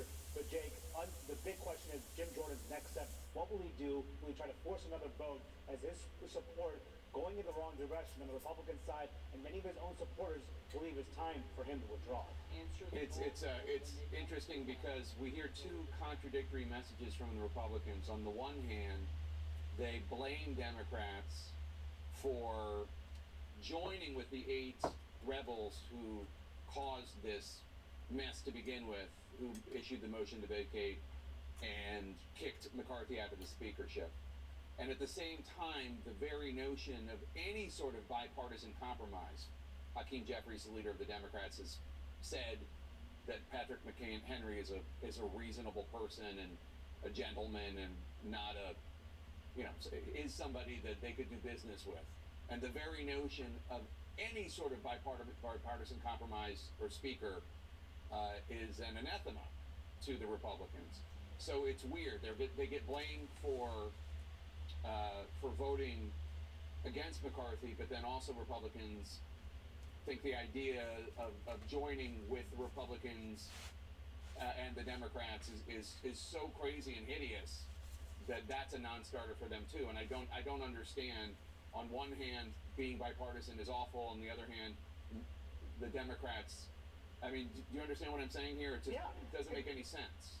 Jake, I mean, that will ultimately be the only solution out of this crisis, because this badly divided Republican Party can't get its act together, can't get behind a single candidate, even as they are concerned about the prospect of Democrats carrying a vote and essentially elevating or electing on a temporary basis Patrick McHenry. That may be the only solution. That's what a lot of Republicans are saying. There's going to be a decision that has to be made here by some of the people who are pushing the idea of elevating Patrick McHenry. There is what's called a privilege resolution in the House that can be introduced that can actually force this issue on the floor. That has not been officially introduced yet, and part of the issue is because there's still a speaker's race ongoing, so there's some parliamentary hurdles that they have to overcome.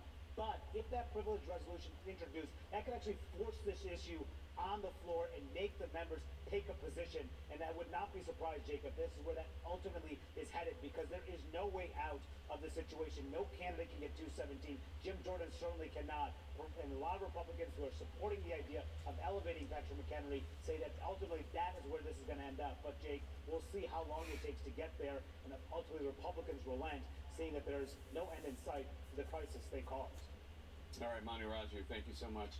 I appreciate it. And right now, for those at home, what's going on the floor is they're seeing who hasn't voted for who is there. There might be some stragglers who showed up even though they weren't there at the beginning. They're just making sure everybody has a chance to vote, who's there to vote. It does not appear, as far as I can tell, that anybody who was not there at the beginning of the quorum has since showed up. I haven't seen any numbers added. So it does appear that the numbers are the numbers now are the numbers that they were. It doesn't really matter because I think a couple Democrats, Jake, were not present for the attendance vote, who did show up and actually vote. Oh, is that right? So we're now... Well, Hakeem Jeffries usually gets 212, which is the number of Democrats. So there are 2 Democrats not voting, right? And there are 2 Republicans originally were not 4. voting. There were originally 6 not voting. So and there's 4 Democrats and 2 Republicans. You're right. It doesn't matter, just to say, because there are math nerds at home who are following along with this. If you total that up, that's 429 votes cast. Yeah. That means of those, he would need, we thought it was going to be 427 when the attendance was taken. So he could afford to lose 4. He obviously lost 25. That's a lot more than 4. He would need 215. He's 21 away from what he would need, Jim Jordan, to actually be House Republicans could use one of those math words. I just say that this shows that there's absolutely no concession that Jim Jordan could make that could get people to move in his direction. What we saw with McCarthy was there was a lot of horse trading and people were moving in his direction. With Jordan, they went the other way. So there's the message here to him is, give it up. There's nothing you can tell us you want to do for us anymore that will get you this job. So and it's who went the other way. I think the problem is it's who went.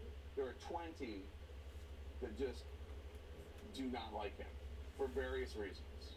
20. Some of them don't like him because they don't want to reward the rebels that put them in this position. Some of them don't like him because he's an election liar and denier. Some of them don't like him because they think he's just toxic and the wrong symbol for the party. And those 20 are just where they are. Yes. And then the ones that have since grown to join that group, the other 5, are like, well, these 20 aren't budging, so we need to move on. And Jordan's not getting the message, so I'm going to join. Right. Also, to David's point about what districts, and you mentioned this, what districts they come from, they know there will be political backlash if Jim Jordan is the Speaker of the House. And they want to hold on to their districts at the end of the day. One of the things that Melanie Zanona reported this 2 days ago, I just think it's been so interesting.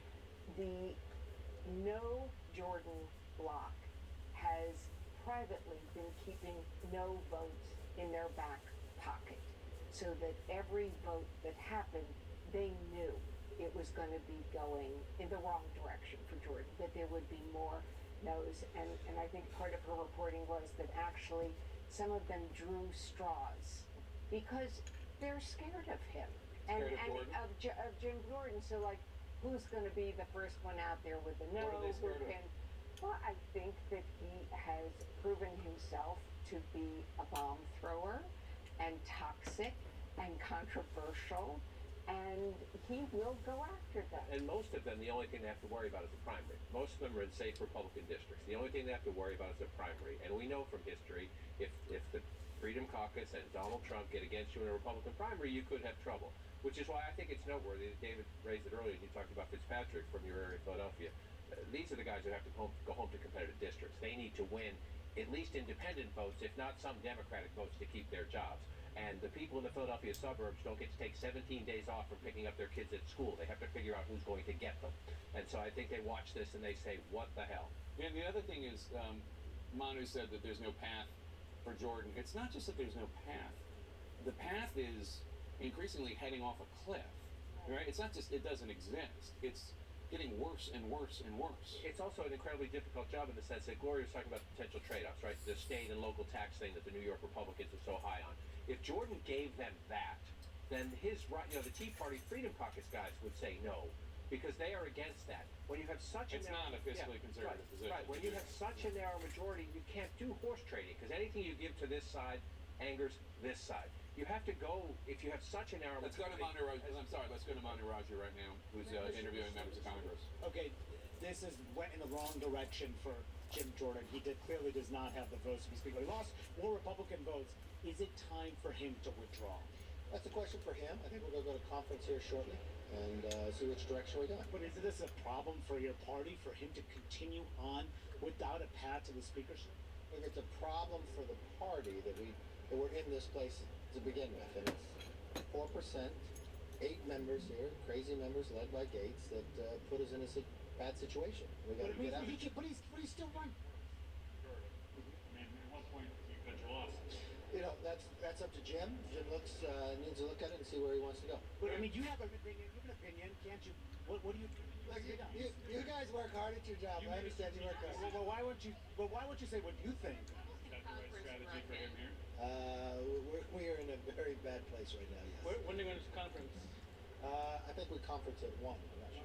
Do you think there'll be a fourth ballot at this point? Did Jordan say there'll be a fourth ballot? All right.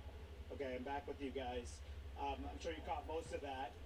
We heard that, Manu. Can I translate? I think I'm going to break out my McCarthy to English to McCarthy dictionary. So just if I can, go for it. So 2 days ago, he was saying Jim Jordan's going to win on the first ballot, right? Mm-hmm. And that was the most honest I've seen him, McCarthy, about Jordan. When he says that's going to be up to Jim, to me that means, yeah, man, he's got no path. He needs to give it up. That's what I took from that. That's my translation. Is that?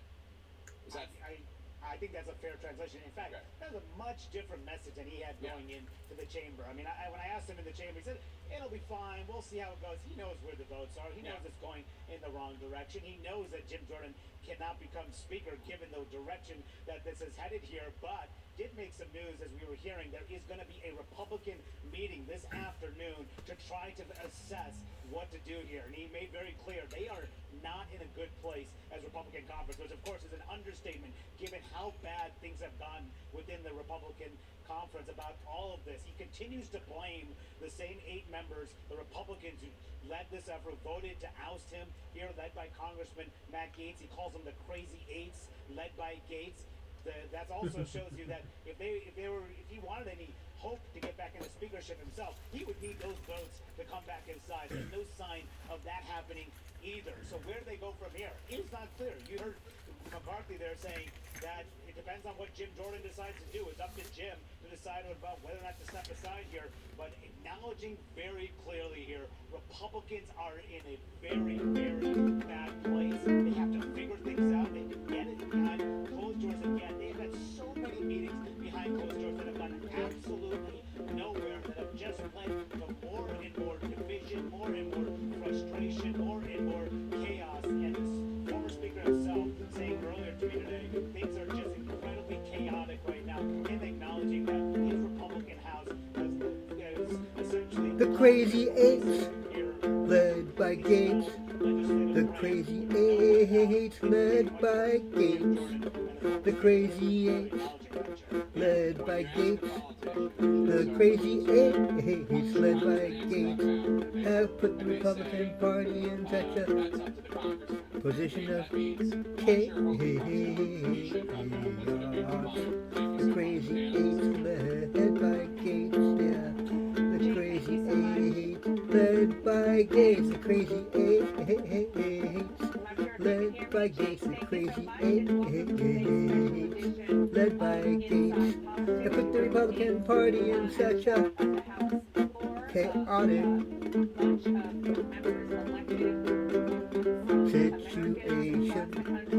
situation. Got rid of McCarthy. Well, they first got him, and they got rid of him. The crazy 8s led by Gaetz. Destruction of the Republican Party. I'm sorry, Dana's shot is taking hits out there. Until she gets it back up, we're gonna take over for her, and then as soon as her shot is fixed, she's got some weather gremlins out there. We'll get her right back to her. But David Chalian, I have to say, I like it when politicians. I don't like when politicians well, I don't want to be. I want to be honest here. I don't like it necessarily if something bad has happened to them, but I do like it when something intervenes and they are candid And that was a rare moment of candor when he's basically saying, yeah, Jim's got to drop out. We're going to meet. We're in a bad place. Yeah, and it, as Manu noted, it was just totally different from where McCarthy was just an hour or two before, where he was when he was giving the nominating speech, where he was last night when he left and saying that Jordan is going to be able to gut this out and that he was given 15 rounds. And this Jim Jordan is the greatest legislator that ever lived. A totally different McCarthy. He's a man of integrity. Jim Jordan has some thinking to do here. That's what he needs to hear.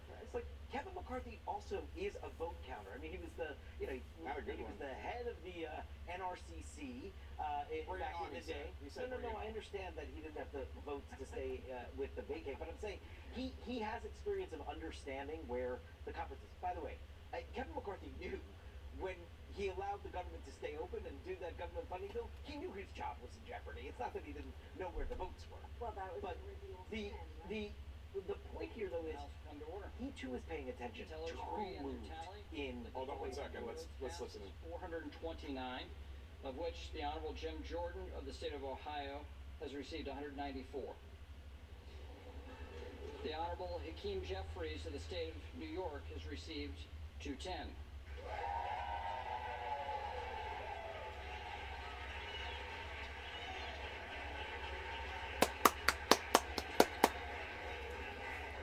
The Honorable Patrick McHenry of the state of North Carolina has received 6.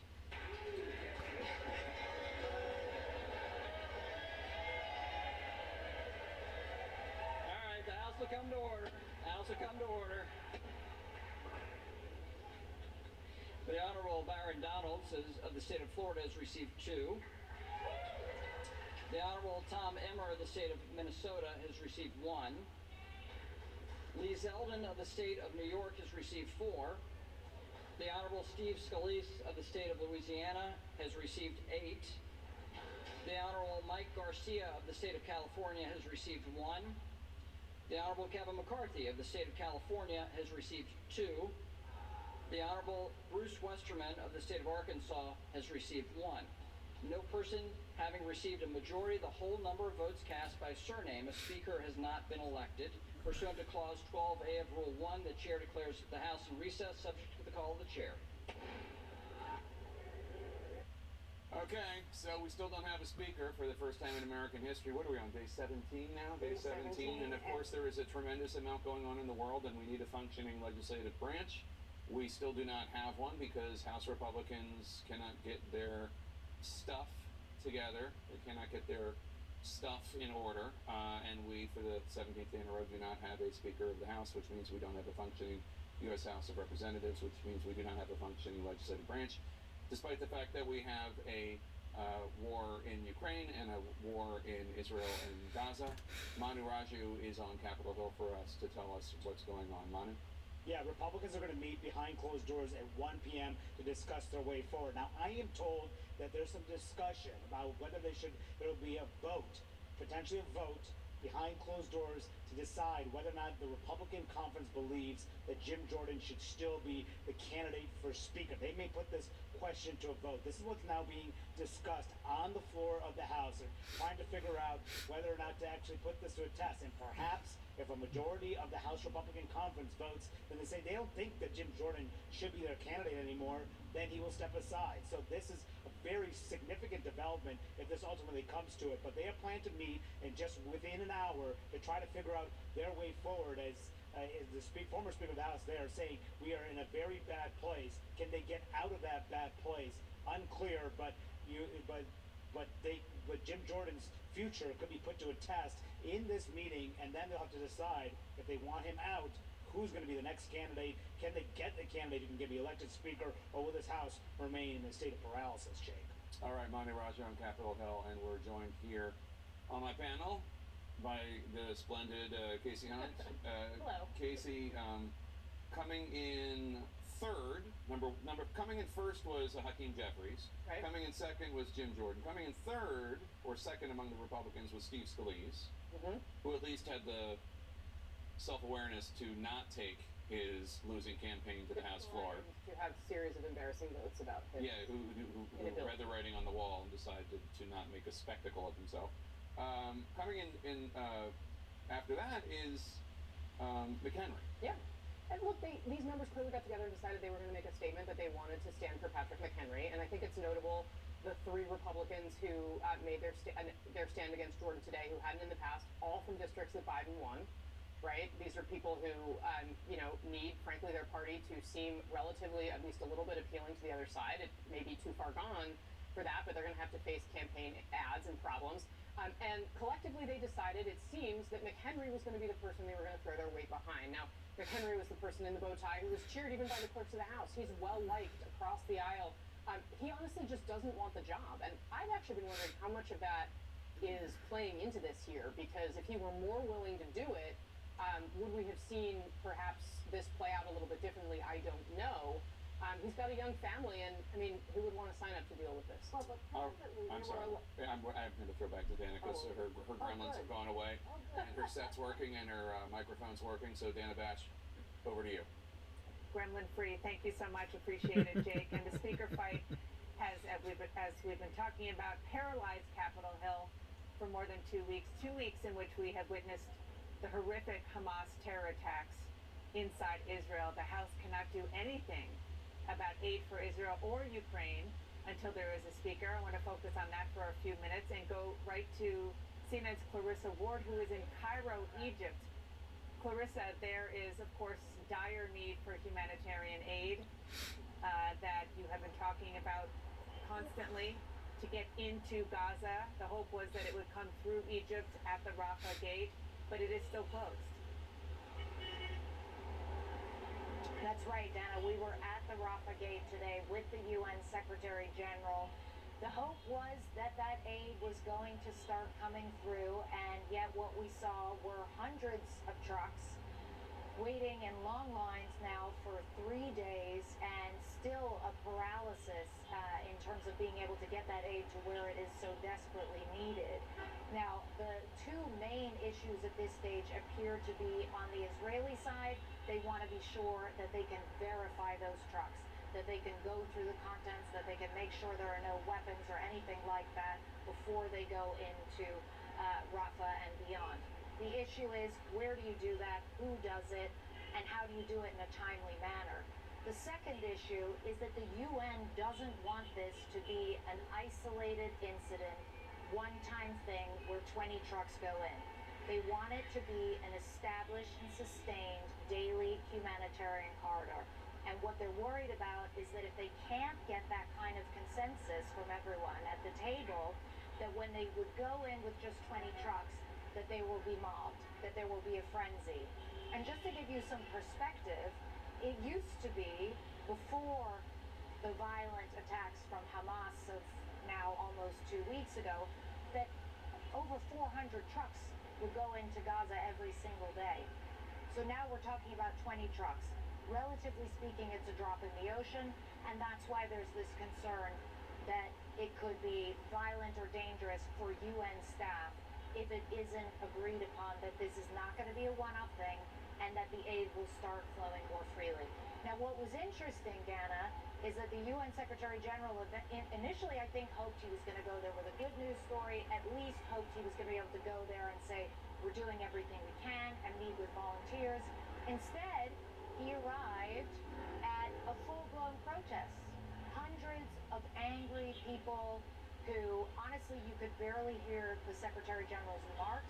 They were drowned out by the crowd, people demanding justice, people looking for loved ones inside Gaza who they had lost contact with, and a lot of people who are incredibly angry at Israel, the U.S., at international institutions that they feel have failed the Palestinian people, and also, Dana, a lot of anger at Western media. I had one woman started shouting at me. I went up to her. I said, tell me what you want to say. Engage with me. I'm willing to hear it. Take a listen to what she had to say. We are here to speak the truth because Western, I'm not going to generalize, but a lot of Western channels have been aiding in the dehumanization of Arabs. You say 100, when I say the word Muhammad, how does that make you feel? You immediately flinch because that's what's been happening. So now, when 1,000+ Palestinian babies die, you don't feel the same. You don't feel the same as when I tell you one of your own has died. But these are our own. And it is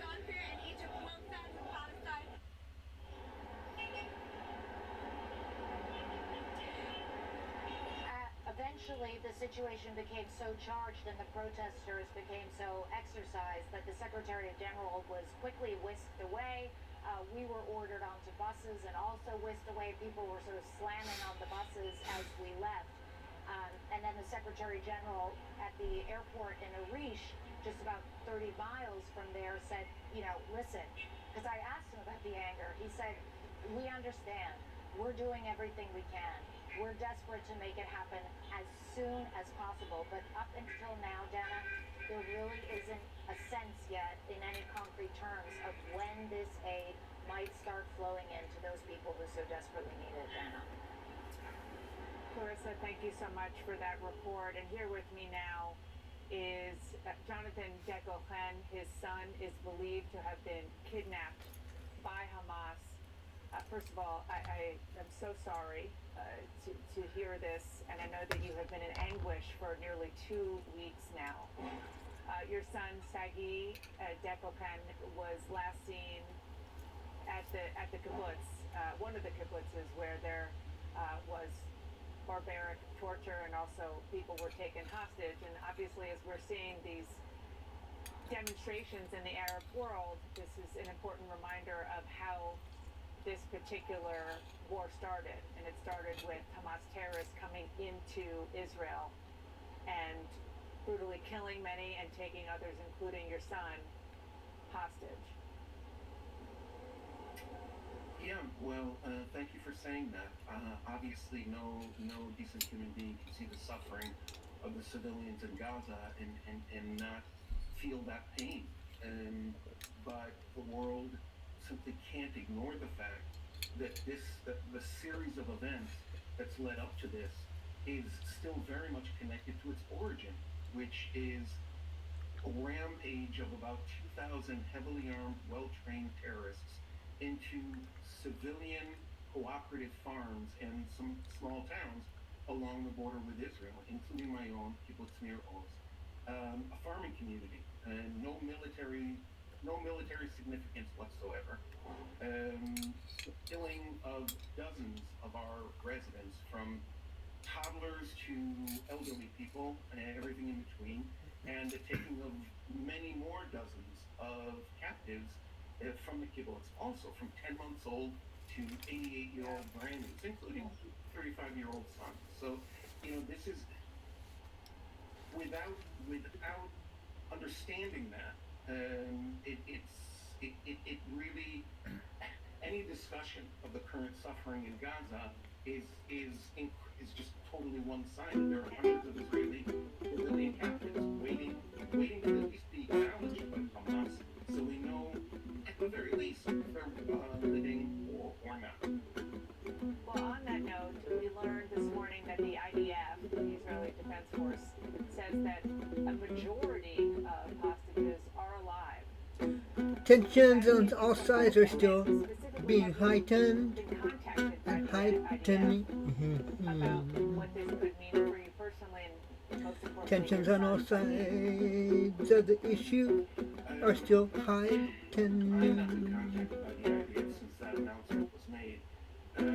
The Palestinian tensions of people in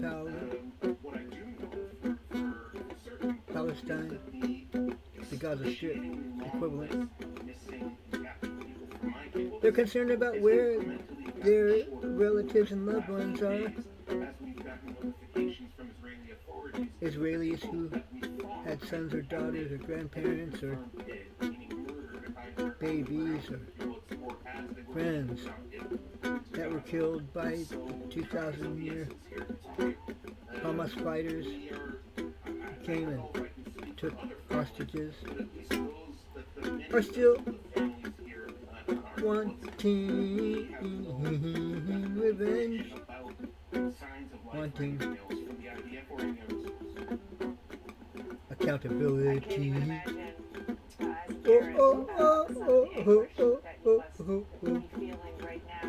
Even the media at a protest starting to get harassed. And the main person who was there to try to get the humanitarian supplies there was U.S. being government drowned out. has been handling this so far. He could hardly be heard. In a way, it's Anger turning swiftly upon Israel those families who have loved ones in captivity. and America, In terms of the American the government, USA. really from Tuesday, so within 2 days after the massacres by Hamas in our kibbutz and throughout the border area, we were contacted, American citizens were contacted by our embassy and the State Department, and we continue to be in contact with authorities. They don't have any information for us, but at least there's an open line.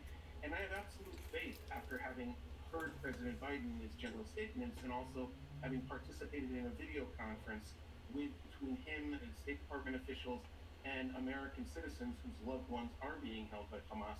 I have no doubt whatsoever that he has a deep personal commitment and to the welfare of all the hostages, not just the American citizens, as does his administration. And time will tell how that can come to bear. But I have absolute faith in his desire to protect these people. Jonathan Dekolchen, your son against Sagi is, you believe, held captive by Hamas terrorists somewhere in Gaza. And obviously everybody continues to hold that hope that he is alive and he will come back alive and well. Thank you so much for joining us. I appreciate it. Thank you for your concern.